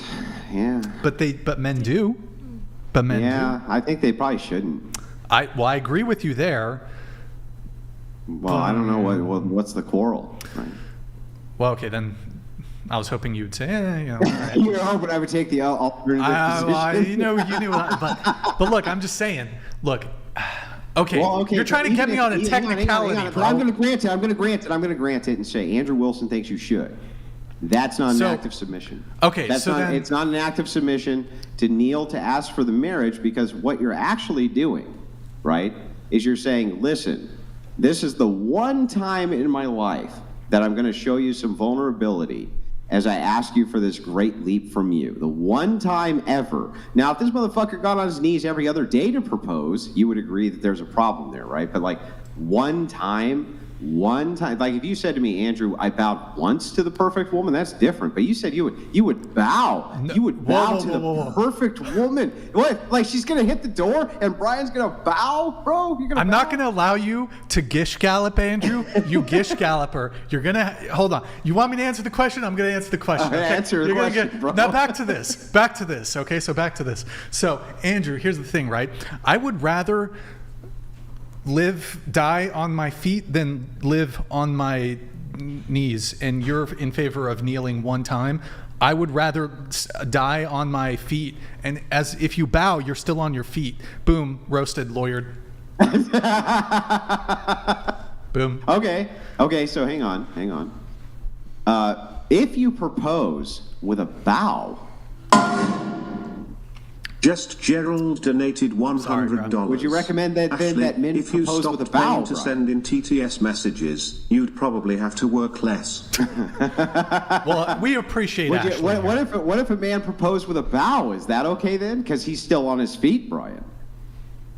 If he proposed with a bow? Yeah, so he, instead of getting on one knee, he bowed his entire body over and held the ring up like so. Would that be okay? And then you hold the ring straight up above your head, and then bow your whole body over. And you tell, You're shifting the goalpost. Yeah, can you do that, Brian? Is that okay? You shifted the goalpost. No, bro. I think Logical I'm fallacy. in the goalpost. Logical fallacy. You need verbal combat, honestly, Andrew. You should take your own course, bro. I did debate myself recently and lost, by the way. Should we do it again? Wait, can we do it? Austin? Yes. Can we have Andrew debate Andrew really quick? Just super quick. Let's have, maybe we have We should probably have Andrew or Austin do this. Okay, hang on. Save it towards the end. We'll do it towards the end. Because I have a topic I want to debate. He's got to reverse it. Transform. Flip horizontal. All right, and then I think hide one. No, we have to save it for the end, Brian. We have to save it for. I have a topic on this. Oh, okay. All right. Yeah. Never mind. You can. Well, hide. Go back to the split. Just hide them. Okay. Well, look. Okay. So, Andrew, you're trying to tackle me here. You're trying to tackle me on the word perfect. You know what? I'll just go ahead. Okay? Well, I'll grant you. I will grant you. Perfect means without flaw. Okay. So. But here's the thing. In this scenario, here, I think here's the difference. The woman isn't asking me to bow. So the scenario is I'm making a deal with. Wait, you're making a deal? Okay. I'm not making a deal with the woman. I'm making the deal with the genie. And there's a genie in a bottle. And the genie says, Brian, I will give you the perfect woman. She does not request this of you, but you must do it. You will have to bow. Hold on. Hey, you got Andrew. I'm not going to allow you to. I'm not going to. Hold on. You got to let me finish here. All right. You got to let me finish my point. I'm sorry, bro. Go ahead. Okay. So, Andrew, the genie is the sort of arbiter, the executioner of this tragic burden on me to bow to this woman. But it's not the woman who is requesting me to do this. The genie has created the scenario. In order for me to get this perfect woman, I must do this. How can, in this scenario, the woman not be perfect? Well, this is actually a great question. I'm going to answer it for you. Your premise is flawed. So the genie could not actually grant the wish. This is illogical. The wish is for the perfect woman. If the genie says, great, I'll give you the perfect woman, but you have to bow to her, then the genie could not give you that woman because she would not be perfect. Yeah, that doesn't make any sense. I'm sorry. Okay, bro. It doesn't make. I'm sorry. But so what? Okay, let me ask you a question. If you were talking to the genie, what about her would not be perfect? Okay, well, I'll answer your question. From your purview of what you consider the perfect woman, if you had all of those qualities, plus you didn't have to bow, but you also had all those qualities, but you did, which of those women would you take? I would prefer to not have to bow. Well, then we already know your criteria for the perfect woman. But that has nothing to do. Hang on. So if you ask the genie for the perfect woman, and the genie says, "I'll give you the perfect woman, but you have to bow," he's not giving you the perfect woman. Therefore, the premise is flawed. Well, hold on. He is giving me the perfect woman. He's giving me an imperfect life scenario. There's nothing wrong with the imperfect woman. What's that? Hold on, Andrew. Wait. Okay, let me ask you a question. So, if a genie says, "I'll give you $1 million per day," but you have to do a bow, or the genie says, "I'll give you $1 million per day, and you don't have to do the bow," do you not get the $1 million per day if you take the bow? You still get the same thing. Well, wait a second. No, you don't. Because if you say, no, I won't take the bow, you don't get the $1 million. Is that correct? That would be correct, yes. Yeah, well then, it wouldn't be the same thing. So you're getting two different criteria here. The first one, you bow, you get the $1 million. The second one, you don't bow, you don't get the $1 million. Well, hold on, Andrew. Let me ask you a question. What if I don't know if this is compelling, but a perfect woman, her standard for dating a man is that he needs to earn $1 million a year. Okay. I have not thought this one through. Hold on, let me think. Those analogies on the flyer. She is the perfect woman, but the man does not earn $1 million a year. Is she no longer the perfect woman despite his own inadequacy? No. She is or she's not? She's not. She's not the perfect she would woman. She would still be the perfect woman, despite this inadequacy, because entailed in the premise is she's the perfect woman. She wants the perfect man, but the perfect man must make $1 million. Right? Mm-hmm. Yeah. So yeah. Andrew, listen. Listen, bro. We're getting caught up on the word perfect here. Let's get back to the. Let's get back to the. Perfect means without flaw, right? You agree? Let's get back to the spirit of the conversation, right? Now, you've managed to derail the conversation with this hyper focus on the word perfect. I get it. I get it, Andrew. Listen, you're a master debater. I get it. But let's get back to the spirit of the question, which was, okay, would I bow? Submit. Andrew, would the perfect woman, I just have to bow and I get the perfect woman? Yeah, I'll do it. That's it. Okay, but in the entailment there is that you think the perfect woman wouldn't make you bow, and so therefore, if you think the perfect woman wouldn't make you bow, it can't be the perfect woman, Brian. Just for simplicity's sake, I will go ahead and grant you that she is imperfect. Now, okay, but she's. So you will bow to the imperfect woman, Brian? Oh, Andrew, you trickster, you. Andrew, you little trickster. You're a little trickster, Andrew. Wait, Andrew, what about this? She's the imperfect woman. She's perfect in every way, except this one. Will you grant that? Yeah, so if you're saying that in every other way than the way that she makes you submit every single day to her, she's perfect, I can grant that, yeah. Okay. Yeah, so I would hit the bow. So what you're saying is that you will submit to the woman who you think is perfect, even though the imperfection of her making you submit makes her imperfect. You would still submit if she had all the other criteria other than that, right? Look, man, I know you're doing your Tai Chi, Judo, or whatever. You're overthinking this, Andrew. You're overthinking this. You're trying to get me to be like, just to basically admit that I'm a soy boy, okay? I know what you're doing. I know what you're trying to do. You're trying to clip. You're trying to get a little clip. Here's the thing, Andrew. Listen. Well, let me ask you a question real quick. Is bowing submission? I would look. Do you bow to a king? Sure, that's submitting. You would be submissive. Yeah, I would bow. I would bow in deference to men who were above my station. Sure. If I was in feudal Europe. You know what? I will grant it, Andrew. I will grant that bowing is submissive. Go ahead. Okay. I'll grant it. So I just want to make sure we got this on record that there are cases where you are going to submit to women. No. Hold on, Andrew. Be precise in your language. I will submit to the penultimate perfect woman. Penultimate. You will submit to the imperfect woman. No. Hold on. You got to use my language here. She's the penultimate perfect woman.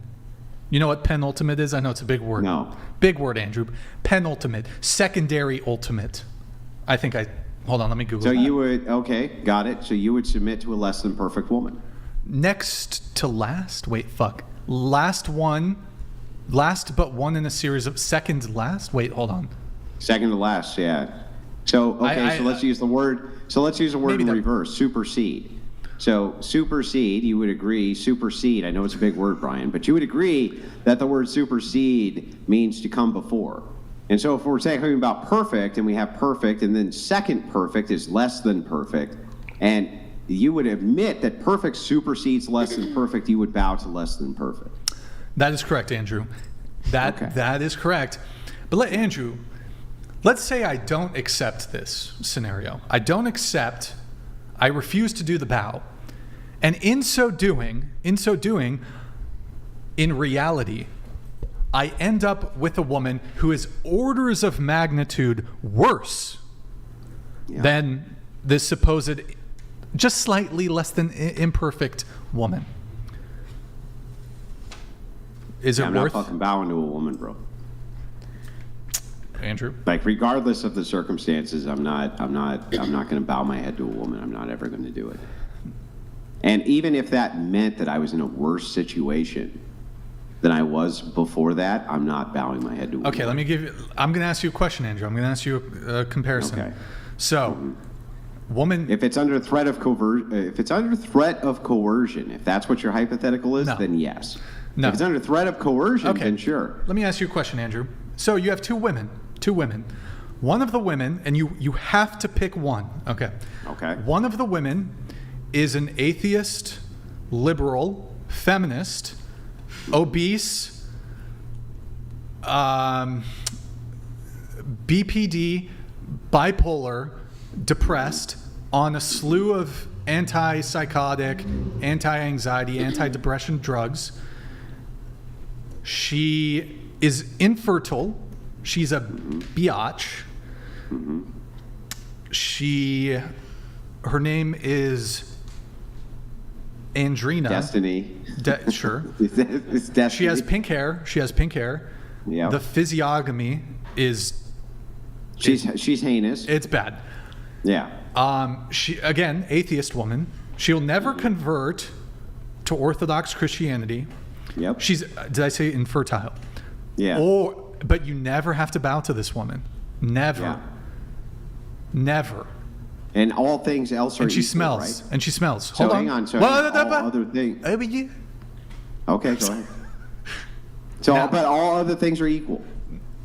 My choice is between that or the perfect woman, except she's not perfect because I have to bow to her, right? Well, hold on. Let me paint the picture for the other woman. Okay. The other woman, beautiful, fertile, Orthodox Christian, virgin, will give you 7 sons.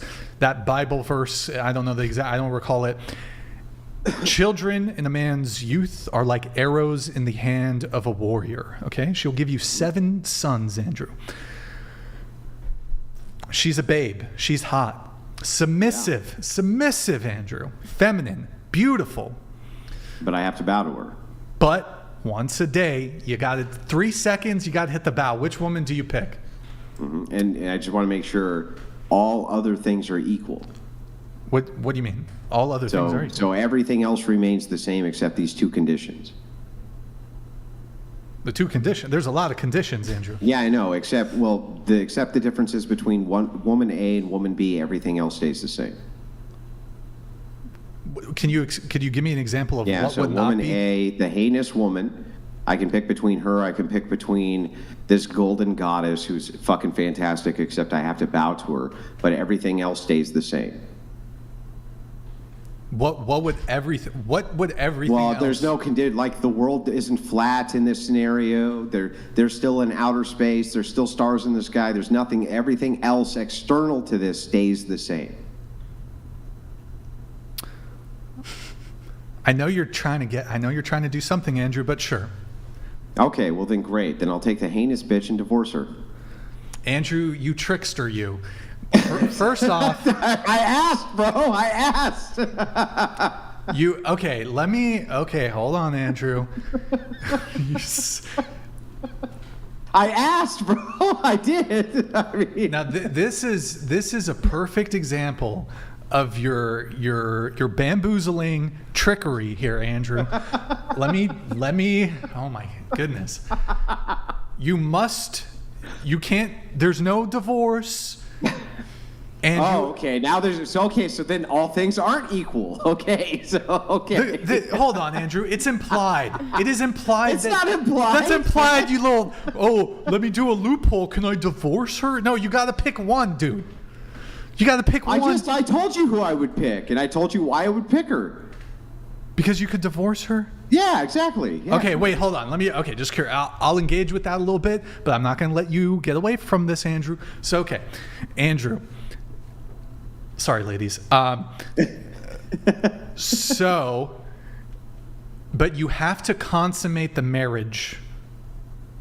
Yeah, then I'd consummate the marriage and then divorce her. Andrew, I can't. But you would have carnal knowledge of an obese feminine. Yeah, that's the Crucible. The Crucible. Clip it and ship it. Andrew will have carnal knowledge of an obese, pink-haired feminist who smells. I'm sorry. Clip it and ship it. it. That's not what you said. You said consummate. Isn't that? You know what I mean? No, sir. The night of your wedding, if you can't get it up, you are still consummating that marriage. Okay, you know what? You have I tried to give you all these conditionals that you could have changed. Andrew, you know, you're being a little. You said trickster. Consummate, Brian, not have to have sex with. Let me just Google consummate. Hold on, you trickster. Google consummate. Let me just make sure consummate. Andrew, you little trickster. Okay, I Googled this. Make a marriage or relationship complete by having sexual intercourse. And then go to definition 2. You know what? Go to definition 2. No, because I'm happy with definition 1, and I'm. Go to definition 2. No, Andrew, no. This is the agreed upon definition of this word.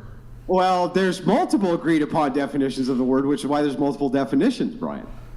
This is the accepted definition by the broader public. It's one definition, yes. Well, yes, okay, well, then, and Brian, this was the are definition you saying that I was you using. can never get married to a woman if you can't get it up? Andrew, I use How the do word you consummate such a marriage if you can't get it up? No, but make complete by having sexual intercourse. So sure, but But wait a second. So you're saying that any marriage where the guy can't get it up, it's not consummated? According to definition 1, technically, if you don't have sexual technically, according to this definition, that is correct. It would not be consummated. If you have a different definition, that's fine. But I'm using definition 1. Well, and I'm going to go with definition 1. I'm going to grant definition 1 in its entirety. Grant it. What is sexual intercourse? Does that mean vaginal penetration? Andrew, do I need to bring you back to health class here? Yes. Well, it means vaginal penetration. For the purposes of Andrew, you're being a little shifty. I want to make You're sure. evading. Is it if it's vaginal penetration? I'll just grant it, Brian. Can we stop with the pedantry? Okay. You know what? You're being pedantic. I'm just going to say it's vaginal penetration. Well, then, entailed in your scenario, this woman, we would never be able to consummate our marriage because I would never be able to get it up. Therefore, we could never get married. I'm trying to give you all the bones in the world here, Brian. Oh, but hold on. Viagra, sildenafil. Mm-hmm. Yeah, we're gonna forced. You get forced Viagra, Andrew. Yeah, but so this is why it's very important that we get into the details. Does the man have to ejaculate for it to be consummated? No, he doesn't. He doesn't have to ejaculate? According to the definition. So basically I just have to sit there while this beach whale rides me and then I never have to bow to a bitch the rest of my life? Yeah, I'm fucking taking that deal and divorcing that chick the next day. But you don't get another woman. I'm still divorcing that chick the next day and I'm going to become a monk. How about you can't divorce her and you got to smash once a week? Wait, so I have to have sex with this chick once a week? Yeah. Like, so under the hypothetical, right? I just want to make sure I get this right. Either I bow to a woman, or I have to be with the most heinous whale person who's ever existed, and be put on Viagra and have sex with her once a week. Now, hang on. I just want to make sure. Remember, I told you earlier when we were talking. I said, does any of this have to do with coercion? And if there's coercion, I'll always say yes. Brian, how the fuck is this not coercion, sir? You might have got me there, but... Yeah, that's coercion. So yes, under coercion, under absolute coercion, yes. Tell you what, but that's total coercion. Change it. Let's change it a little bit. Okay, Andrew. Mm-hmm. So you don't have to have sex with her, but that's your wife and you can't divorce her and you have to stay with her. And, okay. Got it. And all conditions stay the same. Andrew, Andrew. I just want to make sure all conditionals stay the same. All external conditionals stay the same. Look, so I get it. You want a fat feminist. I get it, dude. I fucking get it, dude. But go ahead. Hang on. If all conditionals stay the same, then I would still take her, and then I would go to a different country, and then I would come back without her. Different country? Mm-hmm. I mean, she would get lost in the jungle. You know. You'd murder her. No, I didn't say that. Oh. I mean, what?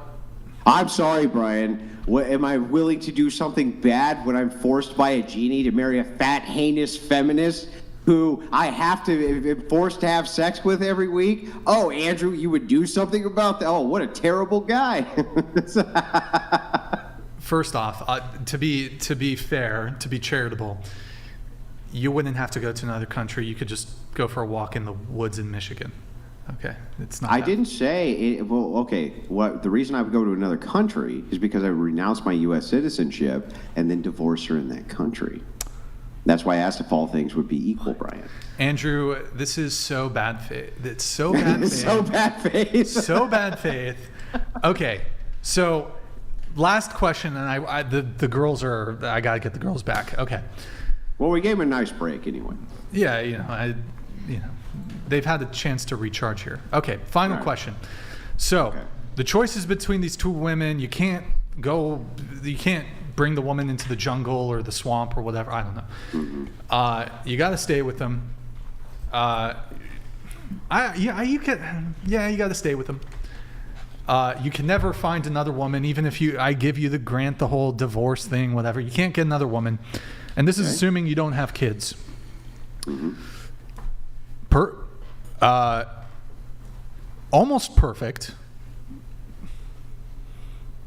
The woman I described previously. Mm-hmm. Or the woman. Yeah, I'm taking the woman and that I can get the divorce from. I'm not bowing my head to a woman. And then that's the end of your bloodline?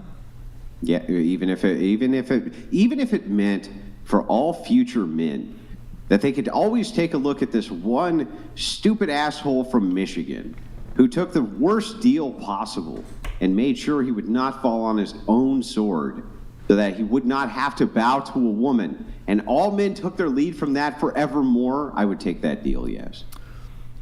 You know, Andrew, do you remember earlier on in the conversation when the women over here were saying, I'm going to be better looking when I'm 70?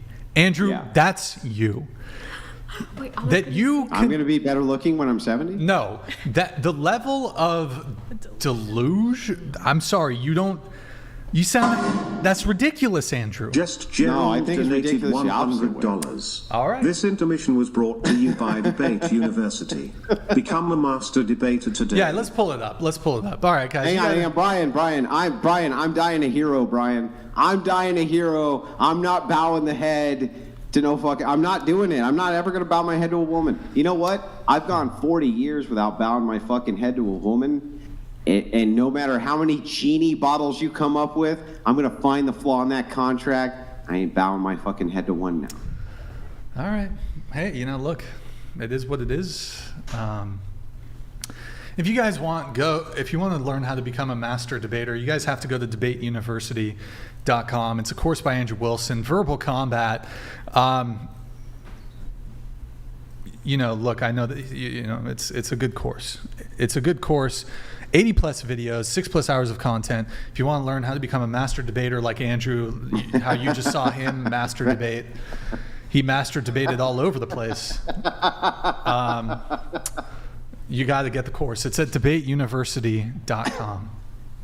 Now, hang on. You can tell that Brian has also taken a course in master debating, as he has been master debating better than I've ever seen him master debate this fine evening on whatever. So I must admit, you have really improved in your master debating skills, sir.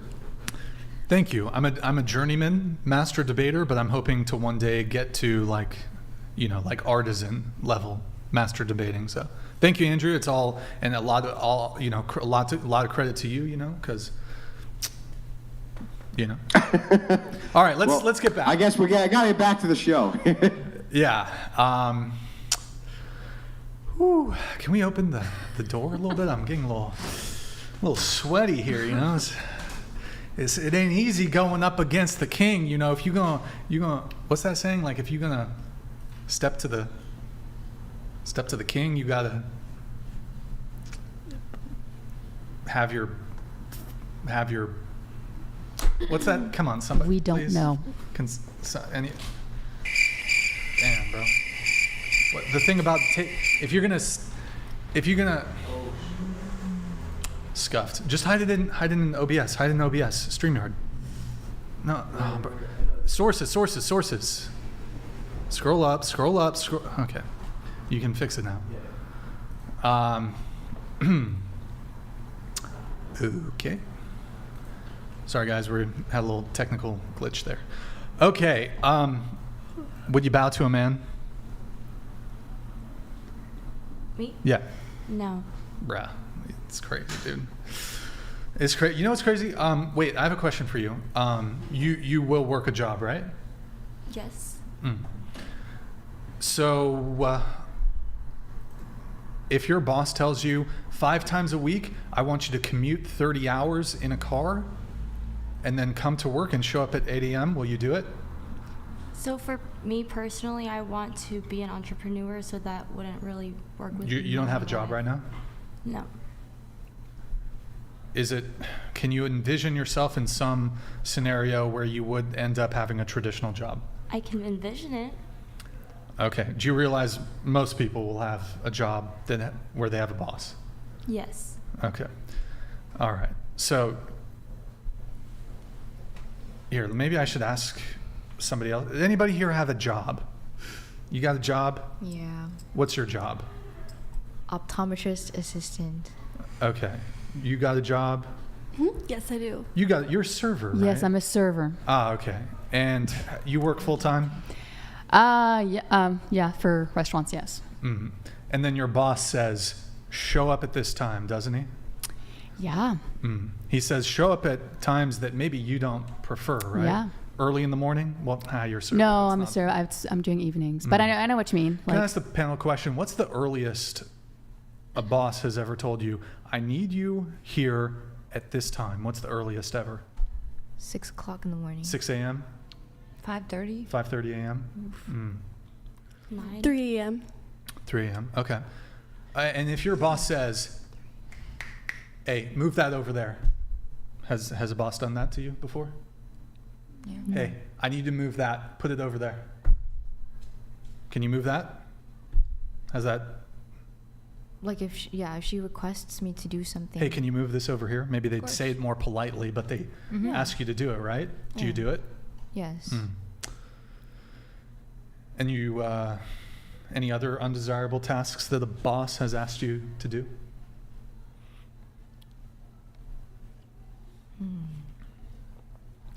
Is this to me or to anyone? I thought. How about everything that you do for work is something you otherwise wouldn't do, but you're being given money to do it, pretty much, right? Yeah. That's why we work.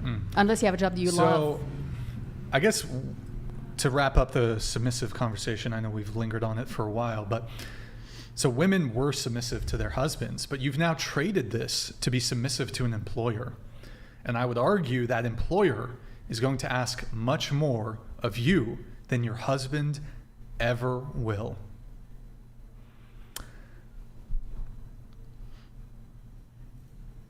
Thoughts? I think, well, I mean, the big difference is like the relationship or relationships in general are personal, and the job for me is not personal. You know what I mean? If like my boss asks me something, I don't know, even if my boss yells at me, I don't like, you know what I mean? It's a different, like a relationship is different. The intimacy is different. You know what I mean? So like the implication is different. Like what my boyfriend's going to tell me is going to affect me way more than what my boss tells me. Can I ask you a question? So you said you would not bow for your perfect man, correct? Mm-hmm. And your perfect man, would he be a billionaire? No. Oh, trillionaire. I'm sorry. So are you asking for my ideal perfect man? Yeah, your perfect man. Would he be a trillionaire? No. Why not? My definition of perfect isn't about what's on the outside. It's not surface level. So just to be clear, you would not desire to date a trillionaire? So what are you, I feel that everyone's definition of perfect is very different. I mean, if I could ask for everything, sure, I would enjoy for him to have some money, but it wouldn't be like, I don't need that much. It's not perfect to me. I would do a lot more than bow to marry a trillionaire, but okay. Do you realize the amount, like... Wait, what else would you do? Oh, Andrew, let's not start. What else would you do to marry a trillionaire besides just bow, Brian? Andrew, I will... Do you realize that's like 1,000-year dynasty? That kind of generational wealth? That it... Give me the fucking apron, bro. You want me to cook? I'm fucking cooking. Andrew, we talked about this. Remember, like a couple weeks ago? I think, didn't we say? I've never no such conversations. No, I think you even said, "Oh yeah, if I could marry a woman who's a billionaire, I would." It's gaslighting. No, you said it. You said it. Gaslighting. You said, dude. Gaslighting. Very feminine, Brian, trying to gaslight me into previous conversations that supposedly happened weeks ago. They have zero evidence of. But okay, Brian, that's fine. It's not a woman thing. That's men do that a lot. Gaslighting. Everybody does it. Men don't gaslight. Come on. I didn't say that. I said everybody does it. Okay, Men do it too. I'm getting off topic here, but okay, so trillionaire, not perfect. He would have all the other traits that would make him perfect, right? Okay. So he says, "Hey, I'm a trillionaire. You don't need to do this tarot card reading bullshit. I want you to stay at home and you don't have to worry about anything. I'll pay for everything. Everything will be taken care of." So my perfect man would respect that I have a passion or a hobby and would actually want to support me on creating a business for myself. What's the purpose of a business? Some people enjoy. Hold on. What's the purpose of a business? For making money? To make money, right? Okay. He has $1 trillion. Right. You don't need to make money. My objective is not to make money if I'm passionate about something. You're passionate about tarot card reading and selling it. Can't you do tarot card? So, but here's the trade-off. You don't get to do your tarot card thing, and you get to marry a billionaire who's perfect. That's kind of like almost sacrificing my own wants and needs just for a perfect relationship, which we clearly differ from what we want. Wait, can I ask you a question? If I paid you $1 million right now to shave your head, would you do it? No. Oh my God. $1 billion, would you do it? Sure, yes. But not for $1 million. Okay, I actually reacted a little bit, so yes, I would do it for $1 million. For $1,000. $1,000, I would not. No, 1,000. $1 million? Yeah. I mean, I said I accidentally, reacted too quick, so I would. She'll do it for $1 million. Okay, I don't know. I was just curious. I've always been curious about that. Any girl who would not shave their head for $1 million?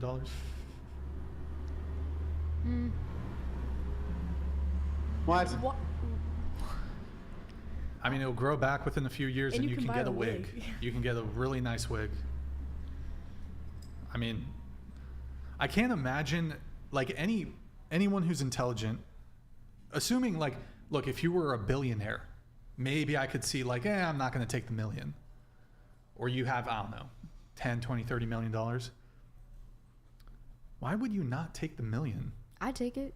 I know. You wouldn't, and then Emma wouldn't. I'd shave my head. I mean, all right, get the razor. She's like shit. She's like shit, Brian. I'm a troll, but I'm a smart troll. Go get the razor blade. Get the razor. Okay. So you wouldn't give up the tarot card thing for a trillionaire who's perfect? But how would that be perfect to me if that's not the ideal kind of life that I want? It's like a hypothetical. So it's like, would you, they're the best person, but there's this one downside. It's not just like a little downside for me because it's something that consists of my entire life almost. It's my passion. It's a part of my spirituality. It's something that I want to constantly learn more about. So for me to just give that up because someone wants me to it's a big sacrifice. I thought you were, are you religious at all? Or just yes, spirit? I am religious. Which religion? Christian. Oh, Andrew's going to love this. One sec, Andrew. Okay, so we can really get into this, but so, hold on. So you're Christian, what denomination?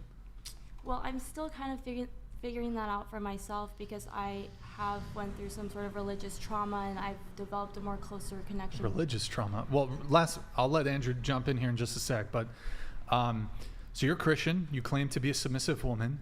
Wouldn't the submissive thing be if your ultra wealthy husband said, I don't want you, and he's Christian, and he's like, well, I believe you practicing tarot cards is, I don't know the specific word, it's is it a blasphemy or is it like a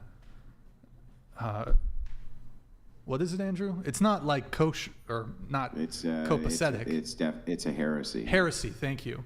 He's like, that's heretical. You're a Christian. I'm a Christian. I'm also a trillionaire.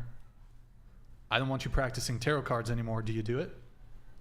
For me, okay, so my relationship with God is much more important than my relationship with my husband, who's a trillionaire. So for him to, I guess, make that or try to put that belief onto me is tarot cards. The hill you die on is tarot cards. It's not even about just the tarot cards. I also have a sense of my own pride. Wait, sorry, Andrew. Before I have you, I know you want. Wait, what the fuck? What happened here with the? Oh, okay, that's fine. I have a question for you. Would you want your boyfriend or husband to take a bullet for you? Look at that. Just hide it. I mean, I would do it for him, so maybe yes. Like my husband, Can you close yes. the door? You'd want him to take a bullet for you? Yes. Bro, these girls literally want you to die and provide for them, but they won't bow. They won't give up some heresy. They won't give up tarot cards. She wants her husband to take a bullet for her, but she won't give up her tarot cards. Make it make sense. I got to take a smoke break. Go ahead, Andrew. Yeah, I just wonder if you can help me out with a couple of things. So I'm not gonna beat you up. I understand. Yeah, I was just gonna ask you a couple of quick questions. I understand that you could be quite new to your faith. Is that what's going on? Sorry, what did you say? Are you new to your faith? I wouldn't say. It's Emma. It's Emma, right? Irene. Is that your name? What's that? Irene. Irene. Okay, sorry. You're new to your faith, Irene? I'm rediscovering it. Okay, gotcha. Just so you know, in tarot, I just want to ask you just a quick question. Do you use tarot to figure out kind of future events or current events? No, I do not. Or current events, in a sense, yes, but I never use it to predict the future. I don't do any predictive readings. It's much more of a tool to kind of get the general idea of what's going on. And do you have a spirit guide? Well, I wouldn't say a specific spirit guide. I do pray to God before I start my tarot readings. Yeah, and when you're looking at tarot cards for current events, do the tarot cards ever lead you in such a way where you know what current events are, or give you some type of insight into them? Yes. Okay. Leviticus 19:26, do not practice divination or seek omens. You're doing both. Hang on, you're doing both things. You're seeking omens and practicing divination. Divination would just be trying to figure out currently what is going on through some type of externality, which is other than God. That would be divination, and then omens would be the exact same thing, right? You're looking at the cards for omens of what will happen or has happened or is happening. So I have done a lot of research on this because of a lot of people who have a lot of controversial opinions when it comes to tarot. And my argument is that when people have maybe like Christian people wouldn't call it mediumship abilities, but gift from God and ability to see more than, I guess, like other people who may not be considered, I wouldn't say like I'm chosen or anything, but there are those kinds of people within the Bible. So would that be considered the same thing or not?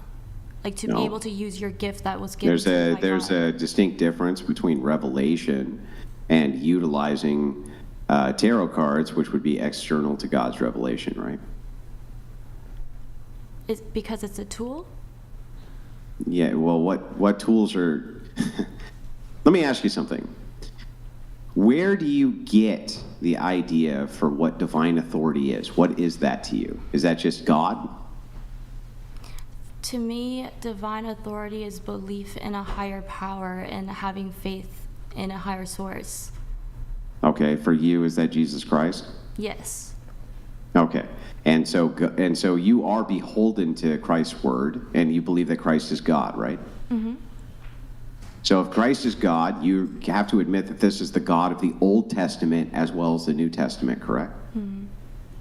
Yeah, so if that is the case, Leviticus 20:27, a man or a woman who is a medium or a necromancer shall surely be put to death. They shall be stoned with stones. Their blood shall be upon them. Does it sound like they want to see any divination, witchcraft, anything like that? Okay, so I have read that verse many times, and it's just a bit hypocritical and ironic when a lot of people are able to just pick and choose which verses that they want to use to be able to judge other people, but there are many Bible verses that mention how no one should be able to judge anyone but God. So I just feel it's Which ones? Well, I can't, honestly, I don't have it at the top of my head.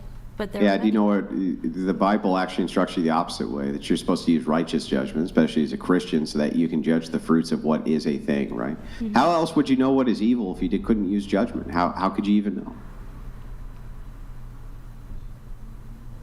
Like, how would you know what to stay away from and what was evil, what was bad, if you couldn't use judgment? Okay, that's a good point, but I also don't think it's up to people to decide what is righteous. It's almost like having that belief. Now, then who is it up to? God. And then what did God instruct you not to do?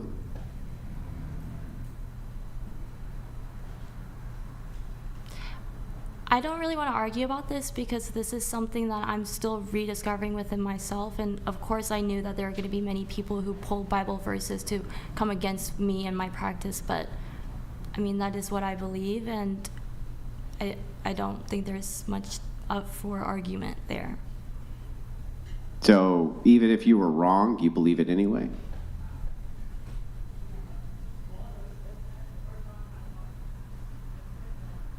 I can't say that I'm wrong, though. Okay, well, how do you know you're right?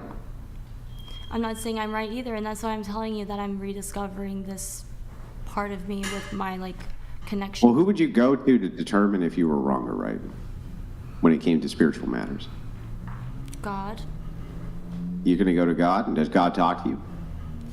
I just pray to God I'm able to get more clarification that way, and if I do seek a mentor, then I will, a trusted mentor that I truly believe they have a really good connection to God as well, but I don't... How do you know that you don't suffer from affirmation bias, where even though tons of people have told you that this is not Christianity, that you just choose not to believe them because you don't want to believe them? How do you know that that's not the case?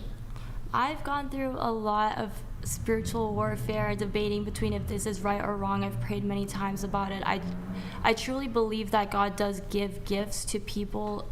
I'm not saying oh wow, I have the ultimate gift here, but there are many people who have gifts from God, and my question is, what would make it wrong for them to use that gift? Nothing?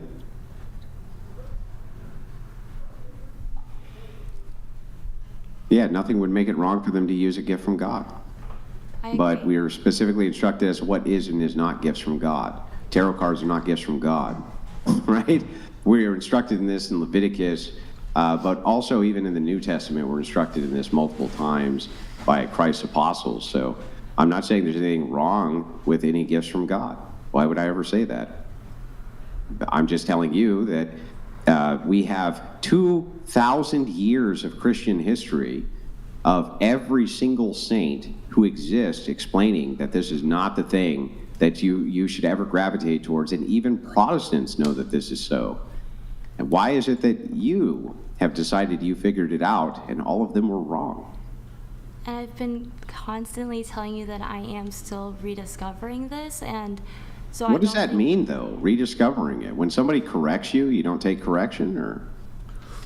How do you rediscover a thing if people who do the thing tell you this is the wrong thing, and you go, well, okay, but let me rediscover it? Like, what does that mean, rediscovery? What does that even mean? Just like you mentioned about like having the righteous judgment, everyone should have their own free thought. So I'm not going to just allow for people to correct me and just go based on that.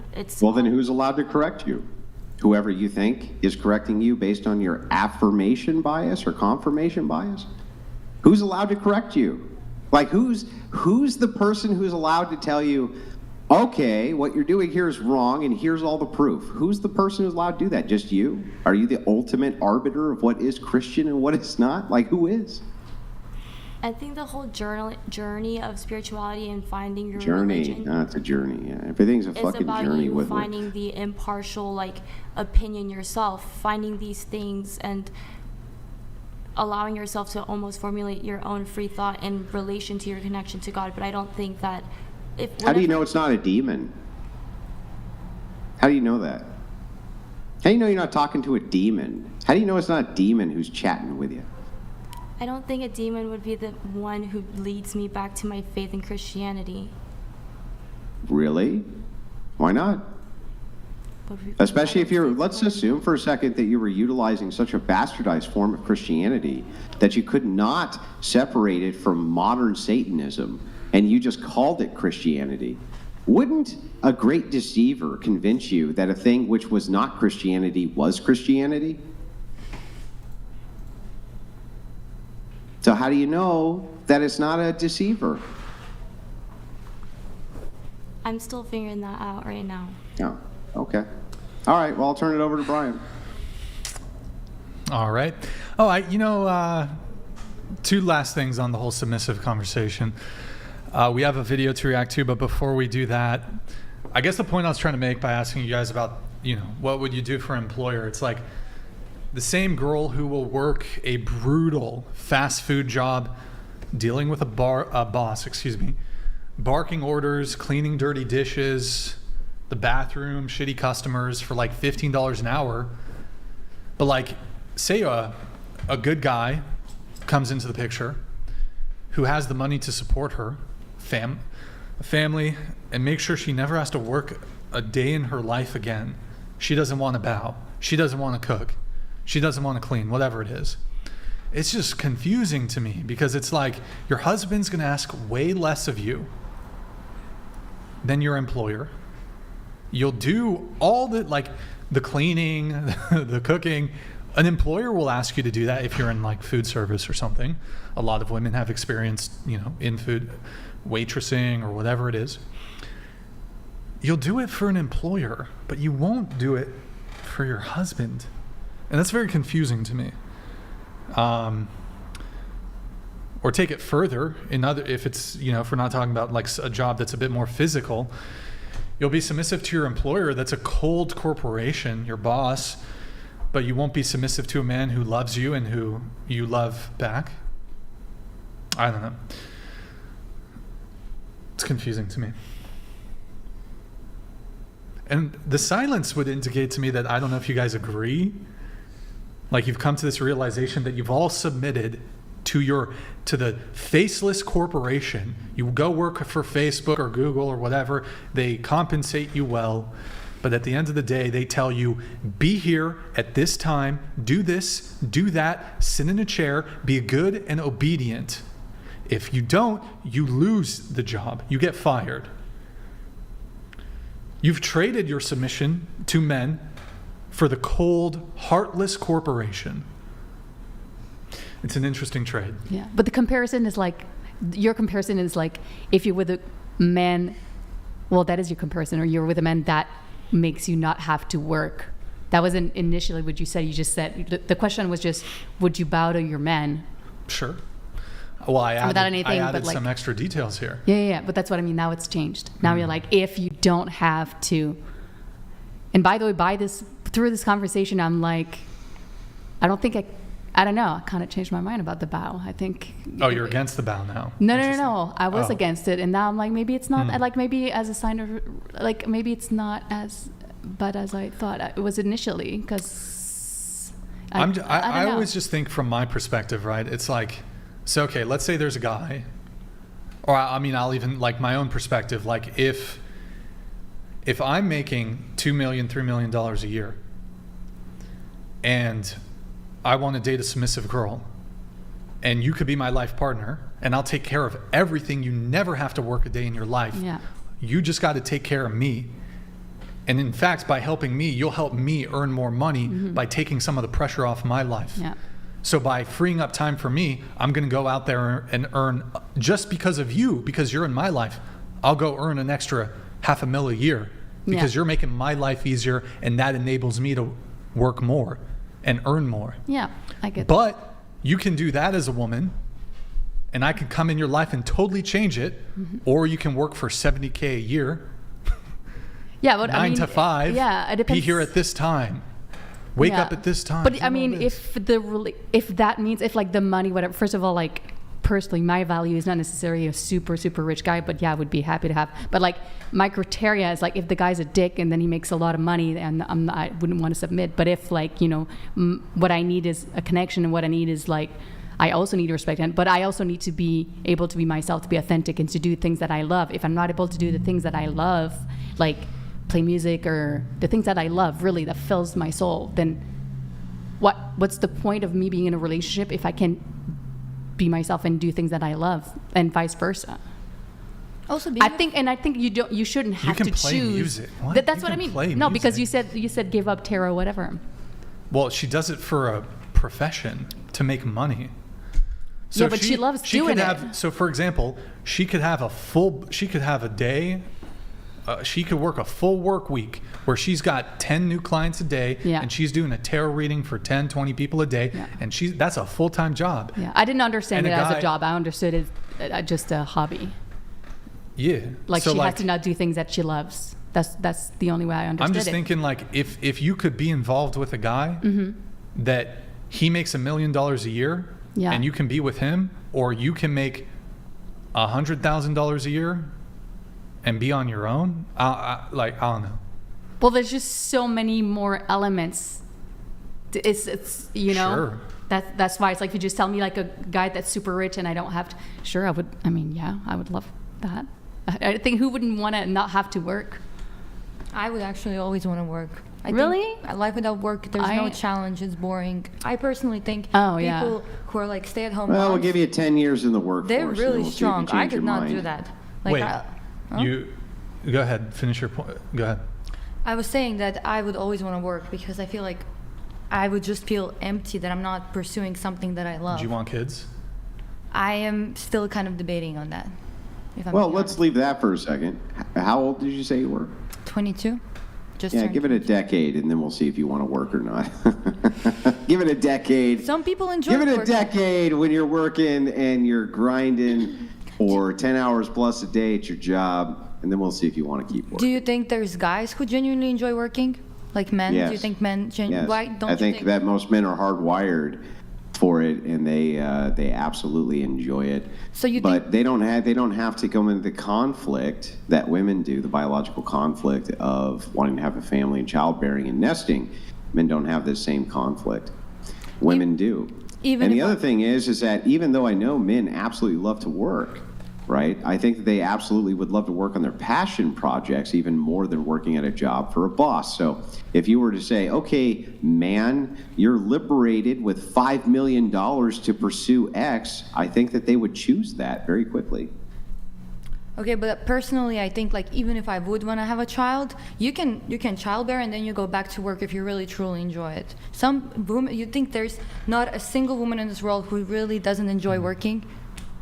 No, I would never say that there's not a single. I would never group anything in a monolith. Okay. I would say that that most women, the majority, the vast majority of women, if given the choice not to work or to work, would choose not to work. Perhaps the majority. And I don't think that that's true of men. I think that men would still choose to work, maybe not jobby jobs, but they would still choose to work. But I don't think most women would choose to work. And this bears out when you ask them if they would prefer to work or not work if they did not have to. Most of them say that they would prefer not to. So do you think, because I always struggle to understand that, because for me, I am, like you say, men are hardwired to want to work. I think that is true for a majority, but for me, as someone who I could not see myself just not doing anything, I constantly have to be on the go and Well, constant. well, I think we're speaking past each other, so maybe we can clarify some things.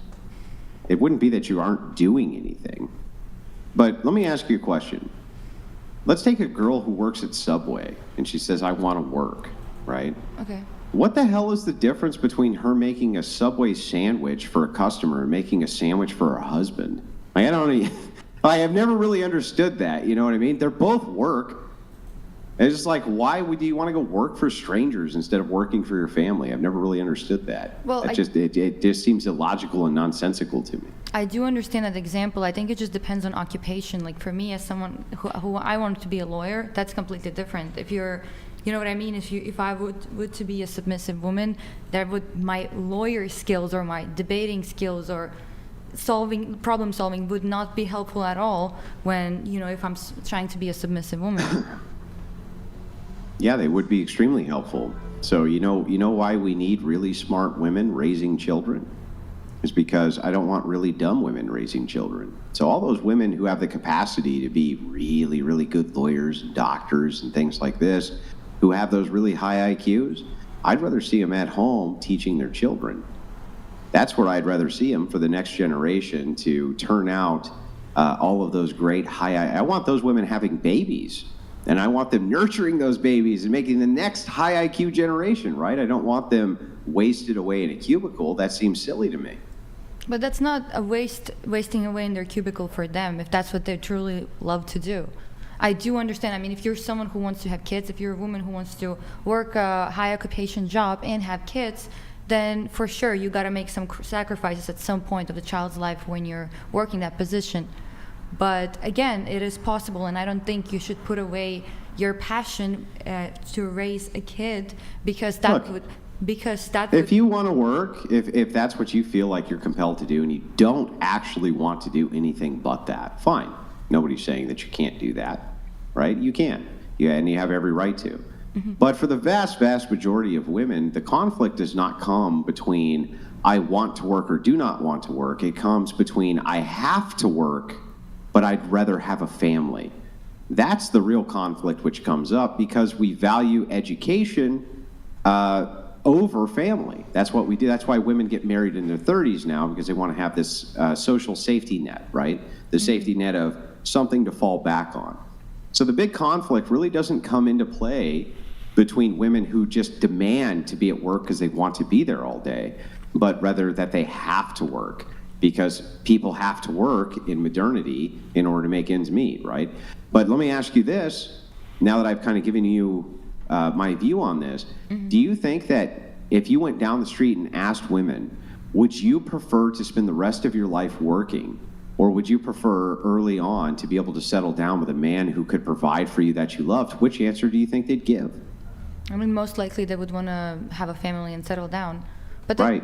But all I'm saying is that that's my whole point, right? And so, like, I would prefer a society where we made that easier for them to do that, rather than a society which valued sending our best and brightest women not to carry the future generation of children, which only they could do, but rather to slave the workforce underneath a boss. That just seems insane to me.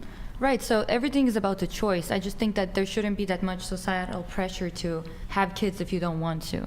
You know what I mean? Why? Why shouldn't there be so much societal pressure instead to value going to college, for instance, where useless degrees are handed out like they're candy. In fact, it's so bad, the standards have gotten so low that anybody can do it. College can't be about rewarding the best and the brightest, or everybody couldn't get through college, but they can. And so the standards have necessarily lowered in order to appeal to the lowest common denominator. A high school diploma is the equivalency of a high school education just 70 years ago. So it's like, why shouldn't there be a national propaganda around a nuclear family and having children instead of national propaganda at wasting your youth and your childbearing years going and getting a worthless degree that almost nobody ever uses? I'd like to know the answer to that question. Because if you know that your true passion is being in this whatever occupation job that is, and then you have a society pressuring you to have a kid, and you feel like, oh, I have to do this, I have to sacrifice this, you're always going to regret not pursuing what you want to do, and that kid is going to know that you didn't do what you wanted to do.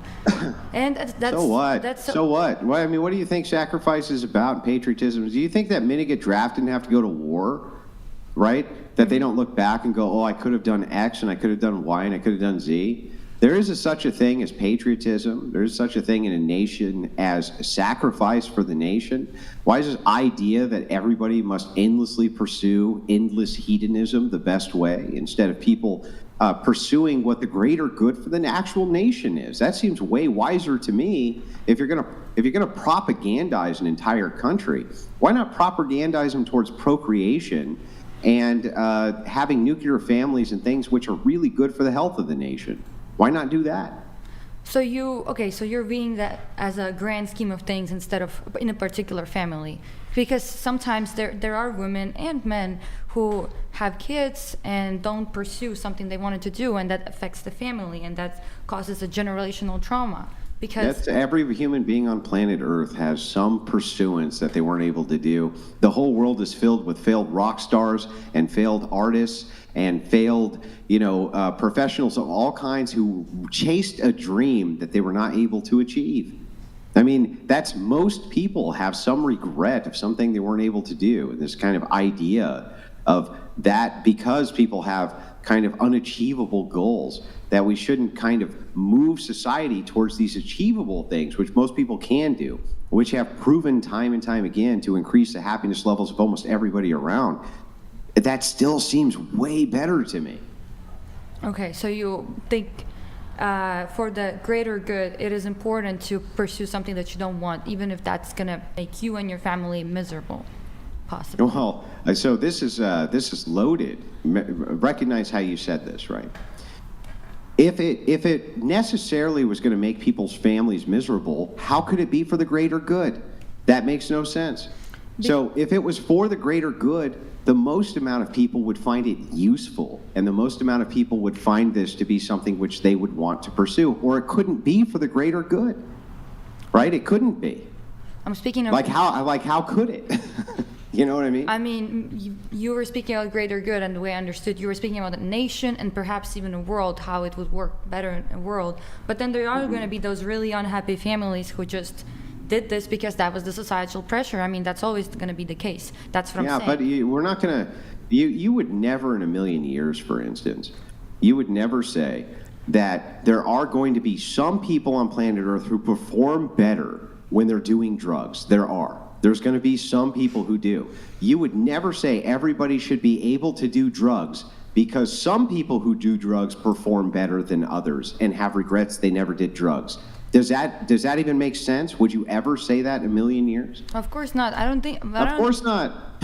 But I don't think drugs would affect anyone positively, to be honest with you. No, wait a second. Caffeine doesn't affect people. Hang on. Wait. Hang on. Caffeine and sugar doesn't affect people positively? Oh, that's what I was about to say, unless you're talking about those things and like... You mean drugs?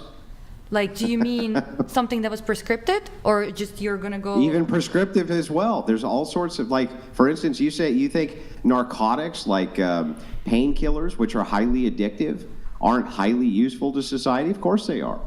And so, like, this idea that, wait a second, because some people would have preferred to have been on those drugs, that we can't regulate or propagandize against them, that's insanity. It's the same thing at the national level. This idea of endless hedonism and individualism with absolutely no thought to the greater society at whole is pure female solipsism. Men seem to understand this very well, and the men I talk to go, yeah, that makes a lot of sense. We probably should move towards those things. But when you look at voting patterns, that's what those things move to. Patriotism, nuclear family, anti-degeneracy, that's what men vote for. Women vote purely around solipsism and let me do what I want, which So- is just crazy to me.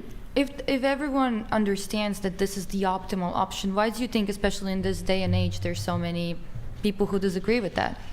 Okay, I'm going to give you the answer, and you're not going to like it. For one reason only, because of women's suffrage. Women's suffrage absolutely destroyed the United States of America, and women's voting patterns prove it.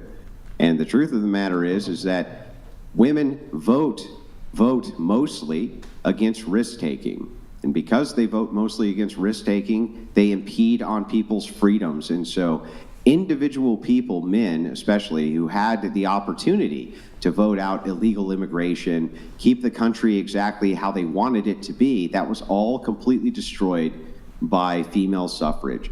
Men, if only men had been able to vote in the United States of America, right now, the United States of America would be beyond the glorious shining example on the hill. It would be beyond that. And the voting patterns prove it. Every single time it's a vote for security over the freedom to actually pursue these higher values, women vote against it almost every single time. Okay. And that's what I think. I think that that's the primary problem. The primary problem was is that the two sexes do not see eye to eye on what is valuable. Mm-hmm. And this is why I think that one's going to have to inevitably choose, and it'll always move back that way. That all of this, what you see before you right now with egalitarianism, this will all reset eventually, and it'll just go back to primitivism. Men will be in charge anyway. Andrew, you're going to get canceled if you're talking like that, Andrew. You got to be careful. You're going to get canceled, my friend. I don't think so. I think, I've never, actually, you know who knows this better than anybody? Feminist theorists know this better than anybody else. Feminists are the ones who came up with force doctrine. I just borrowed it from them. They were the ones who understood that men at any time collectively could take charge, and there was very little women could do. Feminists theorized all of this. They knew all of this years and years before I was ever born, hundreds of years before I was born, in fact. Almost 200 years before, in fact. It's their own writings that I go off of. They insisted, the feminists insisted that women had the right to vote, but when it came to women voting for the right to vote, they wouldn't let them do it because every time women had the opportunity to vote on their own voting rights, they voted against it. Every single time. I do have to move things on. We've been on this for a bit, but we do have the video and then a couple reactions. Austin? Yep. We'll do the video first. The video I sent you private chat. Okay. It's just the one we reacted to, I think, last week. Wait, stop. Can you show us, please? Yeah.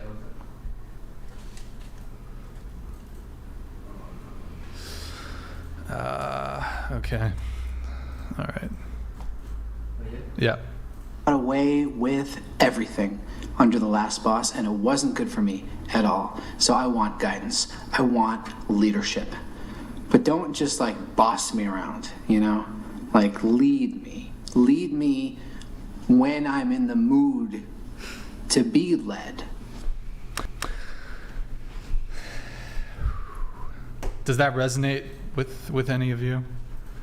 So you want, he's talking in the workplace, but like this is what I see when women say they want a masculine man, dominant man, a man who's a leader, who has leadership characteristics, who takes initiative.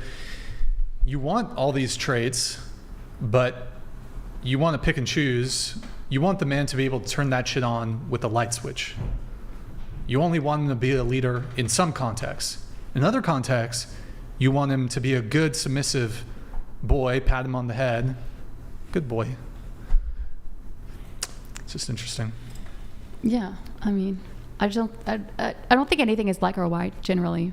you know, things very nuanced. Well, it's true. Like I mean, if you want to talk about things like that, relationships, like it just isn't. It isn't. It's like no, but it's not. It's two not humans. black or... They're very complex. No, it doesn't have to be just one way or just the other way. Like you have two people. It's very complex. And first of all, I think that like you have masculinity and like femininity, let's say, and everyone's kind of like there on the spectrum, kind of, right? So everyone's gonna find someone that's like complementary to them. No, but so, like if you ask most women, like they want a guy to take the lead, to take charge. Yeah. In the dating context, yeah, you want the guy to make pretty much all the moves.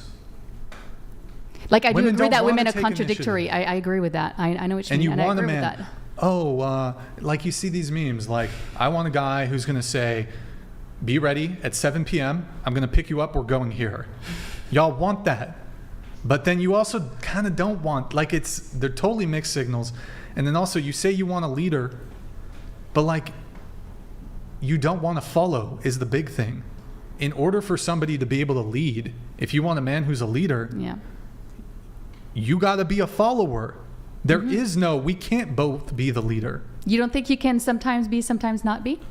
You don't think you can kind of like move around? You can, but if you want the man to be a leader, I don't really think you can. If that's what you want, and if that's what you like, there can be some dynamics like that. Yeah. But if you want, broadly speaking, and I think women broadly speaking want men to be leaders. Yeah. What you're saying is like they're contradictory with themselves. But like and I get like, it. Yeah.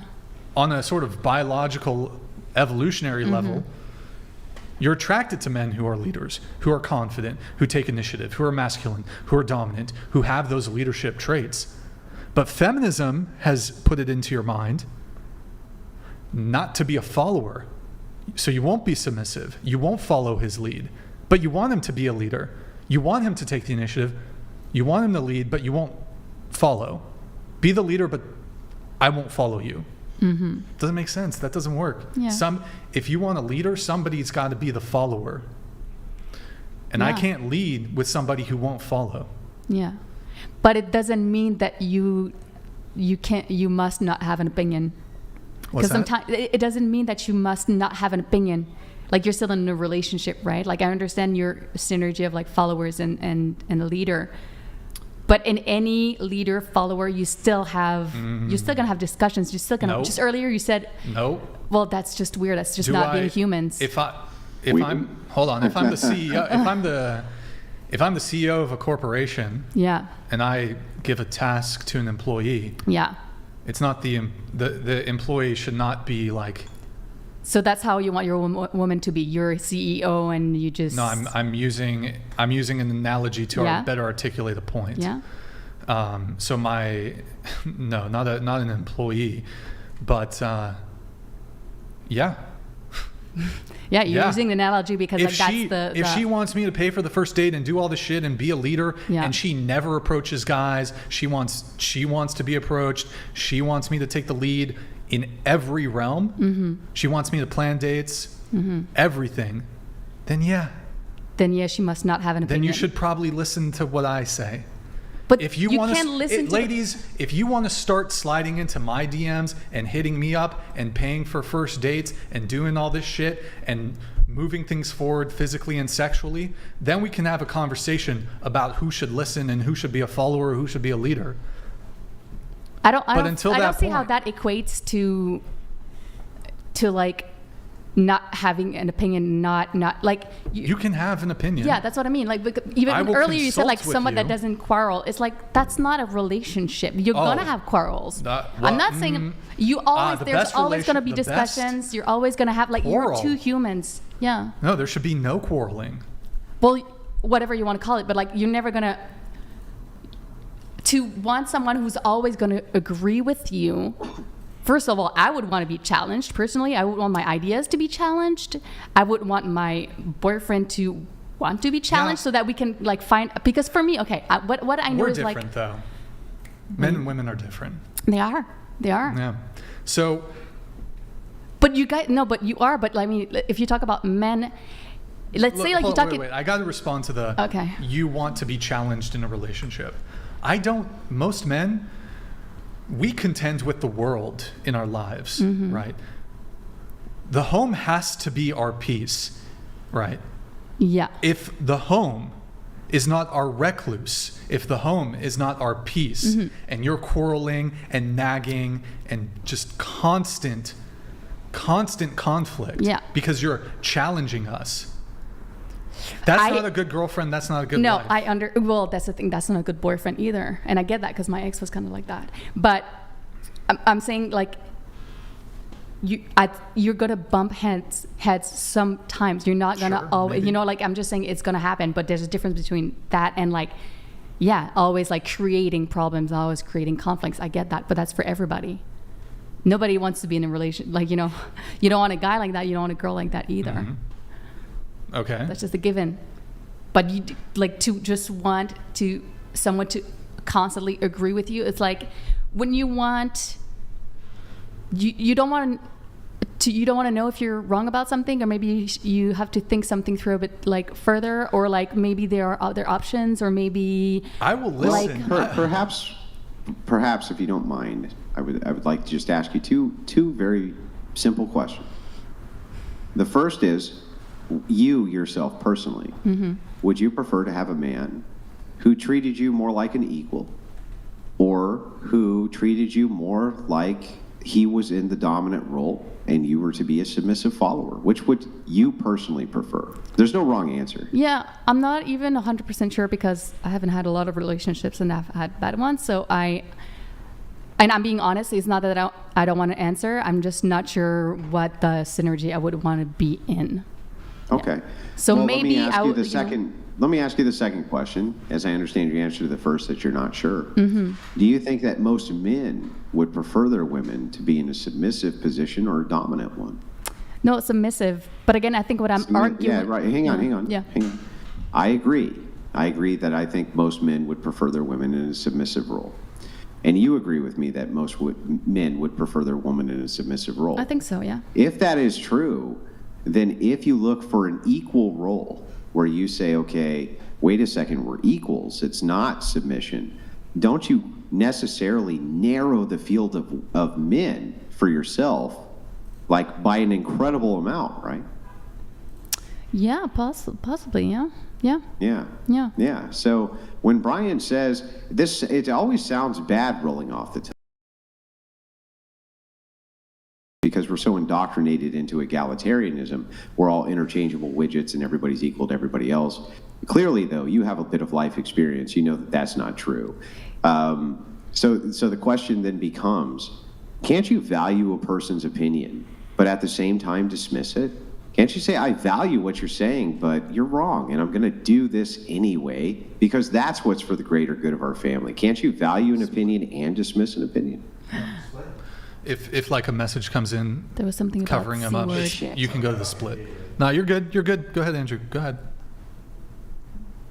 Wait, what? Did something? No, he exited out. Oh. I don't know why he's there. Oops. Can you guys hear me? Yeah. We can't see you. Okay. Something Something happened? Or? Yeah, I don't know. I just lost all audio. Oh, weird. Okay. So I was just, the end of my question is, can't you, at the same time you value opinion, you value an opinion, dismiss it? Yeah, I don't see the logic in dismissing an opinion that I value. If I value your opinion, I'm going to think about it. I value the opinion of my children, but I dismiss the opinions of them all the time, right? Yeah. So I don't understand. But as grown-ups, grown-ups. How is that illogical? Well, that's a completely different scenario. You're talking about kids, because kids are kids and because adults are adults. Wait, hang on. My question to you was, can you value an opinion? Oh, okay.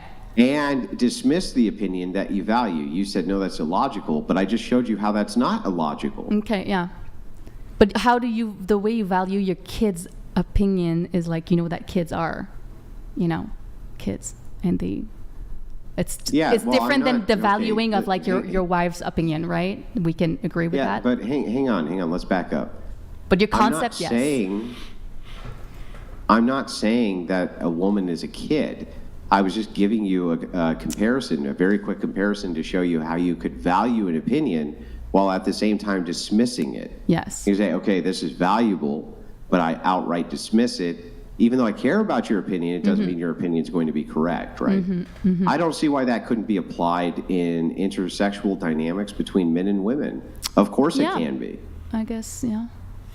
Yes. So that's, I mean, that's what I'm saying is, yeah. So if we're looking at this objectively, when Brian says to you, well, wait, I want a woman who's submissive. You say most men want a woman who's submissive. You say, but I want an opinion. Brian says, well, you should have an opinion, but that doesn't mean I shouldn't be able to dismiss it. I don't see what you're actually disagreeing with.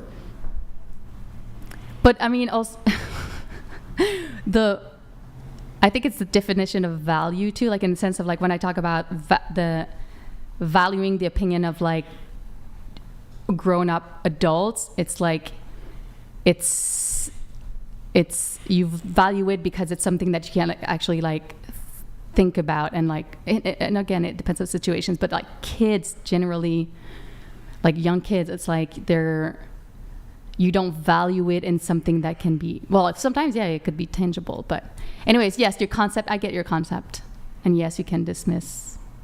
Yeah.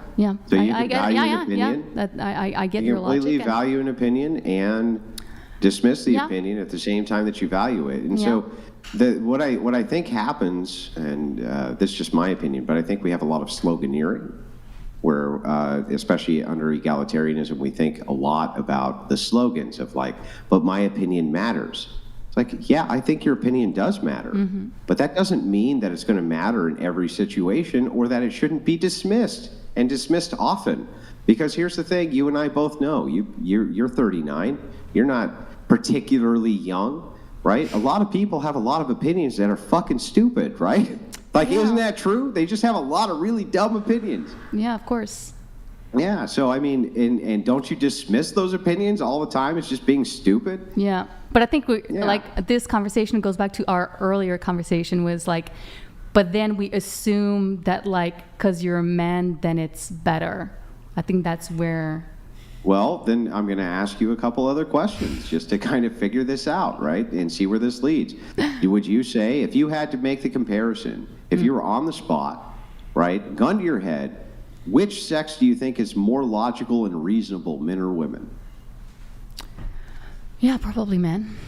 Okay, well then, by this, so then an entailment, hang on, so then an entailment there, if you think that men are more logical and reasonable, and you think that that is so, then why would my position of you should probably follow the logic and the reason be in any way disputed? It seems totally rational to me, right? Well, first of all, I just don't think all men are logical, and I'm not saying all. No, I know you're not. I know you're not. Yeah, nor am I saying that all women are not but more logical and rational. Yeah, men generally are more logical than women, but I don't. Would you rather have a leader who is more logical and rational, or more emotional? Yeah, of course, logical, rational. Yeah, but logical you need and rational. both. So if men are more logical and rational, but you need both. You'd rather have a leader who is more logical and rational, and you think that men would prefer a submissive wife, and you would prefer a leader, then it stands to reason to me that you would want the man to lead, right? Sure. I just, my point is just, the way sometimes you talk about, or men talk about it, it's as if, or like, yeah, it's as if like, we shouldn't say anything. It would, like, it's improbable to just be with another human and just expect them to just never say anything, never get into conflict, never, like, because that... I think that's, I understand what you're saying. And to steel man it, and you can correct me if I'm wrong, what you're saying is, you hear a lot of rhetoric from different places which say, okay, we're going to just utilize women as objects, their opinions don't matter, and they need to just do what the fuck they're told at all times, day and night, right? Something akin to that? Yeah, if you go to the extreme, basically, of like what women hear, I think. And I think that's the big pushback. Yeah, but you know generally? Who they hear that from? They hear that from women. They hear that from feminist they hear it from feminist propagandists.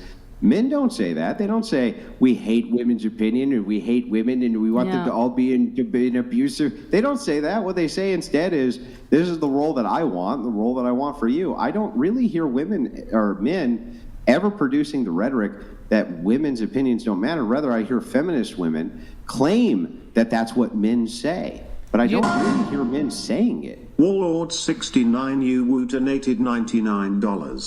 Ryan07, Andrew, God bless you. Thank you for shining the light on everything that I used to be blind on.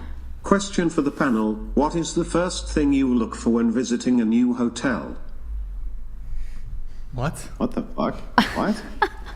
Bed bugs? Can we agree? Bed bug? I mean, bed bugs. Hang on, Brian, wait. Okay, hang on. I got to turn this into something now. Oh. Okay, Brian, you have OCD, right? Yeah. Do you take a blacklight with you to hotels, Brian? No, but I bring my own pillow. No. Oh, no. I travel with my own pillow. Not, maybe you got me thinking, maybe I got to bring my own sheets and shit, but that's a lot. And I will flip the mattress just to check for bed bugs, That's smart, though. 200 IQ. Yeah, that's smart. That's smart. Risk mitigation. Mitigating the risk. What are you doing? Fucking gang signs over there? What the fuck are you doing? Yeah. All right. Throwing up something. I don't know. Well, yeah, in any case, I appreciated the convo. I thought it was a good back and forth. Yeah, thanks. Quick follow up on this. If you had to pick one, chivalry or equality? Ooh. Chivalry. Well, you have to pick one. Yeah. I think it's more nuanced than that. But you have to. Listen, if I have to pick the huge lesbian pink-haired lunatic in my genie wish, you got to pick one of these, okay? Because equality doesn't work either. I think both are. I would say. I think I would say chivalry. Me? All right. Go ahead. Just go ahead. Wait, that's a good question. I see the benefits of both, but deep down, I think chivalry. Mm-hmm. Equality. Equality.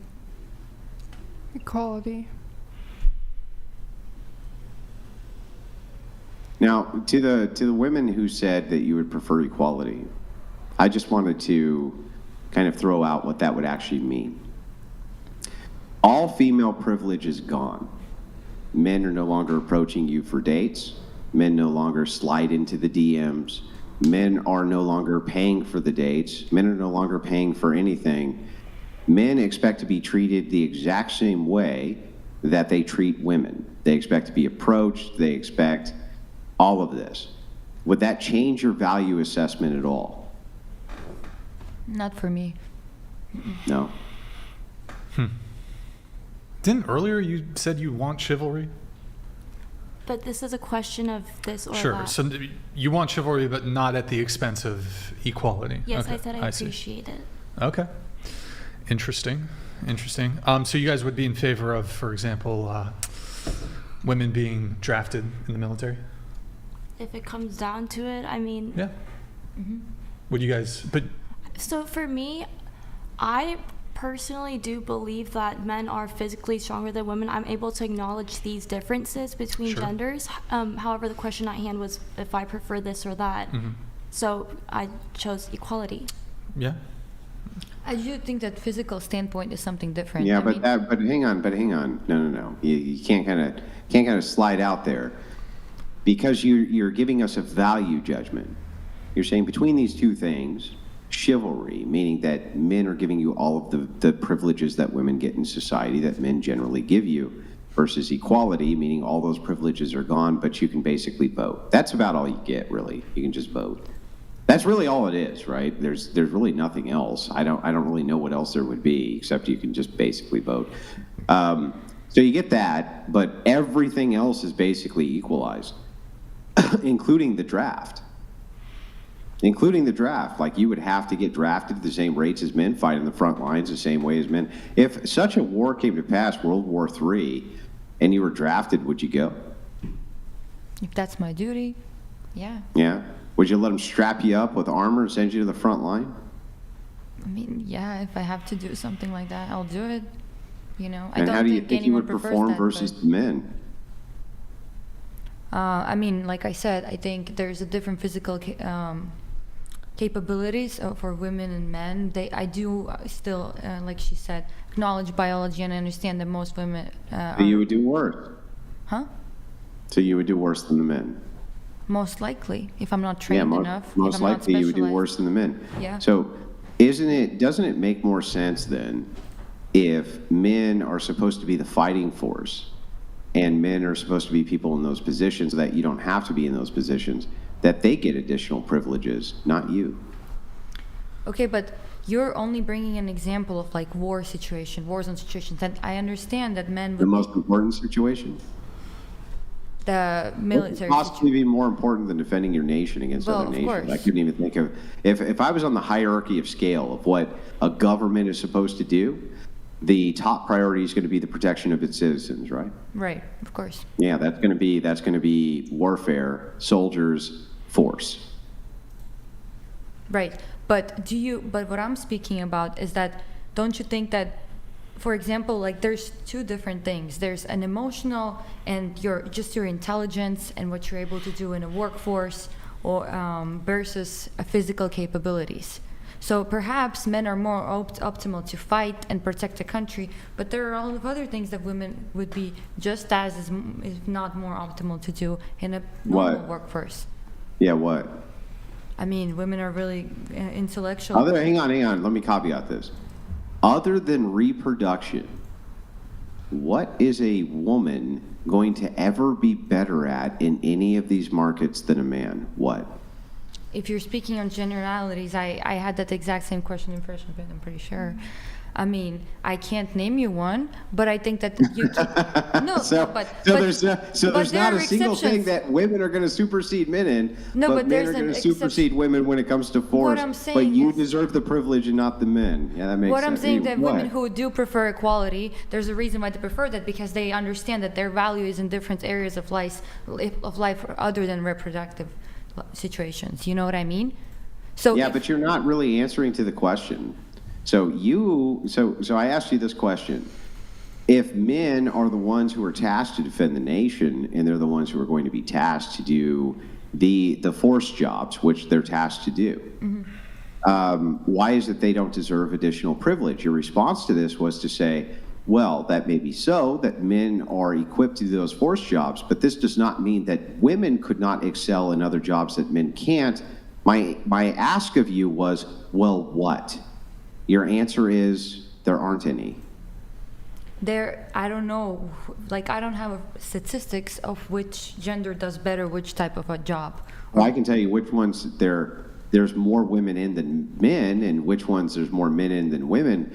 But even that wouldn't answer the question of which jobs women specifically are going to do better than men. Well, actually, that's just an example about one of the societies. But in Malaysia, there's actually a lot more women in computer science fields because they value their intellect, and that's considered more feminine. It doesn't mean that they're better at it. We're gonna so without equivocation, men are better soldiers than women. Yes? Yes, majority, yes. Yes. What job are women better at than men? I would say like a lot of social work. Perhaps. They're not. Which social work are they better at? Not that there's more of them, but they're better at it.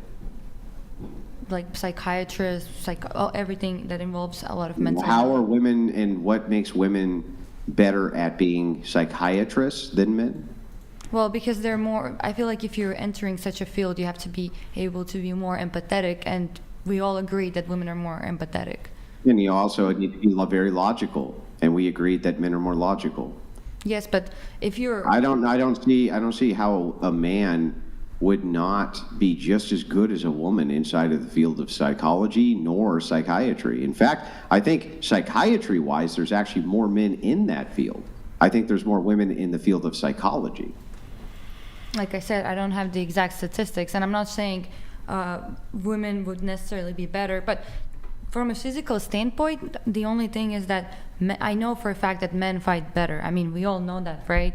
But I don't think that you can pinpoint on other specific jobs and say one is better than the other. I agree. I agree. So if that is the case, I would just agree with you, right? I would just say you're right. I don't think in many of the, well, I think that there's some jobs we could say men are going to be better at it, right? So for instance, I think men in general are going to be better at underwater welding. I think they're going to be better at construction, at concrete laying. I think they're going to be better at roofing. I think that they're going to be better at an innumerable amount of jobs which require physical strength. Mm-hmm. However, I can't think of a single job which requires less physical strength that men are going to be worse at than women. I can't think of one. Can you? No, go ahead. I wouldn't say that these jobs women are better than men at, but some examples could be things like fashion design or art. Or you mean hang on, you mean the job that gay men have? That's how you get all of the fashion of the world is invented by men for women, specifically gay men. Gay men are killing it. Okay, so another example that I thought of is, you don't have to agree with this. By the way, this is the case with makeup. This is the case with fashion. Mm-hmm. This is the case with, including lifestyle, all of that. That's all invented by men. That's all done by men. The gays are doing a great job. So some jobs that I thought of are caretaking, nursing. You don't. I'm not laughing at you. Hang on, Brian. Let me go through them one at a time. Okay, let's take nursing. Nurses right now are on the, this is globally, not just here. Hospitals are desperate to have male nurses because women do not have the physical strength to move patients. They're desperate to get more male nurses. In the United States, there has been many such programs to destigmatize the gender distinction in nursing so that men don't feel like they have to feel bad by going into nursing, because that's how desperate nursing stations are to have men. Nobody would ever make the claim that female nurses are better than male nurses, only that there's more female nurses than male nurses. So how about patients who are dealing with dementia and Alzheimer's and things of that nature? And can you tell me what women are uniquely equipped to deal with when it comes to that men are not? In my opinion, yes. If we're going by the traditional roles that women and men represent, I do feel that women are more empathetic and more nurturing and receptive. But a dementia patient's going to forget all about that, right? Well, that's not really the point. I was joking. It's a joke. It's a joke. But even if that's the case, that women are more empathetic than men, in all of those situations, you would still need logic, reason, all of those other things, which you think that men have a kind of, well, not the monopoly, but they're better at. There's no way, you could never give me a trait set of why women would be better at taking care of dementia patients than men without me being able to give you a trait set back to say, okay, but this is why men would be better at it than women. There are many jobs that need effectiveness and logic and reasoning, but there are also jobs that exist that need that more patient and understanding kind of quality. And Which I do ones? feel that women, teaching, nursing. Teaching, teaching doesn't require logic and reason. I would say teaching, out of all the jobs you could think of, requires logic and reason above everything else. Otherwise, how do you teach them anything? In my personal experience, maybe from kindergarten to, I guess, like middle school, it was mainly more female teachers, or at least like male teachers that embodied that feminine there's more energies. female teachers, but I don't understand the trait of empathy for teaching, why that's more valuable than logic and reason. Can you explain that to me? I think that empathy go hand in hand with passion, and with logic and reasoning, you don't really need passion for whatever you're doing. And if you don't have passion for your job, that can also be, I guess, transferred onto the students that you're teaching, and there's no effectiveness in teaching them either. But you can be passionate and very logical and reasonable. This has nothing to do with empathy. You can be very passionate without having empathy for other people. You could be like a passionate serial killer, passionate about what you're doing, but that doesn't mean you have any empathy. I don't understand, though, if you're going to teach people how to do X thing, isn't logic and reason the thing you want above all other things? Like, I can't think of a more important trait. I'm not saying you don't need empathy. I'm not saying you don't need to have these other things. I'm just saying wouldn't we value the logic and reason portion of teaching above everything when it came to teaching? Well, I feel that I learned best, this is me personally, when a teacher was more passionate about their job and they're not telling us to open our books to like page 91 logic. Like, it has to be a mixture of both, but that is just my opinion. I do feel that... How did a teacher teach you without logic? I'm not saying they didn't use logic, but I'm saying that how does somebody like empathetically teach you math? Like, I'm trying to think about it, right? How would one go about empathetically figuring out how to teach a person mathematics?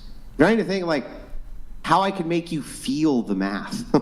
How can I make you feel the math? Empathy is about being able to place yourself in other people's shoes. So if there's students struggling with learning something, you would at least be able to, you would at least need the empathy to at least be patient with them and to understand the progress that they're making.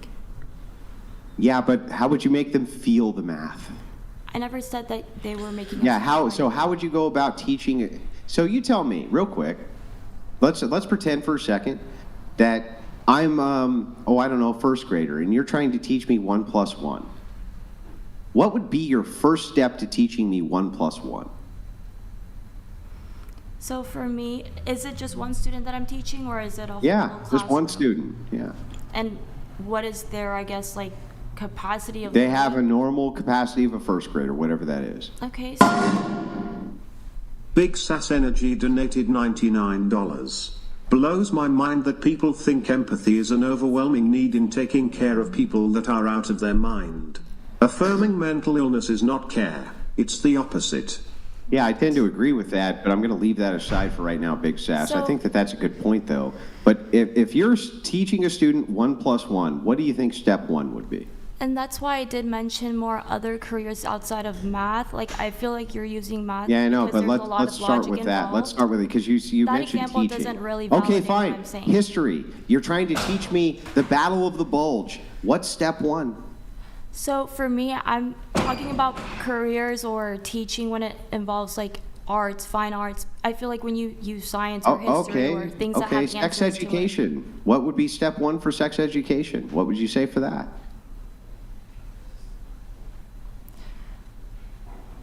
How about physical education? Like, I can't actually think of anything in regards to teaching where you wouldn't value reason and logic above everything else.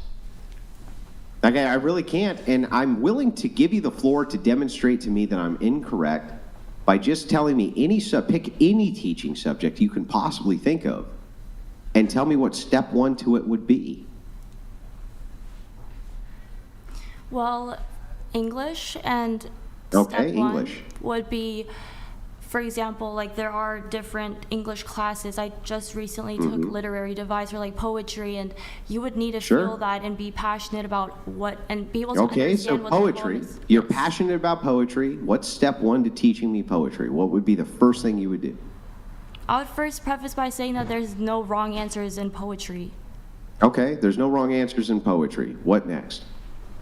I would allow my students to kind of first like read through a poem and be able to like freely think and express what they truly feel from the poem, and then based off that we would have a discussion. I don't understand, teacher. Edgar Allan Poe's poem here. What does the beating heart represent?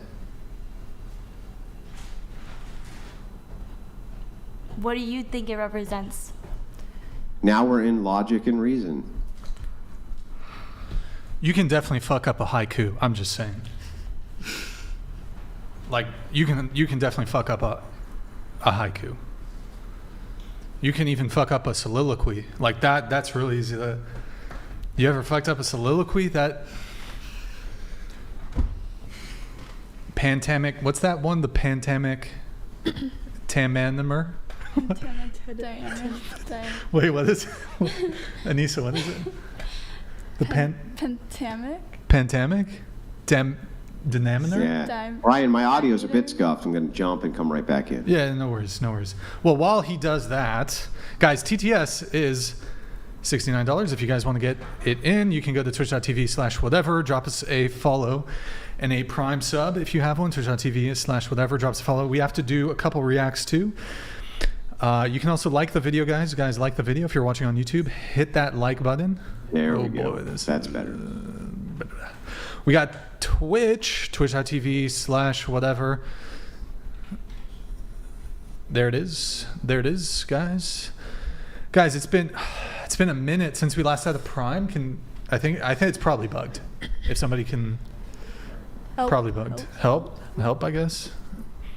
All right, and then yeah, that's pretty much it. All right, like the video, cool. Yo, Brian, thank you for the membership. Appreciate it, bro. $69 TTS. Got a couple things we need to get through. So here, let me try to get through a bunch of this as quick as possible. Let's do the dating app, or actually, it's just photos, right? Yeah, it's just photos. Let's just save time. Do we save time and just skip it? We can just skip it. Sorry. They can. I mean, we saw like old you and young you, so it's pretty much the same. Okay, and then we need to do. I'm just gonna save. What are the? Can you tell me what the reacts are, Austin? Yeah, can you go? It's just like the Inside Edition thing, and then there's. It's the catcalling one, and then there's a TikTok. Or a. We don't need the TikTok. And what's the other one? Sorry, guys. 1 moment.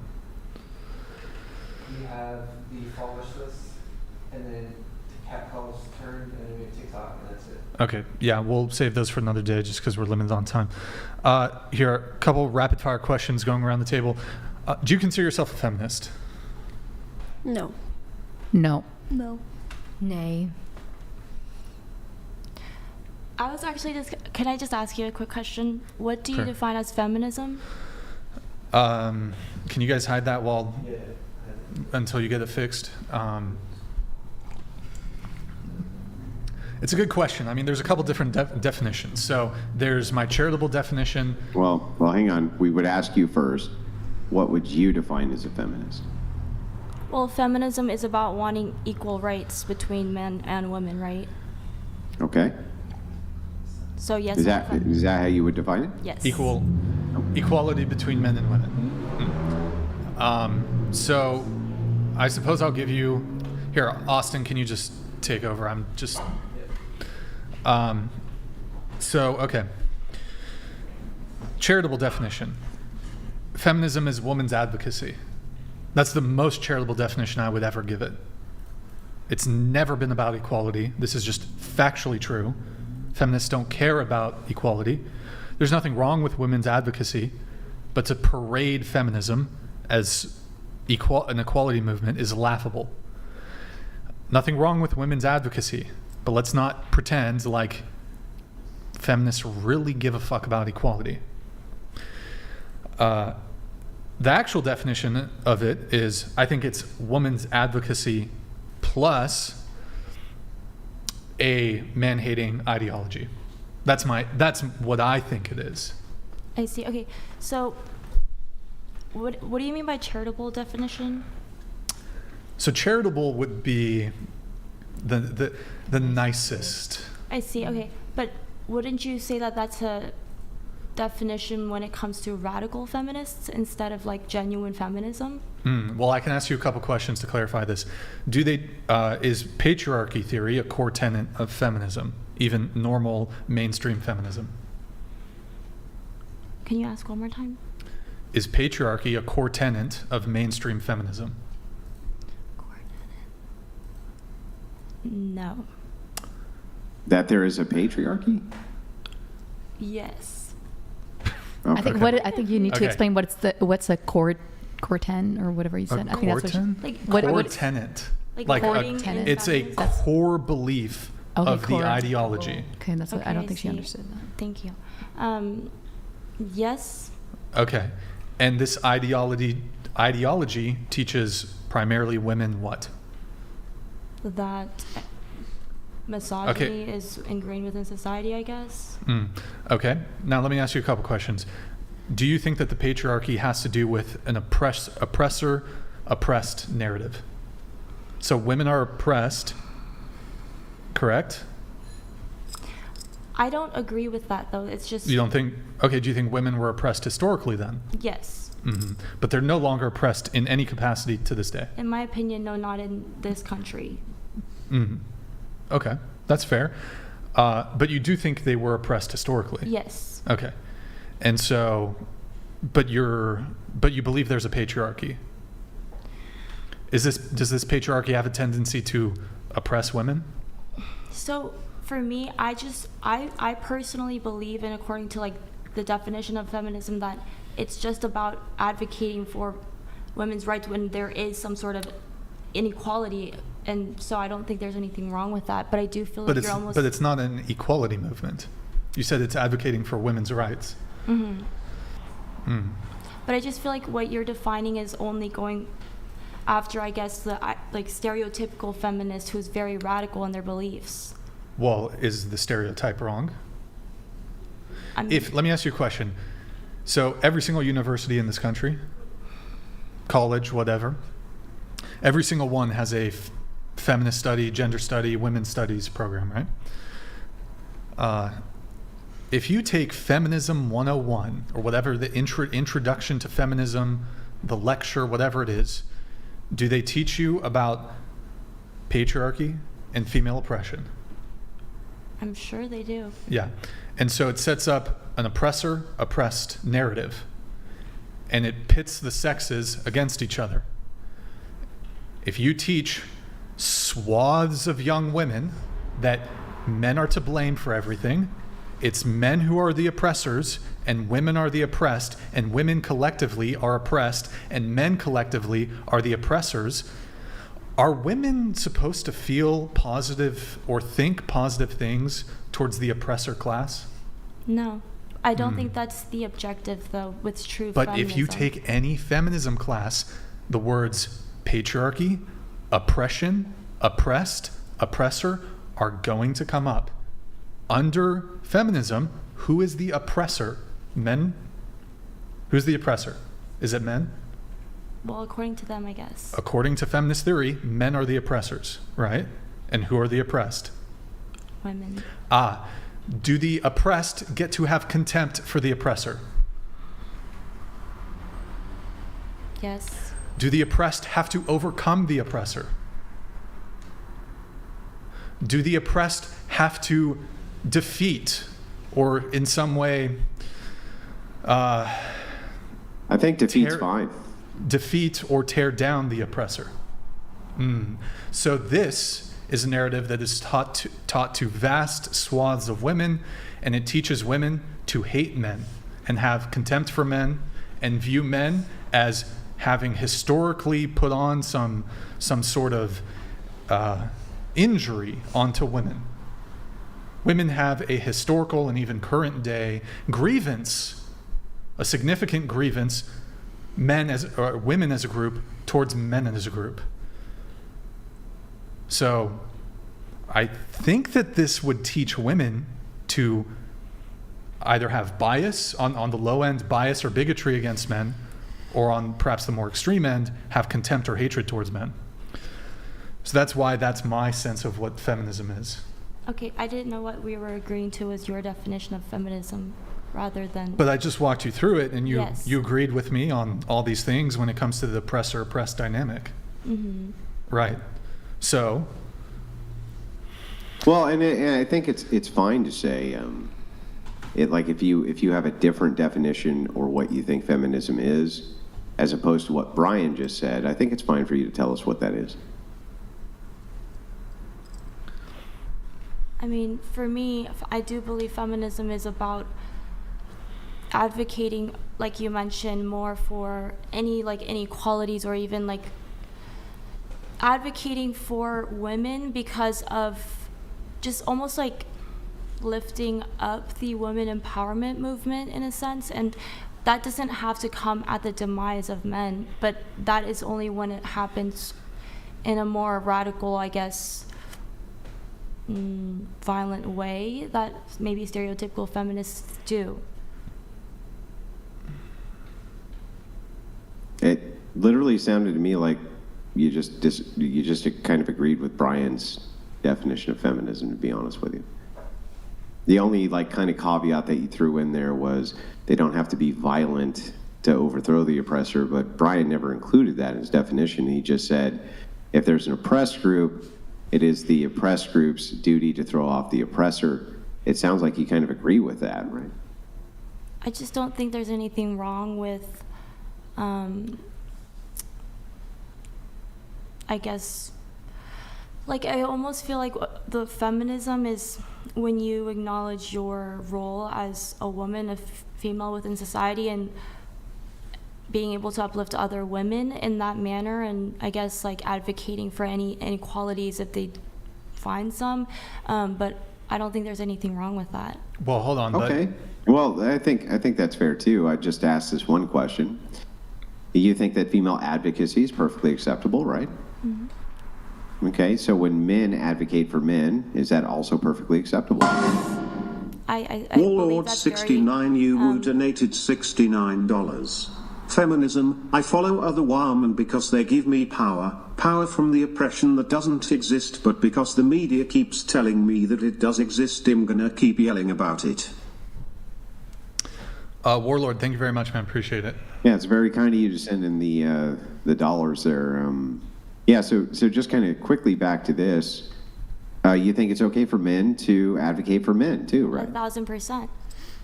So what happens when women advocate for women and men advocate for men, and we come to different conclusions as to how each should be treated?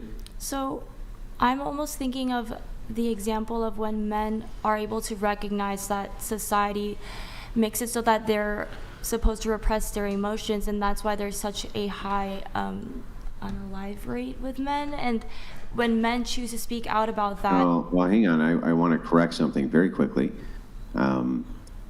Actually, men and women attempt to unalive themselves at about the same rate. It's just that men are way better at it. So they take the final solution, they grab the pistol, and women take pills and shit like that, but men just happen to be far better at doing so. If a woman says, I want to be unalive today, and a man says, I want to be unalive today, they do try to off themselves at the same rates, roughly the same. I mean, it's very close. It's just that men get the job done. Right, but that doesn't really have anything to do with what I was going to say, is that when men are able to recognize the reality of between man to man, what they go through in their day-to-day life because of them being a man, I don't think there's anything wrong with advocating for one another. Yeah, sure, but what if they say, okay, well, the reason we're going through all this is because those women fucking suck. But that's why I also said that I don't believe that it's all people who are that radical when it comes to feminism, and I wouldn't agree with that. But it's mainstream feminism. It's mainstream feminism. You go to any university, you take an intro to feminism class, they're going to teach you patriarchy theory. They're going to teach you the oppressor-oppressed dynamic between men and women, and they're going to say men are the oppressors and women are the oppressed. There are still feminists who are actually, thinking how she defined it. I understand Which that... is what? That, just advocating for women's rights. In the same way, men should probably do that too. But what Advocate for women's rights? For men's rights. Oh, okay, sure. But the thing is that I think we both agree that there's fundamental issues in the mainstream feminism, like you mentioned. And there are some things that need to be changed, because the matter of fact is, right now, it's not a patriarchy anymore. So there is some things that need to be changed. And I also almost think that feminists need to heal from the fact that we got out of this hole, now it's more equal. So it's the most equal it's ever been. Exactly. So there are some issues, but as an idea of equality, that's what you meant. Like, that's why I support. Well, I mean, my pushback there, just one little nitpick, is when feminists say feminism is about equality, and I say the most charitable definition is it's a women's advocacy movement. If there's a form of equality where women don't stand to benefit or it comes to women's detriment, but it's equality, feminists won't fight for it. Women won't fight for it. So feminism's not an equality movement. And this is just, the perfect example is just forced military conscription. We've had over 100 years of women being able to vote. For men to be able to vote, we have to be subject to forced military conscription. We got to register with the selective service. 100 years, feminists are not saying equalize forced military conscription. And in that time period, we've had numerous World War II, Korean War, Vietnam War. Men were drafted in these wars. Men would still be alive had they not been drafted. There are men who are still alive who were drafted, who have terrible injuries. I'm talking specifically about Vietnam, who are still alive, who've got PTSD, all this kind of stuff. And so I don't really think feminists are like striving for equality. You're striving to secure female benefits. And if that means fighting for equality and that gets women benefits, they'll do it. But you'll never fight for equality if it could conceivably come to the detriment of women. And I don't think you can actually make an argument against that, because the glaring example is forced military conscription. I think being drafted for anybody is a detriment to one's life. Mm-hmm. If you're drafted into the military, I think it's hard to argue that it's not a detriment.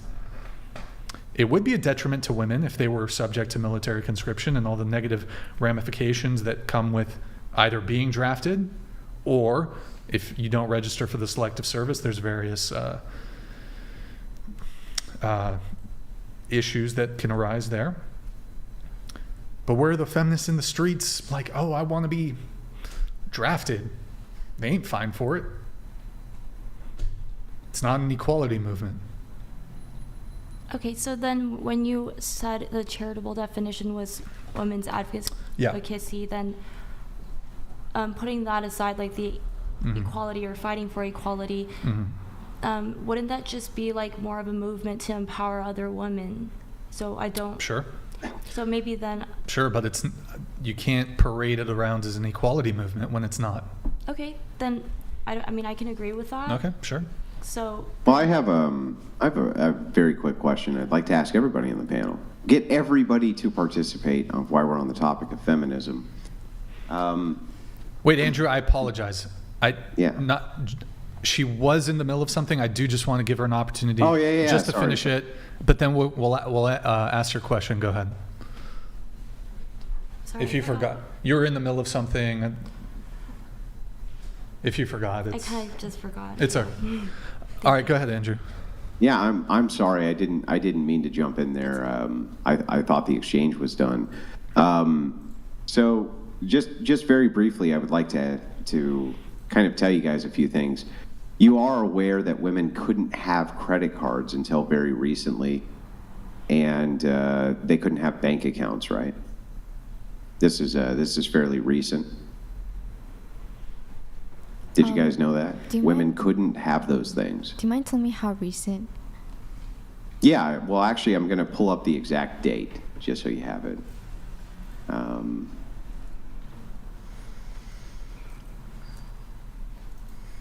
So I think that this was, let's see, 1974, looks like. So 1974, before they could have credit cards, right? That seems pretty unfair, right?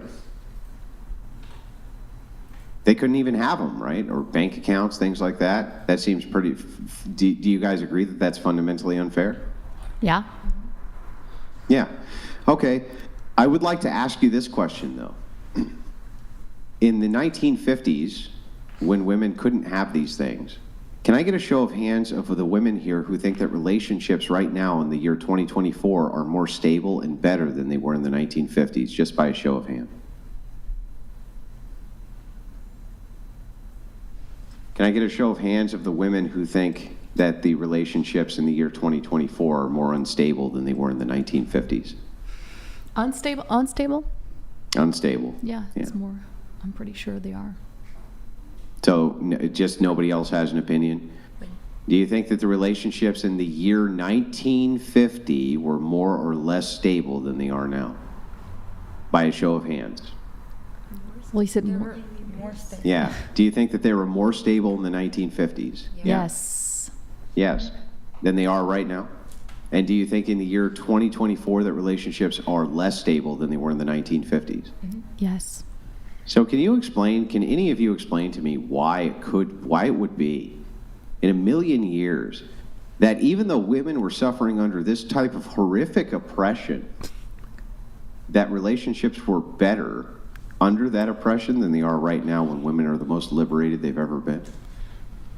Well, stability can mean a lot of things. It can be stably bad.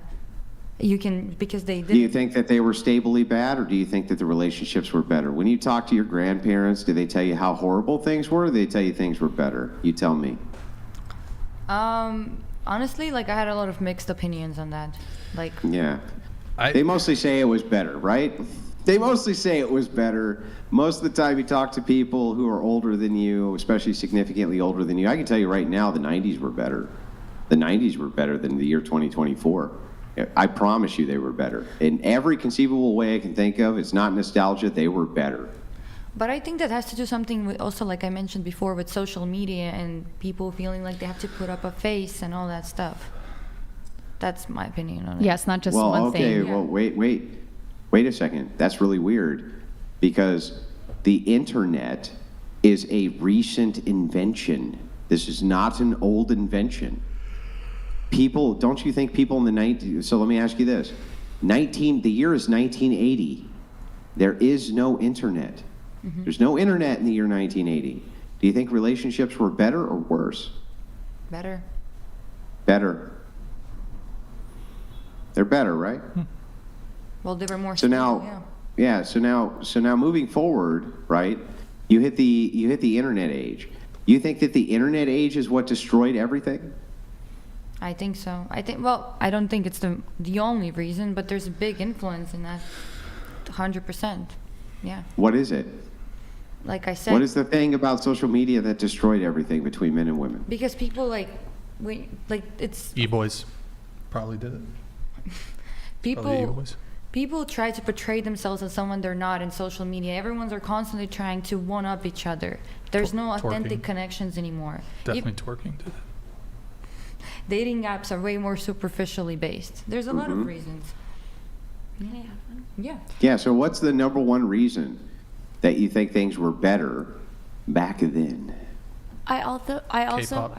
Sorry. And by the way, the reason I brought this example up is because in the year 1980, women had those equalities, right?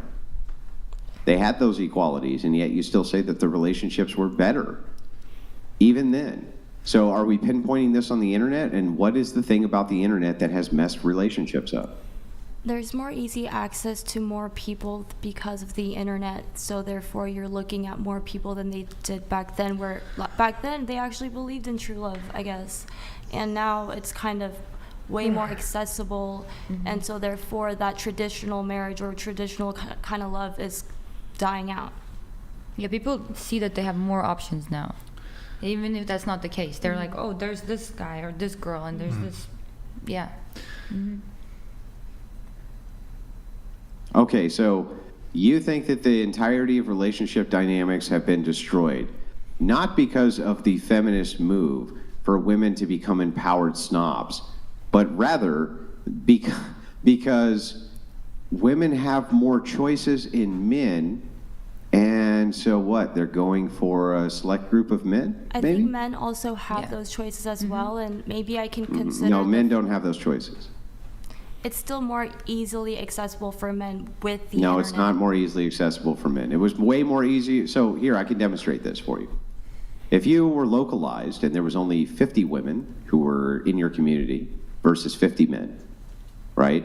Wouldn't the women be far more accessible to the men and the women to the men? Because these are your only choices, right? Right? Well, now it's a buffet.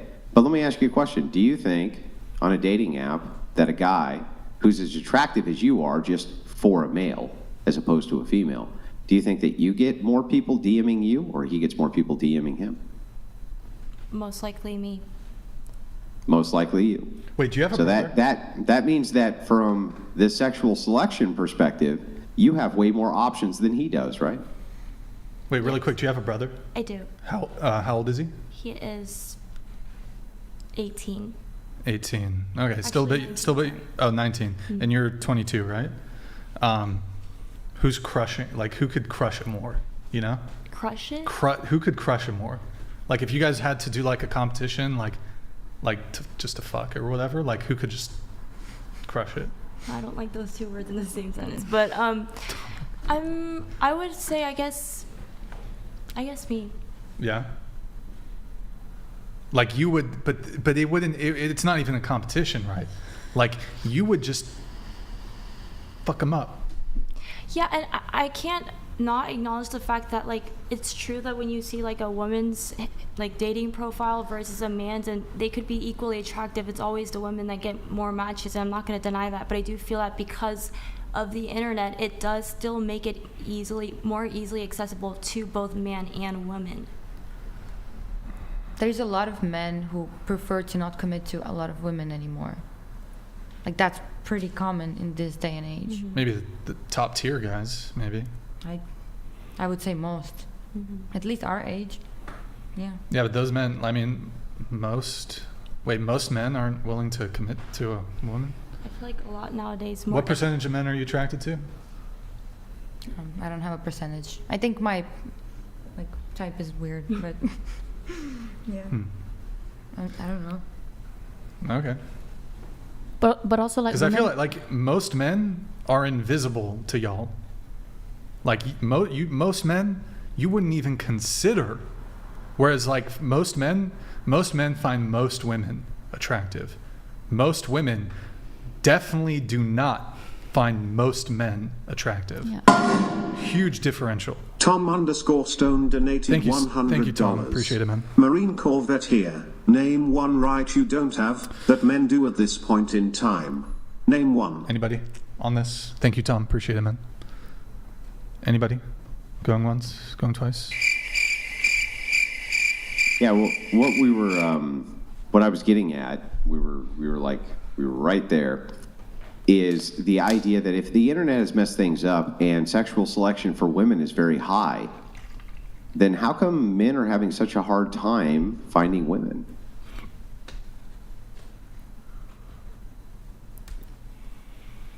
I feel like nowadays... Drake. Sorry. I feel like nowadays women are... I can't deny the fact that women now have this mindset, like, as a collective. I'm not saying I relate to it, but it's the truth, where women are like, oh, independent, and like, I don't need a man kind of energy. So therefore, men also have like proven, or not proven, but it's like, I guess in a study where men have said that they're more intimidated by women nowadays because of the rejection that they'll face, or this fear of being seen as like a creep or something. Yeah, you have 100 DMs for every one DM a man might get, possibly 1,000, possibly 500, right? But it's going to be significantly more, right? Men are going to DM you significantly more than you DM them, right? Mm-hmm.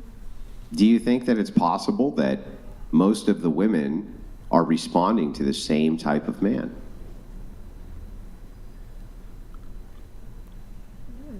Same type of man. Well, yeah. Everyone, so if you have this giant pool of men to select from now that you didn't have before, and now you can select for the top tier ones that you want. They're over 6'2", perhaps. They make a lot of money. They're very good looking. Do you think that women would compete over those men? Yes. Yeah, I think so too. And do you think if they were localized and they only knew about the men in their local area pre-internet, they wouldn't have to compete, right? Andrew, wouldn't there still be competition? Yeah, but it would be localized competition. Right, yeah. Localized meaning it's not a buffet, right? Right now you have a buffet. If you get 100 DMs, you can go through 100 guys and pick and choose, right? Men can't do that, correct? Correct. So doesn't it stand to reason that if men are having trouble finding women, that women are going for this kind of top tier of men? They're all going for kind of those same guys. I still will stand by like the fact that I do believe both men and women have more access to dating and having more of a variety when it comes to dating due to the internet. And I'm not saying one is like getting it more. No, they don't have the same access. I'm not saying That's they insane. have the same access, but I'm saying we both have grown with variety due to the internet. at different scales. Okay, but again, I'm gonna ask you this again. If men get no DMs from women and you get 500 DMs from men, who has the selection buffet? Men or women? Women. Women. And does it stand to reason that they would go for the best looking and the ones who were the best looking and made the most amount of money? Sure. Yeah, and it would stand to reason that men would go for like the hottest women, right? Right. Okay, so then if that is the case, couldn't it be possible that women are just really all competing over a small select group of men? Sure, yes. Yeah, so this is called hypergamy. But and the idea here is that I agree with you that the internet is what destroyed dating. I just wanted to kind of walk you through how it did. Absent localization, right? Meaning we live in a farm town in the 1950s. There's only 30 women to choose from, right? I'm going to pick one of those women. And those women don't have access to men external, those same men in the farm town. So they're going to only have X amount to pick from. But what happens when we open up that global market? Well, now all women can compete for 10%, 5% of men, right? Which that And was my argument. that's exactly what's happening. Yes. How many DMs do you respond to? Huh? How many DMs do you respond to? I don't check my DMs. I don't respond to DMs. Wait, these girls got to answer the question too. How many? Because they're making faces. You go first. Me? Yeah. Oh. I'll expose myself. Wait. Whatever. So okay, how many DMs have you gotten in your whole life? More than 100.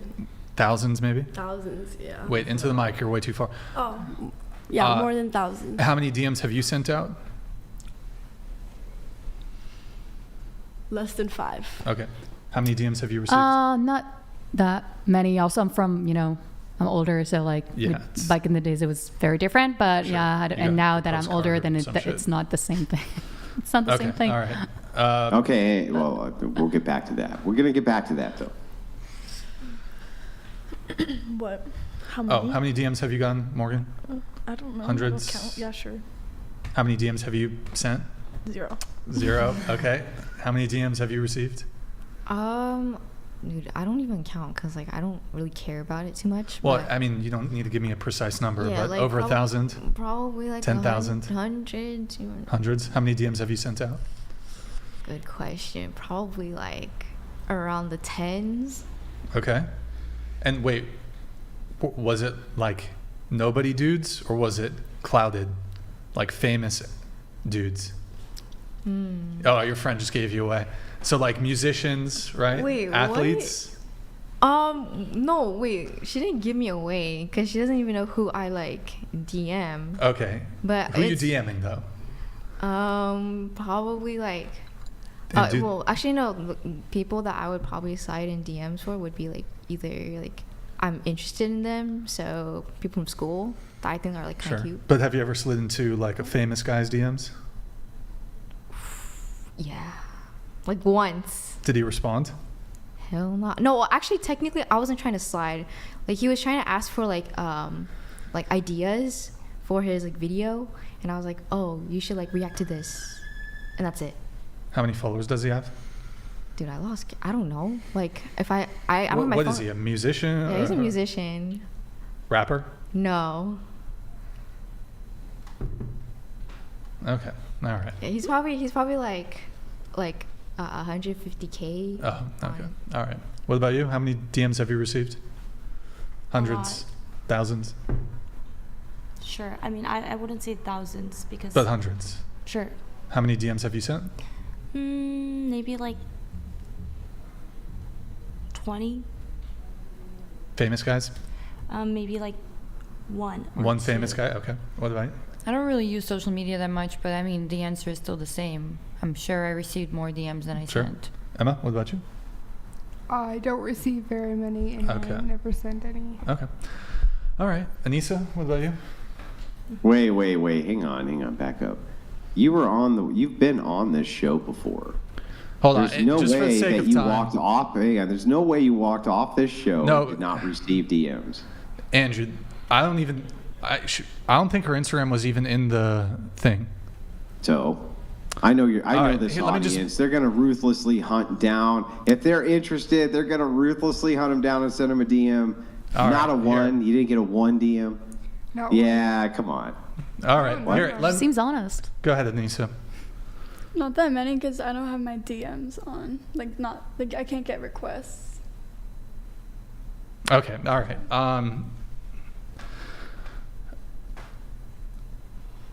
Back to you, Andrew.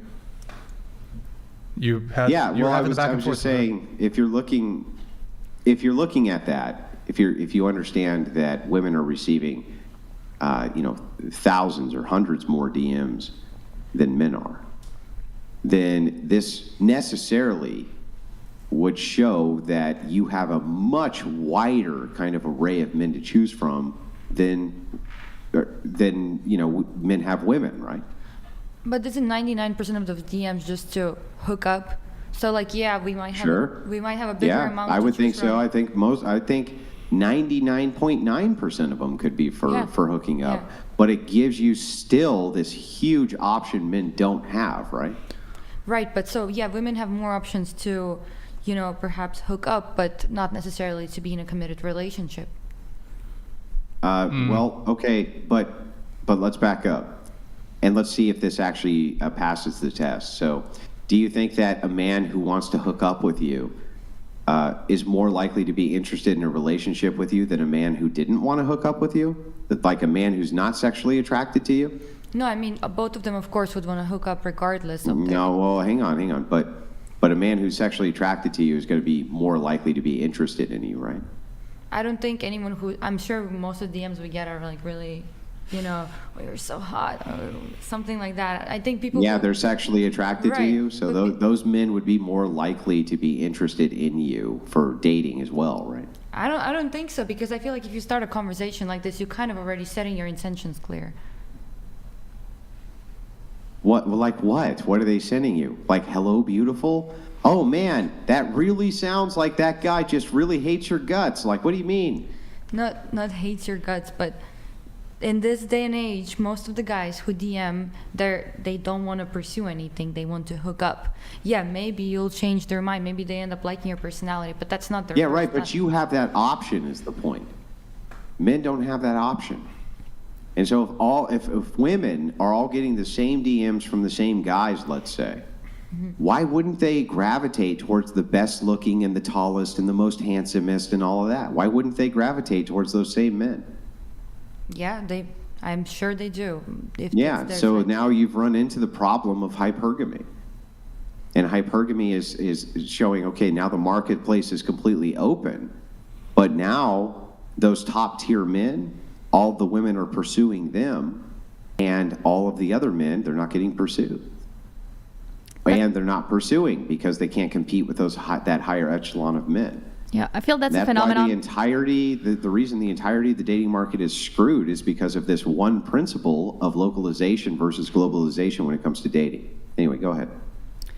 I just think that's a phenomenon that existed before too. It's just Show me. Exponential Where did now. it exist?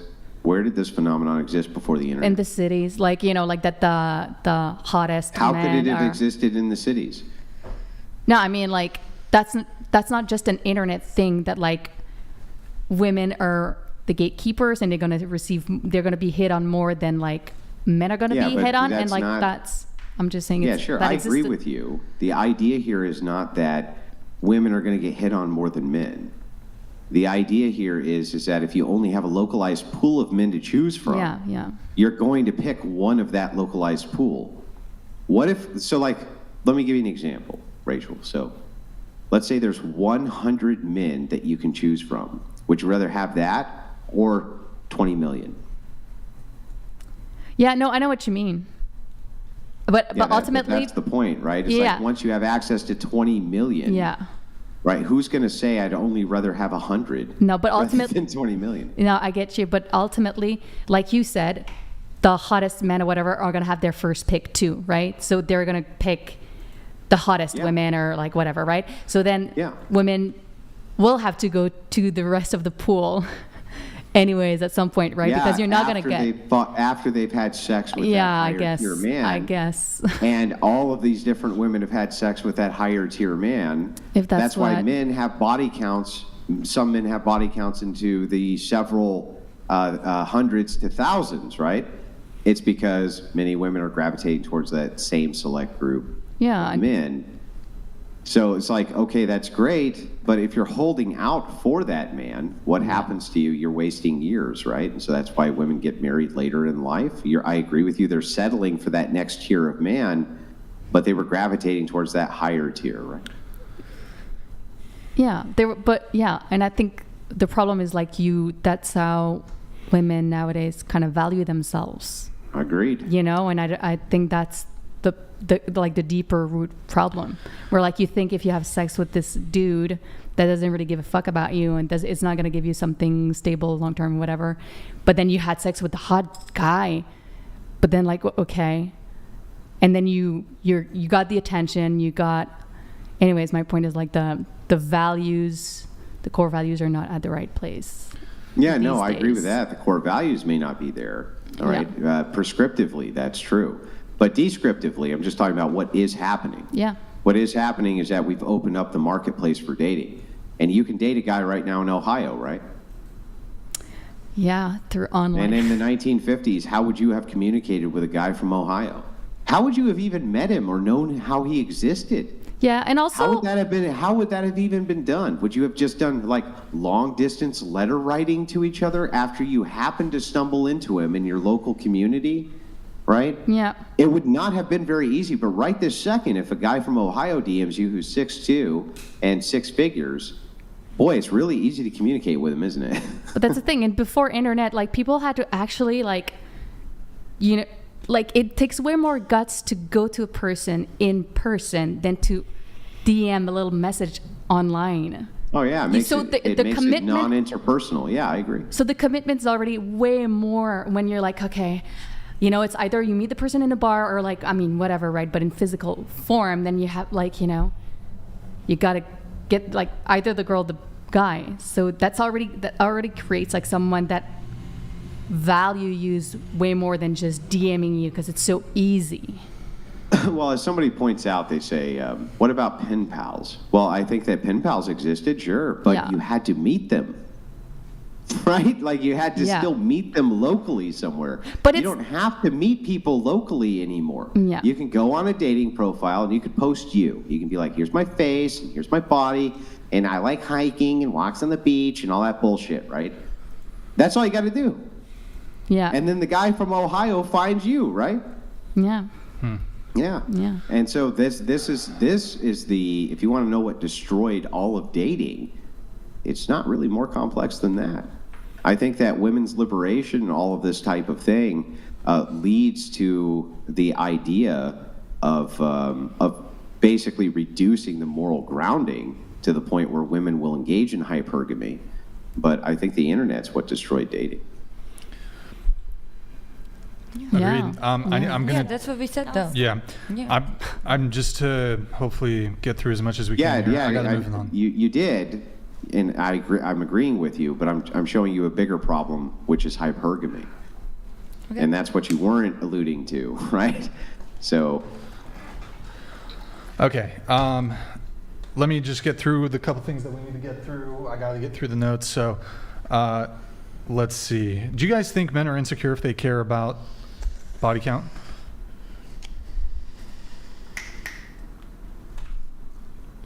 I would say yes. Okay. No, I don't think it's insecurity. Them being insecure about our body count. Mm-hmm. Do you think men are insecure if they care about body count? No. Not really. No. No. Okay. Who said? I think you said yes. Was it just you who said yes? Mm-hmm. Okay. All right. So do you think body count doesn't matter or shouldn't matter? I feel like it shouldn't matter. Okay. So a question for the panel. What's your body count starting with Anissa? 2. And then going to you. 2.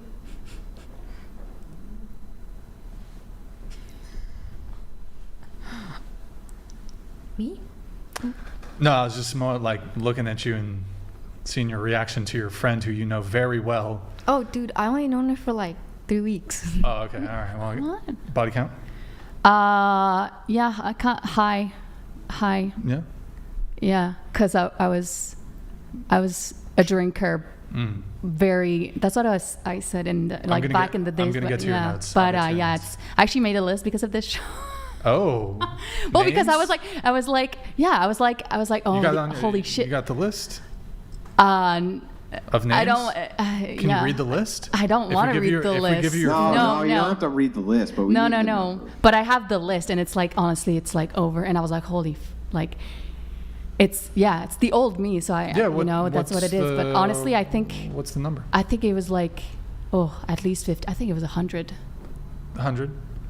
I feel like at that point, like if you're making a list, like you're probably like forgetting a couple, you know? Tom_Stone donated $75.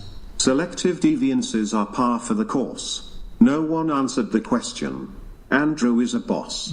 Brian is a killer too. The 1% will always prevail. Body count matters lol. Yo, Tom Stone, thank you very much for the TTS, man. Really appreciate it. Thank you. Yeah, you were saying like you forget about some, and you kind of do, and the things like as I started doing it, like a 2 days, like like your brain keeps working when you're not like thinking about it, and I was like, oh fuck yeah, oh yeah, and some guys I didn't remember names, and it's some hard. guys I'm gonna be honest with this because it's not cool, but I was a problematic, I was an alcoholic, right?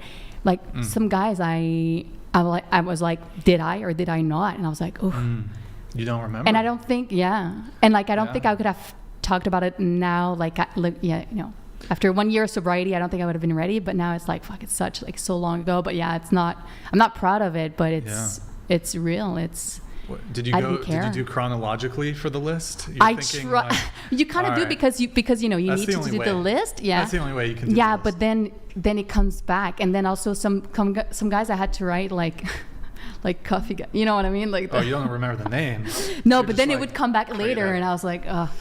But okay. Yeah. So over 100. I think it was around 100. Yeah. Okay. 1. So wait, really 2? 3.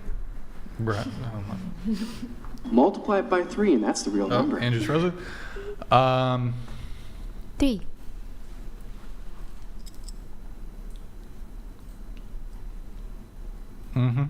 Okay.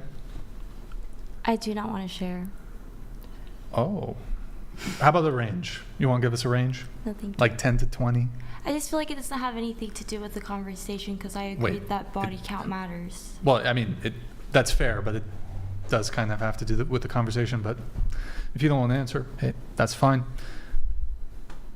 Over 10? Okay, all right, okay. 3. Oh my God, I have to answer the question. Okay, 3. Bro, there's too many girls. Sorry, bro. No way. I don't believe. Okay, so sorry. Go ahead, Emma. Under 10. Under 10? Okay.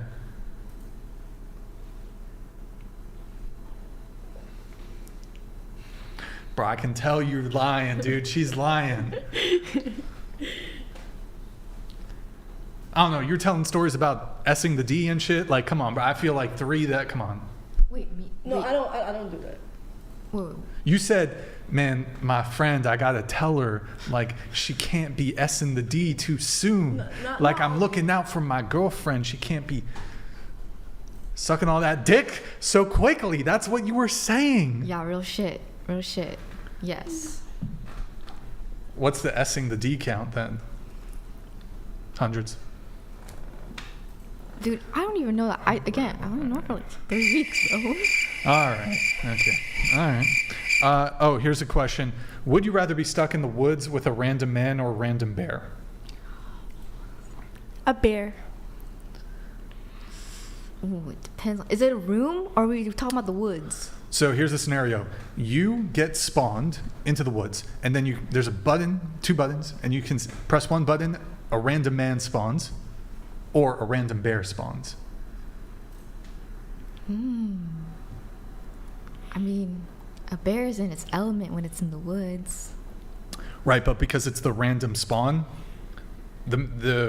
why is the man in the forest? He just randomly he was in his office in fucking Chicago. Okay. Boom, you hit the button, oh shit, I'm now in the woods. Okay, and so that's the condition. The condition is... It's a random man. A random So you can't man. be like, why is this motherfucker in the woods? No, you just press the button and that's why he's in the woods. No, like, the condition is he's, like, in Chicago. It's a random ass corporate. It doesn't have to be Chicago. I love Chicago. He could also be in Utah or Okay, Idaho. but or tell you what, I'll exclude Alaska and Hawaii because it's not contiguous. Contiguous? Andrew, help? Andrew's having trouble. Oh, is it contiguous? Contiguous? Contiguous? So we'll exclude Alaska and Hawaii, okay? So the 48 states, bottom states, okay? A random man from those states spawns.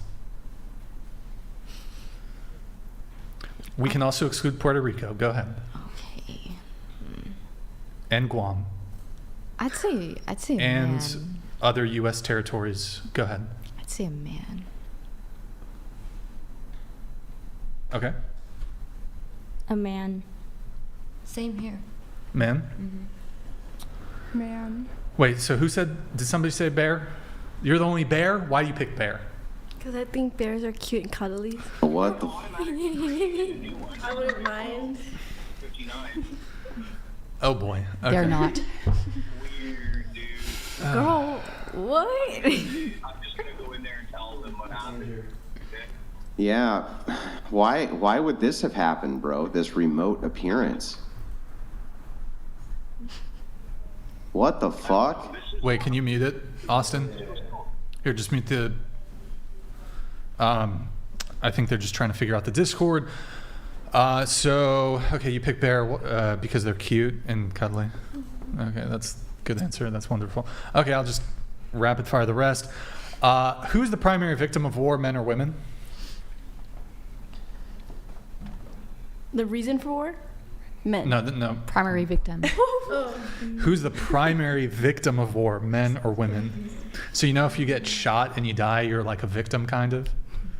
That whole thing? Woman. Wait, I kind of fucked that up. But okay, women, primary victim of war? Mm-hmm. Okay. No, men. Men, okay. Men. Yeah, men. Yes. Oops. Men. Of course, men.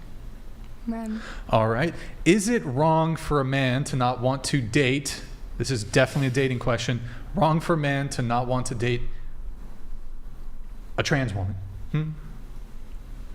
People have different preferences, so... That's valid. Okay. No, I don't think it's wrong. Okay. No, I don't think it's wrong. No. No. All right. Are men or women physically stronger? That's... Woman. Oh, Men. Men. What? Men. Oh, sorry. I thought you said women. Did anybody else hear women? Yeah. No, I heard men. I said men. Okay. Men. Men. Men. Woman. Actually, ridiculous. I think Andrew's texting me. Hold on. You think women are physically stronger? Why is that? I just feel like we can be. But that's not the question. Sure. Yeah, there are some women that Also- are stronger than some men. Sure. But I'm asking in general. Like, are women... Okay, let me ask you a question. Are women shorter than men? Yes. Are men taller than women? Yes. Are there some women that are taller than men? Yes. Yeah, but generally speaking, men are taller, right? Mm-hmm. But will this also apply to, are men or women physically stronger? Men are stronger. Oh my God. Okay. Well done. We fixed you. Can you be sexist towards men? Yes. Yeah. Of course. Yes. I think so. Yeah. Can you be racist towards white people? It's not dating. That's not a dating question. It's kind of dating. No, it's not at all. You want it there, but it's not dating. I'll Be get real. it there. I'll get it Just there. own Just it. wait. Just wait. I'll get it there. Trust me. Yes. Yeah. She wants to say no. Yeah. Yes. You want to say no. Just say what You you wanna what you say mean. no. No, Just I think say what you mean. What you think. I think as of lately, yeah. Based on just like passing conversations, hearing other people talk, and I'm like, ooh, okay. I mean, yeah, it's a little extreme, but Okay. Yes. You can be racist to anyone and anything. All right, there you have it. Let's see. Oh, the feminist one. Oh, do you think you're oppressed? Yes. Oh my God, this girl. No. nope. No. No. No. Why are you oppressed? She wants a bit of attention, eh? We'll give you a bit of attention. Here you go. All right, go ahead. You're oppressed. Go ahead. Andrew's bugged, boys, by the way. Andrew's bugged. Yeah. Andrew's bugged. He will be back. He will be back. Patience, patience, young Jedis. What the? Did I just? Oh my God! Please smack me and then say, don't smack me. You've got a strong. It's the geek inside of you. Strong. Since women are stronger. It's true. Yeah, it's true. It's true. Let's see. Do you beat up your boyfriend, Anissa? Have you ever fucked him up? Like you wouldn't do close fist, but you'd smack him, right? Into the mic. Go ahead. Yeah, I could definitely beat him in a fight because women are stronger than men.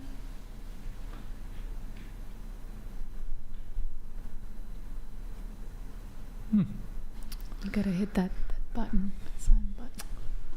Just letting you know, if it's misdemeanor battery, the statute, even misdemeanor battery, the statute of limitations hasn't. You've only been dating the guy for 4 months. Just wait 6 more months. You can admit to being a man beater. Okay. All right. Let's see. Do we need men? Yes. Yeah. Yeah.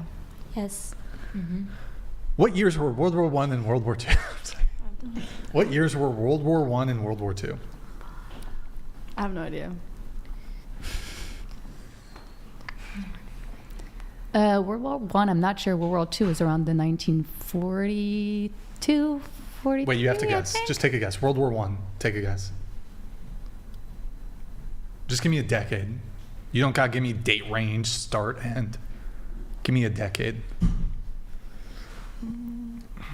19 something? You want to finish the last 2 digits? That's not a decade. That's a century. That's a century. Oops. It's a century. It was, you got the right century. I shouldn't have told you that. Fuck. Go ahead, take a guess. Before Christ or like BC or AC? Or is it AD? I don't know. 1920? Okay. World War I, World War II? Date? Or decade, my bad. Yeah, I think, was it World War II being 1940, 1950? And then World War I was like 1930, 1990. Yeah. Mm-hmm. What about you? Okay, these are just guesses. Like. Yeah. Maybe 1922 for World War I, and for World War II, 1954. They're guesses. Go ahead. World War I would say around 1940. Actually, no. No. Go ahead. And then World War II? No, because I'm thinking about when my grandma was deported. Deported? Well, I'm from Europe. Well, my grandma, country? she was deported from Estonia to Russia. And that was during 1940s. So, I'm just going to say World War II was 1940s. Okay. Emma? 13 and 37-ish. Okay, that's... Ish. Okay, World War II? 37-ish. Before Christ? Like BC? No. Or AD? 1937. Oh, you were saying 30. No. 19. No, wait. Like 1913 and 1937-ish. Not bad. All right, good job. That was good. What is the answer? What are the answers? World War I, 1914, 1918. World War II, 1939, 1945. So some people were kind of close. Is Andrew doing a little better, or is he still? He's bugged, boys. Let's see here, and then I'm gonna get through the notes really quick. We're gonna do a roast session, then we're gonna wrap the show. So, do we have a Raquel? We do have a Raquel. Raquel? Rachel, yeah. Raquel. Raquel's the Facebook thing. Eh bien, donc, qu'est-ce que tu penses? Oui, mon chéri. Eh bien, je dois dire. Do you guys want to share the conversation you guys are? Oh, sorry, we're talking about like history. Remembering the date for. Yeah. Oh yeah, of course. Yeah. I get it. Yeah, I do that all the time. I mean, it is. We're all. Oh, you're so far from the mic. That's wonderful. Sorry, being a little sassy here. Getting tired. Ok. Eh bien donc. Oui. On parle en français un peu. Ok. Eh bien, je pense que comment tu dis Canada? Le Canada. Non, le Canada. Je pense que le Canada est perdu. Oui. Perdu, vraiment. Oui, moi aussi. Eh bien donc, je pense que comment tu dis? Canadiens, oui. Ils doivent. Ils doivent. Comment tu dis patriot? Ils doivent être patriotiques. Tu dis ça? Patriot? Ouais, ils doivent être. Like they must be patriotic? Non, comment tu. How do you say it in French? Yeah, patriot. Patriote. Patriote. Oui. Patriote. Oui, un patriote. Your R's are really good. Merci beaucoup, c'est bien. Because eh bien donc, les... Ouais, but... Je suis français, pas canadien. I do, like, j'aime les Canadiens plus que les Français, c'est sûr. Canadiens. Les Français, c'est... Mais je pense, parce que les Canadiens sont... I'm sure people love it. Comment tu dis neighbor? Les voisins, nos voisins. Les voisins. Nous sommes voisins. De les États-Unis. Oui. C'est important que les Canadiens, comment tu dis man? Les hommes. Les hommes, merci beaucoup. Ils doivent retourner au Canada à la proper. La propre. Propre, merci. Fuck, my French isn't. I'm trying to say some deep shit. How about this? Je dois un jour retourner à France parce que la France est aussi perdue. Oui, ben beaucoup de pays sont perdus. C'est vrai. Eh bien donc, j'ai besoin de retourner à France parce que je devais changer le destin, changer l'avenir. Tu vas changer le destin? De mon peuple. Tu comprends? De ton pape? Tu comprends? Non, je suis pas sûre. Comprends pas? Ben, tu veux changer le destin de ton... peuple! Peuple. Oui, tu parles pas français? Tu veux changer, ben, tu parles français? C'est toi qui parles comme la merde. Québécois. Oh, because you think you... mon français très bien. Okay. Français très bien. Okay. Mais vraiment. It's good confidence. La France est perdue et je vais faire tout mon possible pour changer le destin, l'avenir de mon peuple. OK. Et j'ai besoin de ton aide. Merci beaucoup. Okay. Merci, bravo. C'est tout. C'est tout ça? Bravo, c'était fantastique. C'est très bien ça. Oui. You guys like that très shit? inspirant. All right. Wipe yourselves, ladies. Not you guys. Not you guys at the table, the viewers. Okay. Chill out, ladies. Chill out. Keep your pants on. Just kidding. Yeah, because you... What the fuck? All right, bro. All right. Okay. Raquel. Yes. You said you come from a culture of bars and restaurants, so getting fucked and fucking and kissing anybody, everybody, each other, and thinking that this is just the norm, trying to find love in the worst places, people, because the concept of love that you have is messed up, but there's the recovery, growth, and wisdom that come from a past, and I feel that's a very important part of dating that is rarely touched on. The fact that humans question themselves, hopefully lol, and become better and wiser even than someone who doesn't do the wild thing. Yeah. So you had I mean, we talked about the body count. You were working in bars and restaurants and clubs, getting fucking. It's the norm, you know, like everybody. Behind the bar? Have you ever fucked on the bar? No, not, I mean, sometimes like, I mean, everything happens, like, no, in the bathroom or whatever, but it's like everybody gets so shit-faced. Nobody, you know, everybody it just doesn't matter. Like, there's no kind of importance in it, you know? Like, being with someone, there's an intimacy, there's something special about it. But that's just gone when everybody's drunk. Okay. And then you also said, I have an ex-narcissist, boyfriend who destroyed my self-esteem. The guy. On a positive note, forced me to rebuild myself and take my take of reality and regain confidence in myself. I didn't remember. Could also be interesting to talk about the man I fell in love with when I was 25, but I was getting fucked up on booze and cheated on him and broke up with him, even if I loved him very, very incredibly much.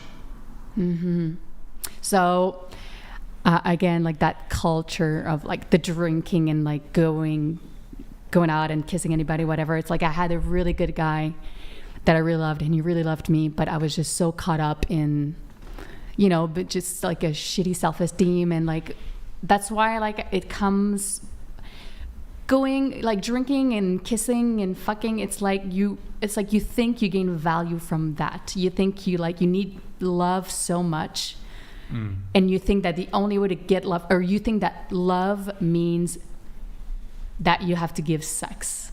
Like when you give sex, this is when you have value. This is how you think of things. And when you have that very messed up concept, then you could mess up really like great relationship. Fair. And I think because like with that comes like this idea of like the emancipation, you know, of women. Like it's like you're liberating to have sex and just be like casual and whatever. Well, Is this a Bob Marley song? What's that song? What? Wait, anybody know? Do you know what I'm talking about, Austin? You're a music guy. I don't know the name. Emancipation song? No. Yeah, I think you're talking about Redemption song. Oh, Redemption song. I don't know. I think that's what we're talking about. Emancipation song. Maybe there's another one. Emancipation song. But like, you know, I just think this idea that like you love casual, you don't need anything, you don't want anything from men, I just think it's a lie. I don't think it's true. And I think alcohol really messes up with that whole thing, because when you drink, you know, you just don't care anymore. In your notes, you did also say that why I wasn't ready to accept a good man like this, and how the guy you cheated on, that you loved, and how I messed everything up because I was partying and lost and just unable to communicate, didn't understand myself, didn't know how to care for someone or how to let someone care for me. As long as you don't love yourself properly, you can't be in a relationship. There's all this backstory to why you choose every single person you date. What are you getting from them according to the concept of love you have and what you learned from it or should learn from it. You said, I'd love to talk about honesty towards oneself. You said modern dating, I'm going to skip that one, but you said modern dating is like McDonald's. It's just junk, it's quick, it's fake, it demands the least amount of effort, and it doesn't focus on what you really need. Online dating is fucking weird, although I'm not against it. I don't know, like sometimes you can like cop an In-N-Out burger, you know? Yeah. I just think it depends like what you're looking food, for, but like right? It's at least it's like good ingredients, but like... But is it really fulfilling? I don't know. I eat it. But you didn't answer. Person, but that's what I mean. Like you're gonna eat it. Yeah. Too much In-N-Out. But how really is gonna like? You should choose things in life that really fulfill you. That really makes you feel peaceful. That makes you feel, you know, that makes you grow, that makes you a better person. Does the whatever burger makes you that? I don't think so. Maybe I'm wrong. Maybe. Katerina. Wait, Katerina. Hold on. Katerina? Katarina, yes. Where are you from, by the way? Like Estonia. Estonia. Okay. You speak Estonian? Russian too. That's cool. You said you're in your pre-show notes. It said you were in a relationship. Yeah, I was. I was just confused, kind of how to answer that question because it was in the middle of everything, you know, and I didn't want to just say something until it was finalized. But yeah. But so you're single, correct? I am single now. You think you have a lot of different crazy situations happen in your dating life, but I want to emphasize the difference I encountered from dating in Europe compared to dating in the US. And you moved from Europe 3 years ago. So you prefer the US guys or European? I do think that in Europe they have more of like people commit to serious relationships, especially at my age, more often than here. At least where I'm from Eastern Europe, and I think a part of it has to do with like Western media less affecting Eastern Europe less. Like West Europe and Eastern Europe are completely different. Completely different. Yeah. And because of the media is affecting way less countries like Estonia, Finland, you know, even Russia, Belarus. I think the dating is more healthy over there. I noticed that in America, like I mentioned with the social media and everything, it's way harder to find someone who I guess really is trying to work problems out. I think people back out on the first try they can get. As soon as things get a little bit hard, they just back out here. That's what I noticed, one of the main things. Has anybody here ever had a threesome? Not me. Show of hands. Anybody? Going once? Never? No threesomes? Why don't you believe it? Something you want to tell us? Okay, just Going to you actually on your notes, you said your talking stage lasted for 7 months. I learned a lot from that experience, and I will never allow myself to extend the talking stage to that length ever again. I think this sort of situation is actually quite common rather than unique, but its nature is a bit ridiculous. Yes. So usually I think in general the talking stage for between like people in a relationship or trying to pursue a relationship is usually 3 months.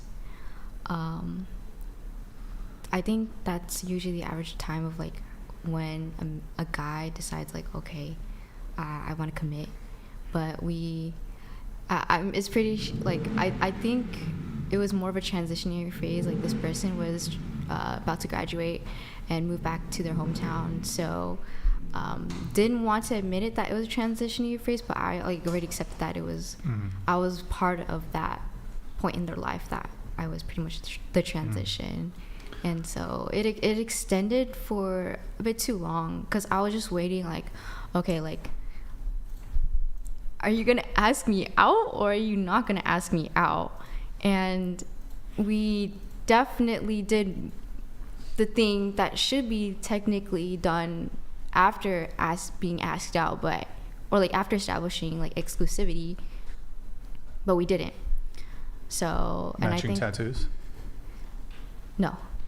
Oh. But I definitely did extend it. I don't know. What are you talking about? Like things, you know. Things? Yeah, like third base. Third base. So. Third base. Oh. So like. Damn. Watch out. I feel like I didn't. You know, I was kind of holding on to it a little bit. Third base. Wait, you were holding on to third? Wait, I'm sorry. I mean, what were you? Wait, holding on to what? Sorry. Like holding on to the fact that like, oh, like we could possibly be something because I've already gave a lot to you. Oh, yeah. That kind of holding on. My bad. I thought you were okay. Sorry. No, bro, I'm not holding on to like a dick like a hose while they're peeing. Yeah, that's why I was asking because you were like Brian would. I don't know. Okay. All right. Is that like what you're into or? I don't know. No. Actually, You just revealed a lot of information there, bro. I don't know. Look, hey, some girls like to be peed on. Good for you. Oh, not I my don't thing personally. I don't think it's a lot of people's things, but I hey, don't like to get we're peed not on. gonna yuck your yum. Weird. Bro, Because that's not my this is an thing. inclusive space. This is a safe space. If you like to golden showers, your friend seems to know something. Your friend here Yeah, because you're like literally telling the person, I who mean, likes to be peed on. no, I don't like to be peed on. Oh, sorry. It's- You don't? She likes to. Oh shit, son. Girl. It's just trolling. But is she? No, I don't like to get peed on. I don't. I was joking about that. But she knows the story. yeah, she knows the story. What's the story? Tell him. What story do I have that you know? Water sip. With your situationship? Do I like? Or which one? Do I like to get peed on or not? Oh, no. Wrong person. Wrong person. Wrong Yeah. person, my bad. Oh, yeah. Wrong person. Yeah. Of course. Yeah, of course. So, wait, go ahead. Sorry. Sorry, I lost track of like. Yeah, yeah. So you're talking about your 7-month talking stage. Mm. I think you were mentioning something about, like he wanted to date you, but then when you revealed to him that you have this pee fetish, he kind of like, whoa. That's funny. He was like, hold up, dog. He was like, man, I liked you, but now that you told me that this is weird, like he wasn't accepting. Nah, dude, I never got peed on. Like, bro, just look, it's okay if you got peed on. never did? No, girl. I think you asking the question to the wrong girl. Oh, she got peed on. Wait, for real? No. She likes it. How did we start talking about peeing, man? Y'all crazy. I don't know. I'm just trying to have like a wholesome dating podcast, and y'all start talking about You like started piss it. play. It's crazy. That was you. It wasn't Actually, me, that was her. No, you said golden shower. That was you who brought it up I'm first. gonna gaslight this whole thing. She brought that shit up. Yeah, you're gaslighting. I'm gaslighting See, men do that it shit right now. Look, it's okay. Look, I'm not into that, but that's cool for you, dog. Bro, I'm not into that, but that's cool for you, bro. I don't like that, dude. Like, look, it's okay. I know it's dude, like it's there's okay. It's definitely it's okay if Yeah, you're into yeah. it though. It's okay. If no, it's people okay. Like, that. Look, I get it. It's okay. It's fine. Yeah, like it's fine. Like if people like the fetish, but I don't like that. No, but like be your true, genuine self. Yeah, like why you gotta front? My true, genuine self. Why you fronting? Bro, I don't like getting peed on, but I definitely like getting like tied up. Look, and it's shit. okay. Oh. Wait.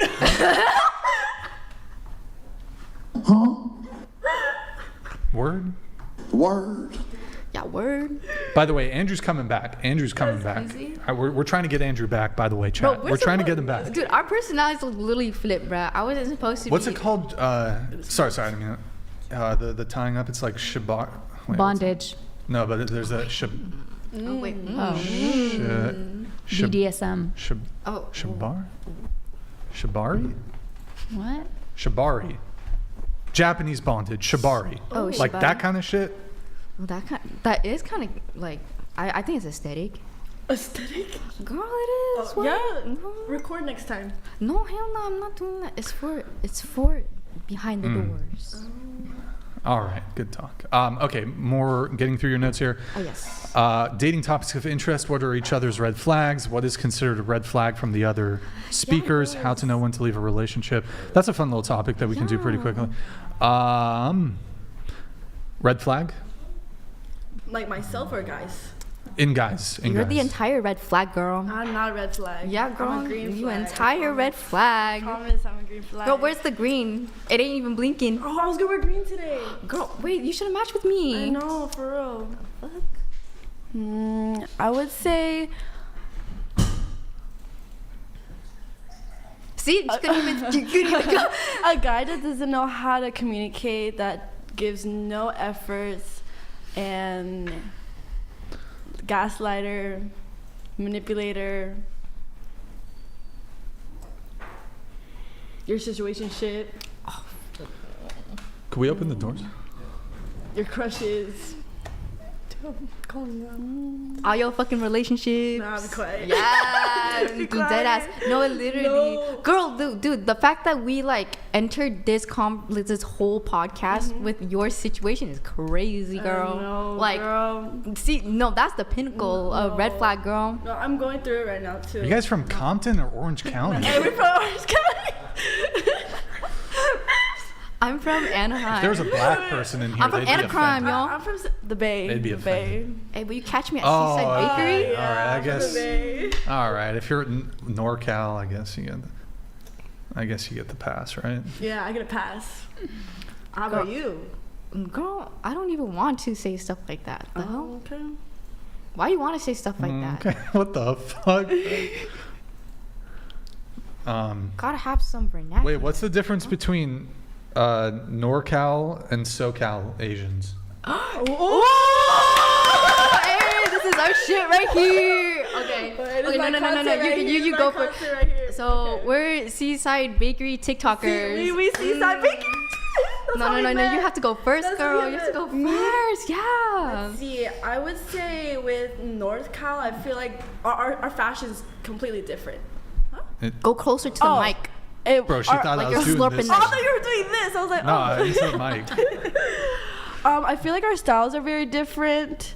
I feel like with North Cal, hoodie sweatpants. Everyone's wearing hoodie sweatpants. But in SoCal, like, so we got the Stussy, we got the Essentials. Carhartts. Chrome Hearts, right? Carhartts. Carhartts? Yeah, Carhartt. Isn't it Chrome Hearts? That too, I guess. Oh. Opium. What the? We got the opium fits. Yum. And what else? Who's nicer, you think? Because I feel like North Cal are more chill and more like. Bro, I think like NorCal is like NorCal guys are a bit more stoic and they are a bit tougher. Than We're SoCal guys. like much tougher. Like get into fights, crimes, and stuff.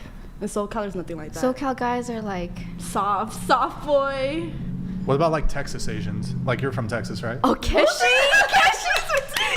a Texan. Oh my gosh, bro.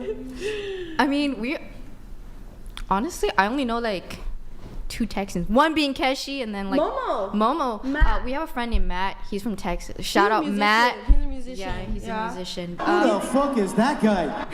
Yeah, dude, you don't. chill. I mean, he's chill. No, that man's chill. Yo, boys, TTS is 20. TTS is 20. Just letting you know.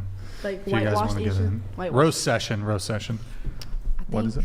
I think like they're chill. I don't know too much about Texans besides guns. Wait, I do need advice though. On what? What happened if you like a guy and he says that he doesn't want a relationship, but he found out you were with his friend last night and he confronted you about that? So What? Yeah.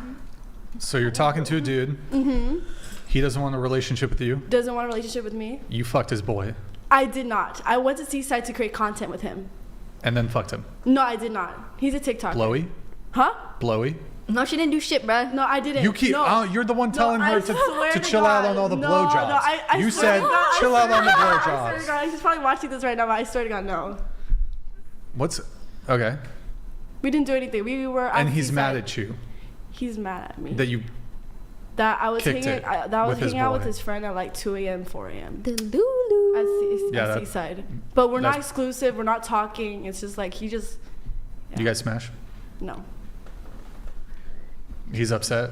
He's upset. Yeah. Yeah, I that's don't know what to probably do. wrap it up.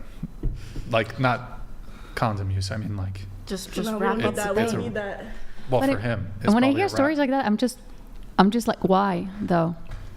I'm just wondering why. Like, what is it that you're doing? What is it that you want? What I want? Like, he doesn't want a relationship with you, okay? Then you went to not whatever. Like, did you do it out of spite or like you want like for attention so that the guy that you actually like, was there like a subtext of? We were just friends. Me and the guy that created content and TikTok Yeah. on the Seaside. Yeah, we were just friends, and we just wanted to create content together. Okay. at 2 a.m. Okay. And I did pick him up at his house. But I mean, But you want to be in a relationship? With him? Just in general, do you want a committed relationship? I would say, like, if I find the right person, yes. Yes. Okay. Word.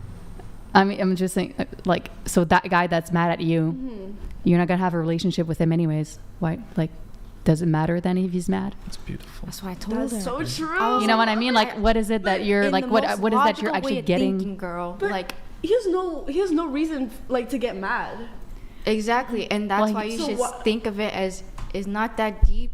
And honestly, check yourself. That's what you can tell him. Check myself. No, not you. Check him. You need to check yourself before you wreck yourself, fool. It's crazy because you might know him. You might, maybe. White guy? I might know him. You might know him. Huh? I know him? Probably. Logan? Logan? Is it Logan? Paul? Logan? No. Edward? Is it Edward? Cullen? That was a good one. I'm team Jacob, though. Oh, wait. Okay. Let's see here. You said, how I view relationships and love. Transactional? What is... Yes. I'd like to talk about this. So, So, how I see the way, like, relationships are kind of in terms of, like, self-fulfillment or, like, fulfillment through, like, another partner is transactional. So, like, when you're in a relationship with someone, right, you like that person, you do things for them. In a way, you're kind of expecting something back in return, right? You love the person enough, but, like, to be realistic, there's always going to be some sort of limitation to how much you're going to give. So let's say love, right? But let's turn it into a form of money. You're a cashier. Your partner is a customer that goes to your, like, store every day. Let's say you gave them more charge of money, like, in return than they should get, right? So, like, this guy needs 50 cents, but you gave him $1. Is the guy going to complain about the $1? No, he's not going to complain about the $1. The more you keep making that sort of investment that, like, hey, like, I'll just keep giving him $1, and, like, hopefully, like, you know, things are okay, bro's going to keep taking it.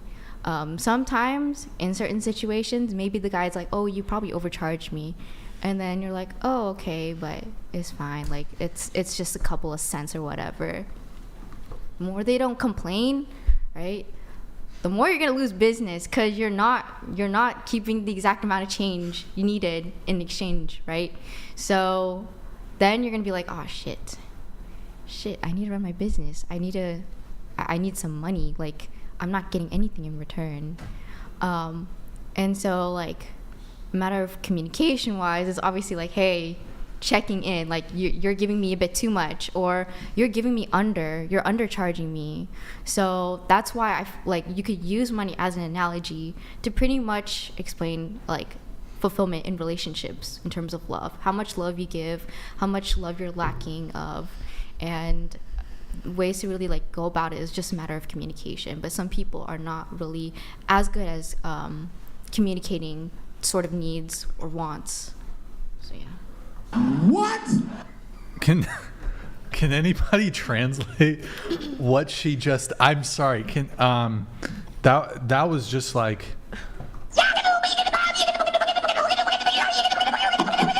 I don't know, man. I'm a yapper. Did anybody follow what she was saying? Yeah, so, like, if you get into a relationship where, like, you give, and you can create a synergy where the other person's just going to take if you don't have, like, good boundaries, and you have to figure out. I love those relationships. Bro. Well, that's those your are get into financial dominatrix then. Get into FinDom. If you got the money and you want to spend it all away, bro, there's girls out there who Wait. like, No, he wants it the other be way. your... No. What? No, but she was doing an analogy. She has to do all this shit. No, but for me. Yeah, maybe you want money, that. Though, if you got the money, like, and you're like, I want to spend it all on you, like, take my money, get into financial dominatrix. I'll take you.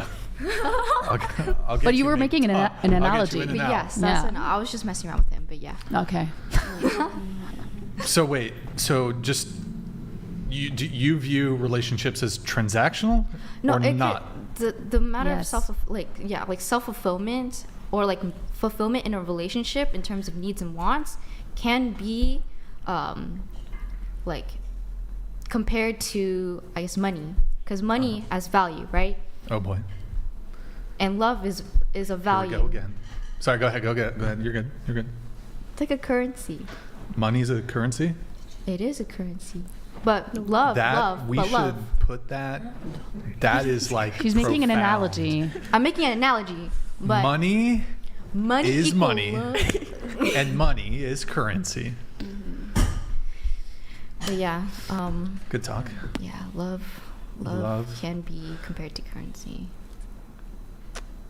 Not saying that you have to quantize the amount. I of get love, it. But I mean, it's just like, okay, like, like, I want you to give me like 50-50 or 60-40, whatever. So. I'm more of like a 99-1 type of Bro, guy. you should be the one that's like raining money on the women, No, like financial no, dominatrix. You know what I'm saying? Like, no, we be talking about the pay pigs. Yeah. Yo, pay pigs, bro. Yo, bro, I want to see some sock. I want to see a little bit of dog. I'll spend money on that shit. Like, you could be that person and save a girl. I can see from poverty. Yes. Yeah. Oxford study. Yeah, I did Oxford study. Wait, no, but it only applies to like Asian women and men, white men. Yeah, I'm just Asian saying women. in general. Wait, you don't know his type. Does he like Asian women? Wait, He said that his ex-girlfriend was. Dude, that was a fake TikTok. He's just saying that for the. No, that was actually my. That was your actual That was girlfriend. my There ex-girlfriend. you go. He likes Asian. Oh, No, you that's for Asian. You women? like Asian girls. I like white girls too.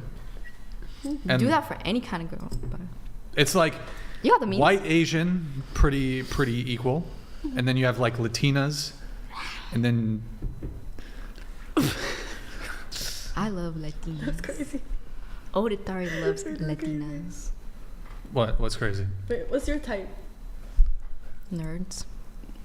I like nerds. The type of nerds that I like, they gotta be at least, I mean, I guess attractive, and attraction is subjective, but I like the nerds that definitely have like a niche interest. Like it could be like math, or it could be like comics, or it could be like Star Wars, Legos, Rubik's Cube. Bro, if a man could do Rubik's Cube within like 1 to 3 minutes, god damn. How about ethnicity wise? Asian. Yeah, that's why we're different. Yeah, that's why we're different. You whitewashed as hell, girl. No, I told light You just said you made an Instagram reel saying who's the whitewashed Asian and who's the ABG Oh, yeah, that's true. whatever that shit no, is, ignore my right? content. No. I swear to God, when she makes reels, sometimes I let her do whatever the caption is, bro. I'm just what's an actor. ABG? ABG? Asian baby girl, what's up? That's you. That's not. Are you dude, an ABG? I am not an ABG. Wait, we're Seaside ABGs. From Seaside. That is our like okay. acting role. That's our title. Yeah, we just pretend to be ABGs for videos. Are you an ABG? I don't think so. Anissa, are you a ABG? No. Oh, okay. That's cool. Yeah. What do you think ABGs are? I want to hear your opinion. What do I don't know what it stands for. What, Asian baby girl? Is that what you said? Asian baby girl. I don't think I've. Wait, that's not true. I think I have dated one. Dude. Okay. Like tell us. Like what's the story? Like what was your interaction? Yeah, like what was your interaction with that? What was the interaction? Yeah, like how does she look? I want to know. Yeah. Dude, was she bad? Balayage. Okay. Of course. Yeah, let's go. Balayage. Boba. Okay. Vietnamese. Trời ơi, nó thích người Việt Nam Toxic. nhỉ? That's you. Bitch, Oh, just kidding, that's just you. No. Wait, actually no. No, I'm not They toxic. say what comes around is the Vietnamese Filipino combination is hella toxic. That's you, bro. Bro, but like negative multiplied with negative makes positive. So I'm positive, girl. Bruh. I'm hella positive. I think Chinese are green flags, right? They're green flags. I guess so. They're more family oriented. Yeah, see? I'm a green flag. Okay, but like, okay, let's say you were to date an Asian guy, and this goes for any of you guys. I can't. Oh, go ahead. Like if you were like if I dated an Asian guy. If you were to date an Asian guy, Totally. which particular ethnicity of an Asian dude and why? You go first. Asian guys don't like me. I know. Shut the fuck up. Did we just not cover the fact that like we get like more DMs than guys do? So probably like Thai guy for me. You want a Thai guy? Yeah, like I'd go Thai. Bro, so you could do Muay Thai with him? In bed? Bro. Koreans. And then honestly, you could go for a lady boy. Why did you say lady it like boy? A lady boy. Lady boy. That's crazy. Okay, you next. That's crazy. I said Koreans, and you know who. Wait, are you saying which is the most toxic? No, we're just saying like no. Which one would you date? I say Ethnicity wise and why? You say Korean? Korean. How about you, Rachel? What? Okay, I'm not really attracted to Asian people. That's fine. Are you part Asian? People think that, but no, I'm Italian. Okay. Oh. You could. And part native. Potentially be. I don't know. Yeah. You could get benefits. But yeah, I don't like nothing against Asian, but not physically attracted to. I like white boys. Oh. Yo, where was this energy from y'all all night? Oh, we were sleeping. We were sleeping low key. We were recharging. My back was hurting the entire time, bro. I got scoliosis. Me too, this shit. You didn't even finish your pizza. You didn't finish your pizza. I was gonna eat it. Have that shit. For real? Have it, dude. Bro. I'm feeding the child. Come on. You saved this shit for the last 5 minutes of the show? Okay, no, just extend it. Extend the shit. Let's get. By the way, guys, I paused the TTS temper. We'll let the roast session come in just a moment. We're trying to get Andrew back, guys. We're trying to get Andrew back. Andrew, please come back. Let me just double check. I'm pretty sure we finished up all the pre-show notes. We'll do a roast session, then we'll wrap up. Let's see here. Wait, so are you like trying to get like a pay pig, or you have had a pay pig? No. I was just saying that. Sugar daddy? No. Oh. Girl, I think you would. What's a pay pig? Wait. A pay pig is. Into the mic. Oh yes. So, my understanding of a pay pig is that there's these men who have a lot of money, right? Have a lot of money, but their kink is to spend on women that would dominate them. Like be bullied by them, like degrade. Like dominate. Okay, so it was kind of like dominatrix. Dominatrix, but like financial wise, like take all my money. Yeah, bro. If I were to like hypothetically say, like speak, like hypothetically say, that I do have a pay pig, bro, I'm gonna go to Gentle Monster right away. Gentle Monster, bro. I swear to God, dude, I'll get the metal frames. This is my optometrist assistant speaking out right now. The frames are amazing, bro. Would love it, but can't have it in the. Wait, so you're saying it would turn you on to findom a dude? Is that what you were saying? No. It's. No, just kidding. Is that what she just said? What she's like? No. I just had a pay pig is someone who has a lot of money that wants to be dominated by a woman. Which is what you want to do. It's just a matter of means that hypothetically seems like why not, you know? There's no sexual at all. You don't show anything. That's really rare. You know, I hear a lot of women that are like, oh, like he's just giving me money. I don't have to do anything. I'm like, I don't. Most like 99%. It's not. I don't believe it. What? Really? No. People send me money. Just like that. And I don't do anything or say anything. They send you money. People send you money. No. Wait, girl. What happened? This Jet. Internet you era. Jet once. Who the fuck is that guy? Jet once. You don't have to do anything. You don't send photos. I was in what? Talking about. No. You don't do any photos when you have a pay pig. No. You don't have to show any like. No, but she's like, I just received money with no like. You don't have to do anything. You don't talk with them. You don't. There's no sex texting. Nope. There's no photos. There's no. They're just like, hey, I want to just give you money. Yeah. Mm-hmm. I just don't see. You don't believe that? I don't know. I don't see why. What do you get? I feel like you wouldn't want to get something. Donated $20. Guys, roast session, $20 TTS, $20 TTS. But spending 40+/WK together will do that. Add alcohol, kaboom. But serving this table would be an example. PFY we drink as well. I hate her. Serving this table. Snapmore donated $20. Walk you please stop. You're out cringing, Brixan. Morgie check DMs. Oh, She doesn't get okay. DMs. Or- All right. Boom. Walk Tua? What is That's me, bro. I'm pretty sure that's GMD Jim donated $20. Blowing the high IQ Asian myth completely out of the water. You go, girls. You put them in the hood and they will become hood in just one generation. Is the OC the hood? Donated $20. Ladies, chivalry is disappearing because real women do not exist anymore. Chivalry goes hand in hand with real femininity. Women used to be the prize. Why be chivalrous anymore? I think it's a That's- vicious cycle. Whoa. I think. What happened to the Austin? That might have got moved. Yeah, but I need a. Can you remind me after we wrap to fix that? I think it just got moved in OBS. Dragon Talon. Is it any wonder why these 304s are single? Yo, chat. By the way, should episode 304 be the last episode of the Whatever podcast? I think that might honestly. That could be in the cards. I don't know. We'll see. Okay, like the video, guys. We'll do a very short roast session. $20 TTS if you want to get the final roast in. You need to roast Anissa. You need to roast her because she's from Estonia. And we love Estonians. You need to roast that lady. You need to roast her over there who's got a Findom thing.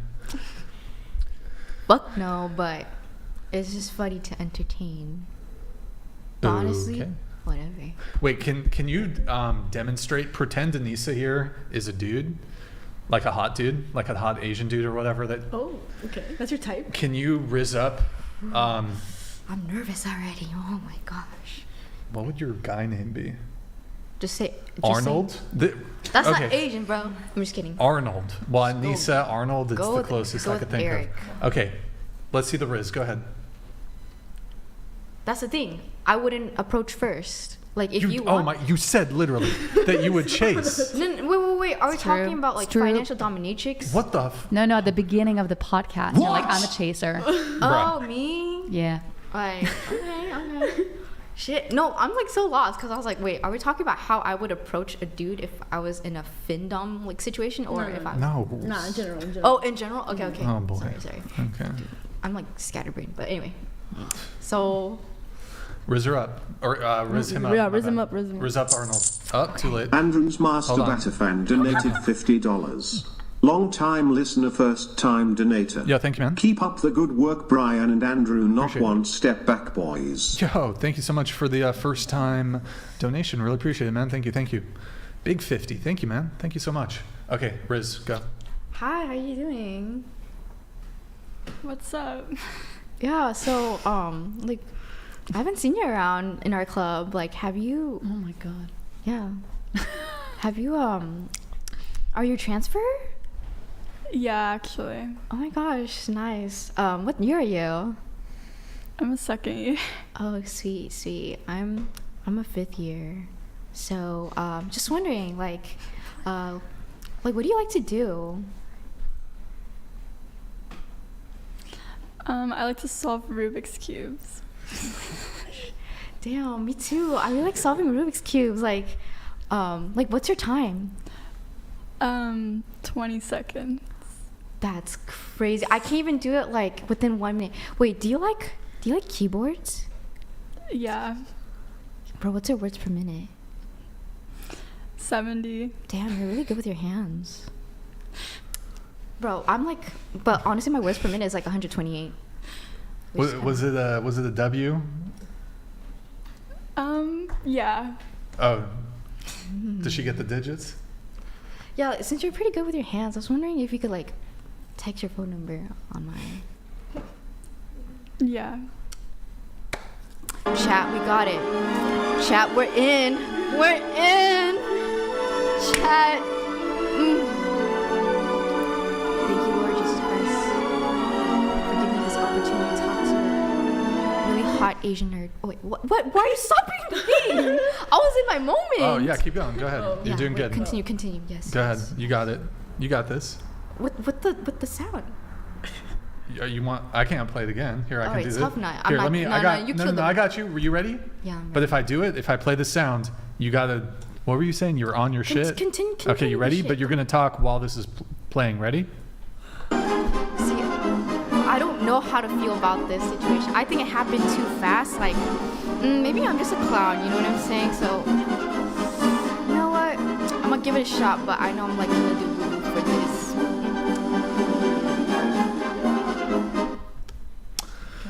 Good talk. Okay, let me let the rest of the roast come through. Guys, last call on the TTS. Last call on the TTS. I agree. Don't ever. Michael Small donated $19.99. Can you guys smile really big for the cameras? I'd love to see who has the nicest teeth and who needs their tooths fixed. Men, stay away from bad teeth. All right, let's smile, everybody. The camera? That's so fucking. That's weird. I got tooth gems. That might be some guy's red flag. Oh. Tooth gems.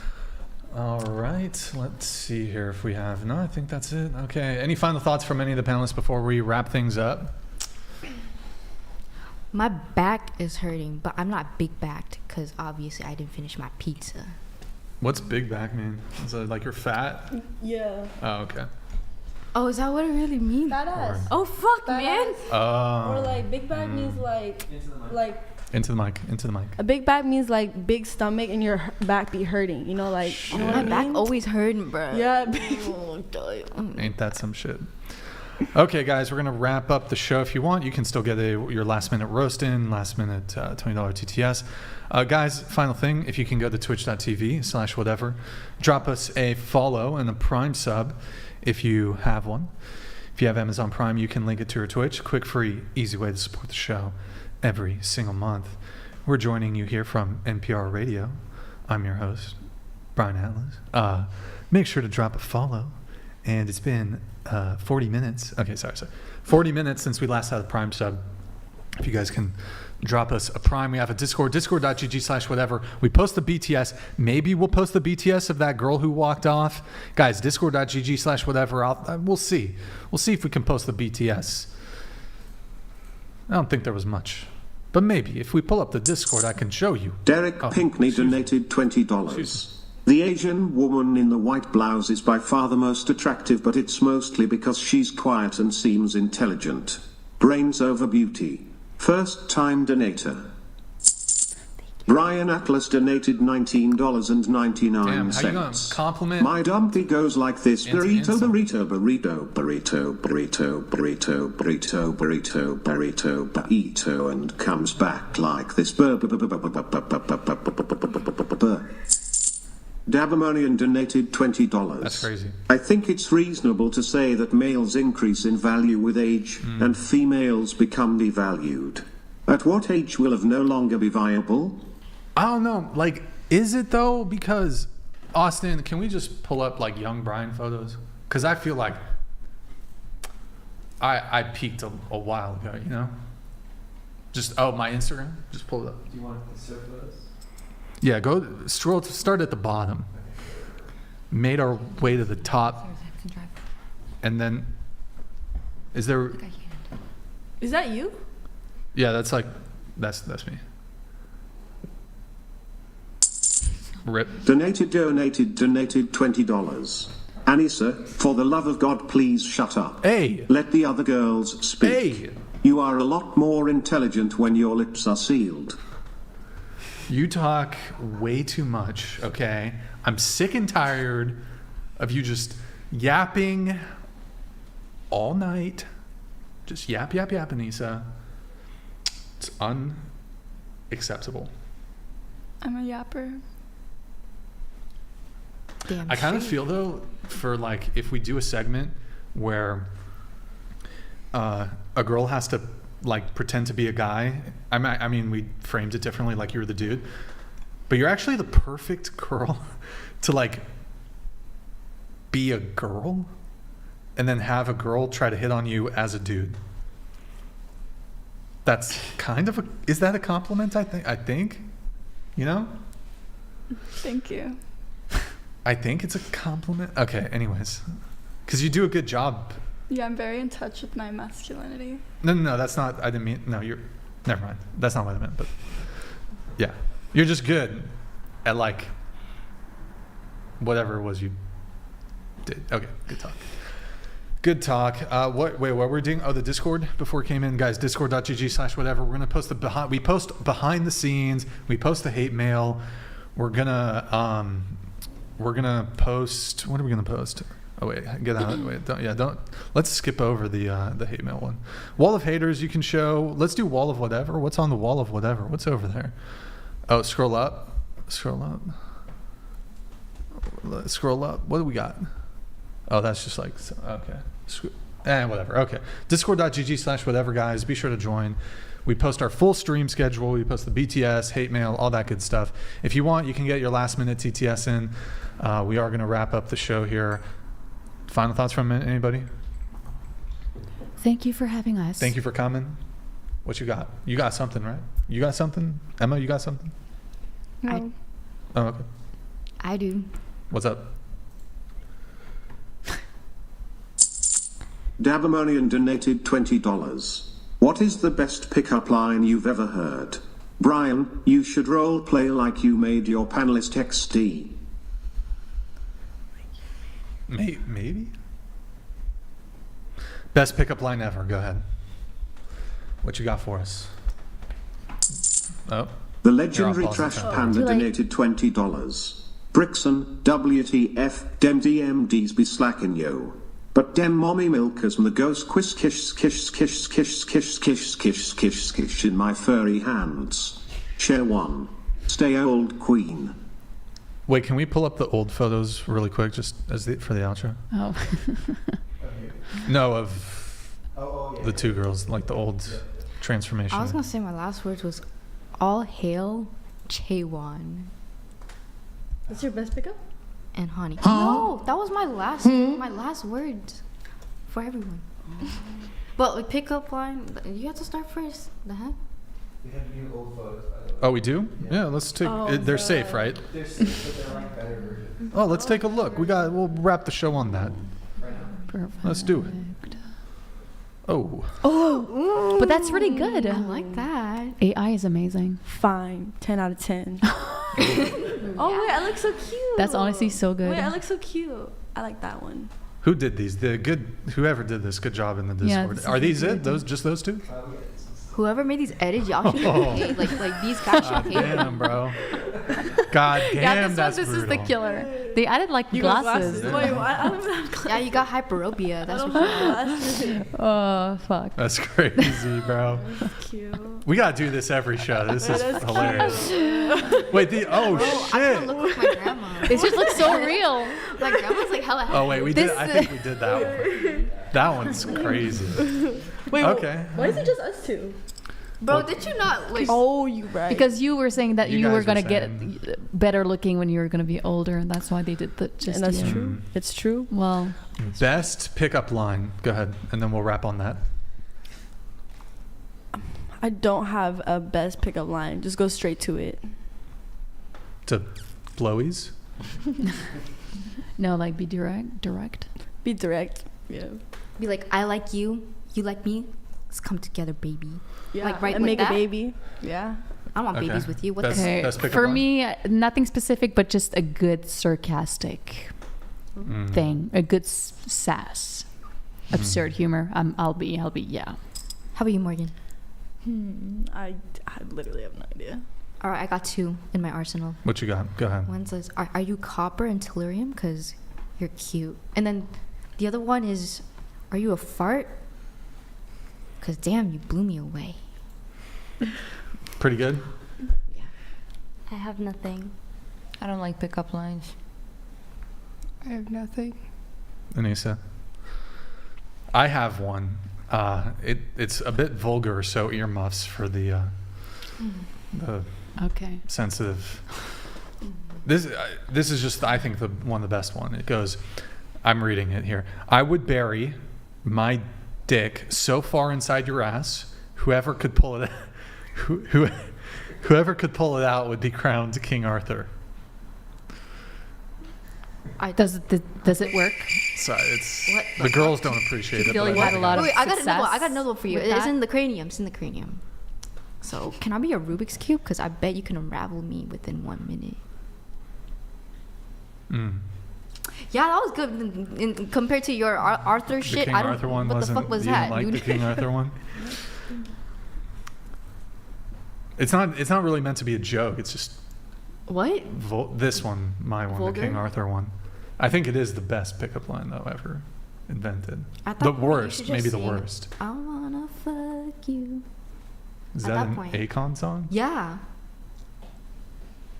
Was this like 2005 or something? Some You Akon? already know this one. Yeah. It was the best Dude, of can we times. like have It was the karaoke on worst. this podcast?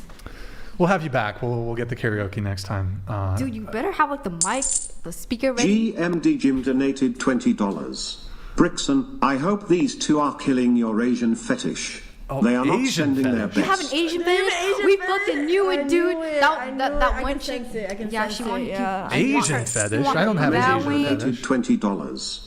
Can we see her try riz her if she was a pay pig dude? I'm not the pay pig. I'm not the one like spending the monies, bro. I'm trying to get the monies. Hypothetically speaking, if I were to even do such sort of transactions. Daniel Stain donated $50. Yo, thank you, Daniel. What is the end goal of the feminists destroying something that is so natural? Eventually men are just gonna say F it and F you, survive on your own, I guess. Stupid feminists. Wait, Daniel Stein, are you from South Africa? Because I feel like Stein, the way that's spelled, is like a South African. Wait, or Dutch. It's either Dutch or South. What's up? Final thing. Is anybody here down to hit a bow before we wrap the show? Yeah, bet. You'll do it? Let's do it. No, you gotta like stand up and do the bow. Stand up? Yeah. Okay. Oh wait, is this like a potential slip? Can you just like maybe? No. W. She's seething over there, by the way. She is furious. I see her fuming, seething. Would you do it? Yeah, to everybody, to everybody. To the let me do. to the podcast. Yes. To To the the podcast. podcast. To the podcast. We're gonna- Wait, are we all doing? Wait, no, you're No, one at a time. One at a time. That was pretty good. Yeah, I prefer the more. You don't want I don't the- like this. no? I prefer the Okay. more like timid. Okay, you timid. want like a more like. Yes, good. I mean, it To looks like you're overview. covering your crotch, but it was good. Well, yeah, I'm trying to follow your instructions. Huh? We're gonna see a bow. Let's see. You gotta stand up. You gotta stand up. Goddamn, bro. Yo, Shit. Let's go. What? there's a lot of What was style in that? there. I know this. Hey, I got this is style. your redemption. You gonna hit a bow? No, thank you. Rip. Estonia? Me no. neither. Emma? No. Oh, okay, that's all right. That's all right. No, it is what it is. Okay, guys, I promise. Let's see here. We're gonna wrap the show. So, wait, no, nobody here has OnlyFans, right? No. Another W for the whatever podcast. Yeah, you need no in order- OnlyFans girls. In order to. No, girl. In order. AJ donated $20. Wait, really? I think it's not even King Arthur could pull me out of that. Oh, haha, that's a good one too. Oh, Thank you, AJ. okay, I see the reference now. But going back to the pay thing, like Excalibur? Is it Excalibur? yeah, Austin? Excalibur. But the thing is Excalibur. that in order for you to for the pay pig to know that you are of age, you need Dabamonian either donated $20. Seat 2 is actually respectable. you don't have to post Hopefully anything on it. osmosis didn't change that. What's up? Oh, sorry. Yeah, you don't need to post anything on your OnlyFans. You just have to verify that you're age 18 for the pay pig to trust that you're What a are real you person. talking about, lady? Yeah. She knows the method. What? That's Okay. that's how they do it. But I don't have an OnlyFans, so that just proves to show that I'm not into this pay pig shit. I have exclusive content, but it's not OF. What exclusive content, girl? Oh, You don't know? Oh. Girl. Oh. Do I have to pay money for that? Do I have to pay money for that shit? Because I keep don't that want to. down low. I'd rather put We'll money find onto you. my Amazon account. Okay, well, GG Well played. to the panel. It was a good stream, guys. Appreciate you guys coming out. Thank you guys. Sorry, guys. Let me just make sure I got everything. I think we're good. So GG, well played to the panel. Last call, guys. Hit the like button, please, on your way out. Thank you for tuning in tonight. You could have been anywhere in the world, but you're here with me. I appreciate that. Thank you to everyone who super chats, donates, and supports the show. Your patronage is greatly appreciated. We could not do the show without you guys. We don't get sponsors. We're talking about kind of sometimes controversial topics, or it's a bit vulgar, or we're talking about like sex related stuff. So fucking Sprite ain't coming through with the hookup. So, or what? Hold on. Oh, I haven't played this shit. Hold on. I'm sorry. Now, who's going to be the Medici family and stand up and let me create more? Or do you want to marginalize me till I'm out of my moment? Support the Whatever podcast if you can. We will be live again Tuesday, 5 p.m. Pacific. Any girls who want to be on the show, DM out Whatever on Instagram. If you can make it to Santa Barbara, we're going to do a Twitch raid really quick. Who we're going to raid? Let me just do a quick refresh on this. We are going to raid a Twitch streamer by the name of... Do we do Ampy? How about our friend? Oh. No, we can't say his name. We're gonna do Ampy. It should be in the following thing on the side. That might make it easier for you to grab it. Yeah, he's leveling. Can you put them? Yeah. So guys who watch on Twitch, thank you guys so much. Before we do the raid on Twitch, just check if you can drop a follow, and then check. It's taking like every second. What the? Check if you have a Prime sub available. So we're gonna raid Ampy. Mute the audio really quick. Guys, Ampy, he is one of the best raid leaders, one of the best classic players in the game. Right now, he's leveling a mage in hardcore SSF, World of Warcraft. So be sure to tell him what's up. Tell him, ask him if he will maybe carry me if I come back to World of Warcraft. See, maybe in the chat, be like, yo, are you down to carry the Whatever podcast, like to a rag kill on a fresh server, or like Nax, like full clear Nax on a fresh server? Yo, Dab, thank you for the gift of 10 subs. To KT, like a full clear to KT. Anyways, okay, thank you guys for watching on Twitch. I'm gonna sending the raid now, and you can put the audio back on. Oh, sorry, 10 seconds, guys. Donated $20. Brian, do you have an update on Mason? I'll adjust that after the raid. Thank you though. Thank you, donated. Really appreciate it. For like streamers. Thank you guys for watching on Twitch. Sending the raid I think now. There's going to be like a Fangsley. They had a helper guild last time, Fangsley, with all the like viewers, and it is open, but it's only on US servers. There's no EU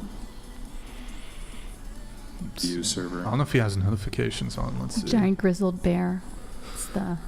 There it is. Whatever. Well, look who it is. Whatever with the 777 lucky raid. Thank you, bro. Was it 777? Or 7? Hope you had a good podcast. Okay.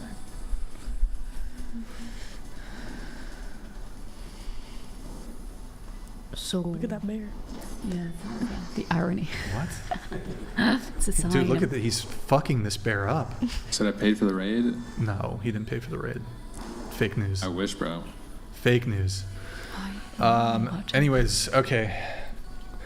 I think that's it. Yeah, we're all good. Oh, the quick update.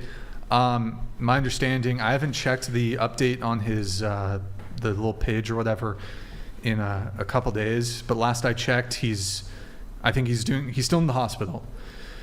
But I think I checked like 2 or 3 days ago, so I don't know that they are updating it every single day. He's still in the hospital, I'm pretty sure. But I think he's doing a bit better. I think things are looking on the upside. So for those of you who don't know, we did a fundraiser. I have it open too if you want. The update? The fundraiser, the Give Send Go. Oh, okay. Yeah, we can pull that up really quick. If you guys want to support Mason, you can do it. Oh, look at that. There was a recent pretty big donation there. We were able to raise 34, I rounded up, but we got $3,400, raised it for Mason here. And then just on my own, I just did a $1,500 donation. So if you guys, he's got a lot of medical expenses. If you guys can, we have the link and everything posted in the Discord. He's been on the show like 10 times. Wonderful dude. One of the nicest guys I've met. All around great guy. If you guys can you can go here to his thing if you want to send him a prayer or contribute to his. It's called Give, Send, Go. He's still in the hospital, is my understanding. He was in a severe motorcycle accident, for those of you who don't know. Pretty catastrophic motorcycle accident. With anybody else with the injuries, like, I think they said like it was a 10% chance of survival. He did it. So he's definitely improved, but he's still in the hospital. He still needs your support. So if you want, you can check it out there at the Give, Send, Go. Thank you for the reminder, for reminding me. But thank you, man. Okay, guys. Whew. Long stream. Appreciate y'all. Yeah. We're going to wrap there. 07's in the chat. What the fuck happened to my hair? 07's in the chat. I hope. Wait, what are we forgetting? Nothing. I think we're good. Yeah, I think that's it. Okay, 07's in the chat. Good night, guys. And we'll see you on Tuesday. Good night, guys.